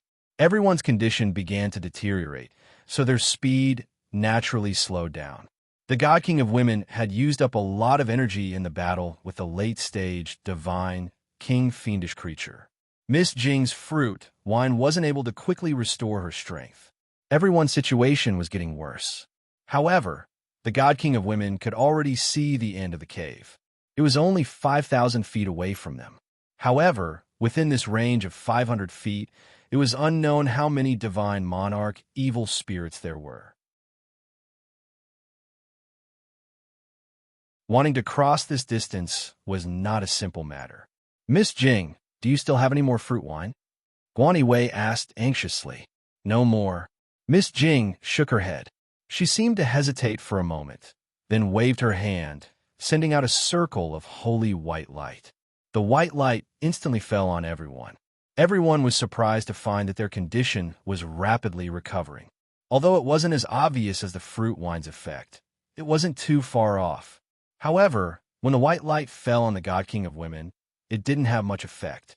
Miss Jing then waved her hand again. Another circle of white light appeared and landed on the God King of Women's body. The God King of Women also found that her condition was rapidly recovering. She was even more surprised. This miraculous girl's rejuvenation technique was actually effective on God Kings. However, after Ms. Jing finished casting this technique, her delicate body trembled a few times. Her face also became a little pale. It seemed that the technique she had just used had consumed a lot of her energy. Ms. Jing's efforts weren't in vain. Under the effects of her technique, everyone's condition quickly recovered to their peak. Miss Jing's existence was the greatest advantage that the Guan family's team had over the other teams in Duhu City. Everyone finally crossed 5,000 feet. At the end of the cave, there was a corner. The corner was only 10 feet deep, but there was a large barrier of light. This barrier was brownish red. Waves of evil wind constantly blew out from it. It gave off an evil feeling. Due to the strong pressure from the steward and the others, many of the fiendish creatures that had been hiding inside had penetrated the restrictive light screen and were now hiding inside. No one was able to see what was inside through the light screen. Fortunately, there were no God King fiendish creatures in the cave. Since everyone had already rushed here, they naturally wouldn't be willing to be blocked by the barrier. I'll go first. Although the God King of Women was a woman, her courage and boldness weren't inferior to any male cultivator. She slightly adjusted her aura and leapt towards the barrier. Unsurprisingly, the God King of Women's body didn't encounter any resistance. She passed through the barrier and disappeared before everyone's eyes. Let's go in too. Although his mother was very strong, as a child, Guan Yiwei was still a little worried. He immediately rushed towards the barrier. However, to everyone's surprise, as soon as Guan Yiwei disappeared before everyone's eyes, the God King of Women who had passed through the barrier flew out again. Where's Yiwei? When the God King of Women came out, there was a trace of blood at the corner of her mouth. Obviously, she had been attacked by a sneak attack. When she saw that Guan Yiwei wasn't with the team, she asked nervously. He just went in. A divine emperor of the Guan family answered. Oh no. The God King of Women was obviously a little injured, but she still rushed towards the barrier resolutely. After all, her son had also gone in. Even a God King expert was defeated and injured after entering the barrier. The rest of the divine emperor cultivators naturally didn't dare to act rashly. After all, the God King of Women didn't allow them to enter. However, after waiting for half an hour, Guan Yiwei and his God King mother didn't come out again. This cast a shadow over everyone's heart. Did something happen to them in there? A divine emperor of the Guan family asked worriedly. They haven't come out yet. I guess it's most likely that. Another divine emperor of the Guan family didn't finish his sentence. However, from his expression, it was obvious that he wasn't optimistic. What should we do? A divine emperor of the Guan family asked.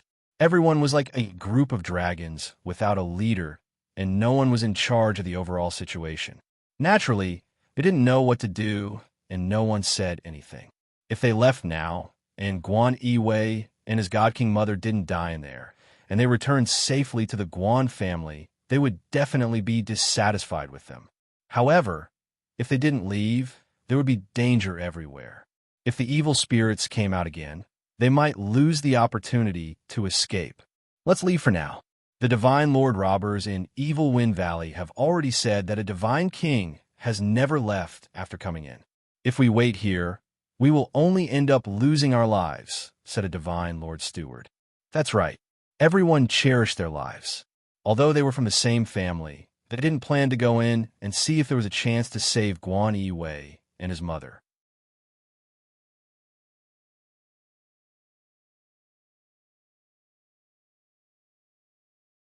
Chapter 574.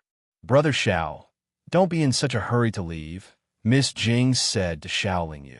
It's dangerous inside. Why should we stay? Xiaoling Yu asked in confusion. There's a powerful treasure behind this light curtain.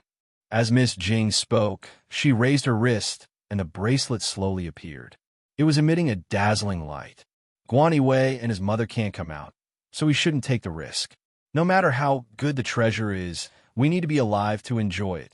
Xiao Lingyu shook his head and said cautiously, Brother Xiao, how do you know that Guan Wei and his mother are in danger and not trying to get the treasure? Miss Jing asked calmly. Could it be that Miss Jing can confirm something? Xiao Lingyu asked in return. Although I can't be sure, I think we can take the risk, Miss Jing said confidently. Hee. Miss Jing, you must have something you can rely on, Xiao Lingyu said with a smile. It's not that I have great ability, but Brother Xiao, you shouldn't be afraid of this kind of risk, Miss Jing said while shaking her head. Me? Xiao Lingyu was a little surprised and said, Even if I have some means, I can't compete with a God King stage expert for the treasure. Miss Jing, you think too highly of me. Brother Xiao, don't be modest. You can have a saint tool at this stage, so I'm sure you have more powerful means. Brother Xiao, you didn't show the slightest fear when facing a God King stage expert several times. It's enough to show that Brother Xiao is confident. Miss Jing said confidently. Saint tool? Xiao Lingyu frowned slightly. He knew that Miss Jing's bracelet could detect the grade of treasure, but he couldn't say it out loud. I know Brother Xiao doesn't trust me, but Brother Xiao doesn't need to doubt me. I don't have the slightest bit of malice towards Brother Xiao, and I won't deliberately put Brother Xiao in danger, Miss Jing said sincerely. Miss Jing said honestly, even if we encounter danger inside, I will at least be accompanying Brother Xiao. How could I disregard my own life? Since Miss Jing is so sincere and bold, I really don't mind accompanying you. However, if we really encounter too much danger, I will definitely choose to protect myself first. Of course, Miss Jing also has very strong methods to protect yourself. Xiao Lingyu pondered for a moment before nodding and replying. Don't worry, Brother Xiao. Although I don't have a very strong cultivation, I definitely won't be a burden to you, Miss Jing promised. Miss Jing, if the powerful treasures here are only supreme grade divine treasures, it really isn't worth our risk. Before entering, Xiao Lingyu said meaningfully before taking the lead to charge towards the restriction light screen. She only felt that her body was slightly blocked, and Xiao Lingyu had already penetrated it. As soon as they arrived, Xiao Lingyu didn't even have time to look around before a group of divine monarch fiendish beings pounced on them. Fortunately, Xiao Lingyu was prepared. He waved his arm and released his primal chaos true fire, enveloping his body.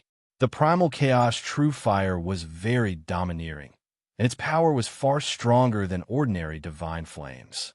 It had a very strong restraining effect on these fiendish beings that were obviously full of yin qi. Even the divine monarch fiendish beings didn't dare to come close. However, a few divine monarch fiendish beings charged into the primal chaos true fire. Although they weren't instantly incinerated, by the time they reached Xiao Lingyu, their attacks were already weak and powerless. They couldn't break through Xiao Lingyu's physical defense that was comparable to a high-grade divine artifact. At this moment, Miss Jing also passed through the restriction light screen and stood in front of Xiao Lingyu. Brother Xiao, if you had released this divine flame earlier, we would have been able to relax earlier, Miss Jing said with a smile. Releasing this divine flame consumes a lot of energy. I don't dare to use it casually, Xiao Lingyu said perfunctorily. The danger here should have been taken away by Guan Wei and his mother. Miss Jing looked at the fiendish beings that only surrounded them but didn't dare to come close and said with a relaxed expression, there were still countless fiendish beings around them, but there was an additional gust of fierce wind.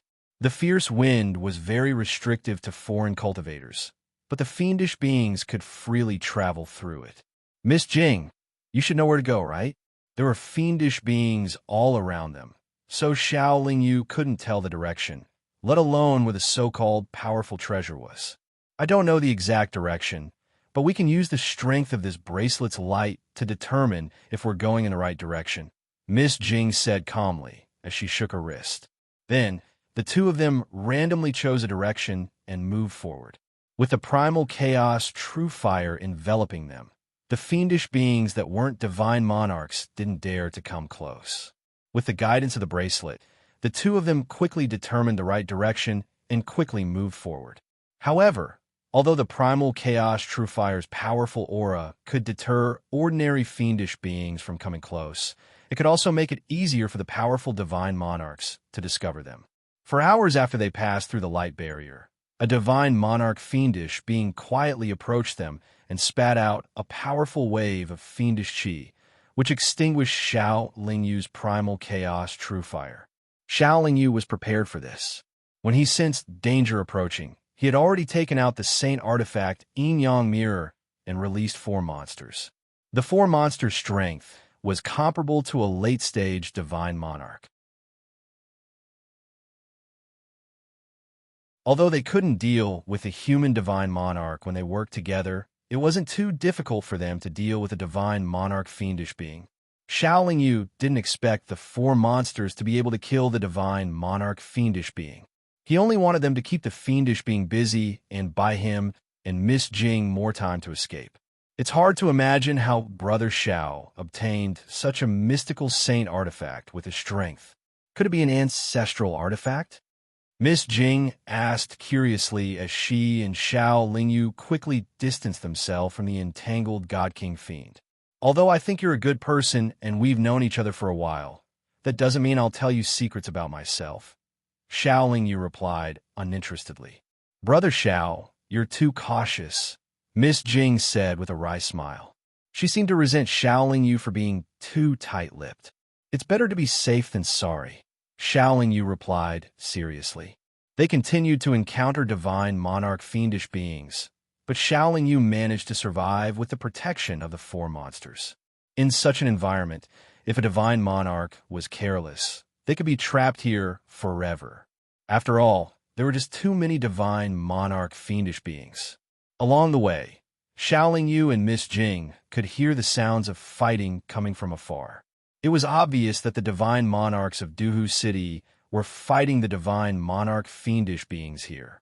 It was also because many divine monarchs from Duhu City had come here that they attracted the attention of many divine monarch fiendish beings. Xiao Lingyu and Miss Jing were relatively safe. Although the two of them were moving in the right direction, the further they went, the stronger the wind became. Gradually, they couldn't bear it anymore. This wind is too strong. I think only a few powerful divine monarchs can withstand it. Are we going to stop here? Miss Jing said unwillingly. Xiao Lingyu also thought about it. A moment later, he said to Miss Jing, if you can swear that you won't tell anyone about me, I think I can bring you forward. Miss Jing smiled. Haha, Brother Xiao, you really don't trust me. Fine, I can swear. Miss Jing immediately swore on her soul. As soon as Miss Jing swore, Xiao Lingyu took out the tubular saint artifact and the two of them entered together. Under Xiao Lingyu's control, the tubular saint artifact easily braved the wind and advanced. If obtaining a saint artifact can be explained by luck, then Miss Jing, now isn't the time to discuss this. Before Miss Jing could finish, Xiao Lingyu frowned and interrupted her. Miss Jing tactfully pursed her lips. The two of them smoothly advanced and finally stopped beside a huge rock. This rock was as large as a house. It was oval-shaped and reddish-brown in color. It was sparkling and translucent like a gemstone. Although the rock was very eye-catching, the cultivator sitting cross-legged on it with his eyes closed was a little dazzling. That cultivator should be very tall and sturdy, but his face was as gentle as jade. He had a high-nosed bridge, and his slightly high eyebrows made his eye sockets seem a little deep. His face was no different from a human cultivator, but he had 2 horns on his head that looked like goat horns. His entire body was emitting a hazy reddish-brown light, giving off a very strange feeling. What was even more surprising was that there was a white circle of light above this strange cultivator's head. Upon closer inspection, one would discover that the white circle of light was formed by 2 constantly spinning beads. The raging wind was created by the 2 orbs that were constantly spinning in the air. There really is an Azura powerhouse here. Miss Jing couldn't help but exclaim. With the raging wind, Miss Jing's voice naturally couldn't travel far. However, the Azura powerhouse slowly opened his eyes and looked in Xiao Yu's direction. Who dares disturb my cultivation? Get the hell out of here! Although the Azura was moving his lips, his angry reprimand could be heard clearly along with the wind. Then the Azura closed his eyes again and didn't move at all. However, just as Xiao Yu and Miss Jing were discussing a countermeasure, God King fiendish beings quickly surrounded them from all directions. However, it wasn't just the God King fiendish beings that were surrounding them. There were also many God Kings and divine sovereigns from Duhu City. Guan Wei and his mother hadn't encountered any mishap. They flew over and saw Xiao Yu and Miss Jing. Although they were a little suspicious, they still took the initiative to meet up with them.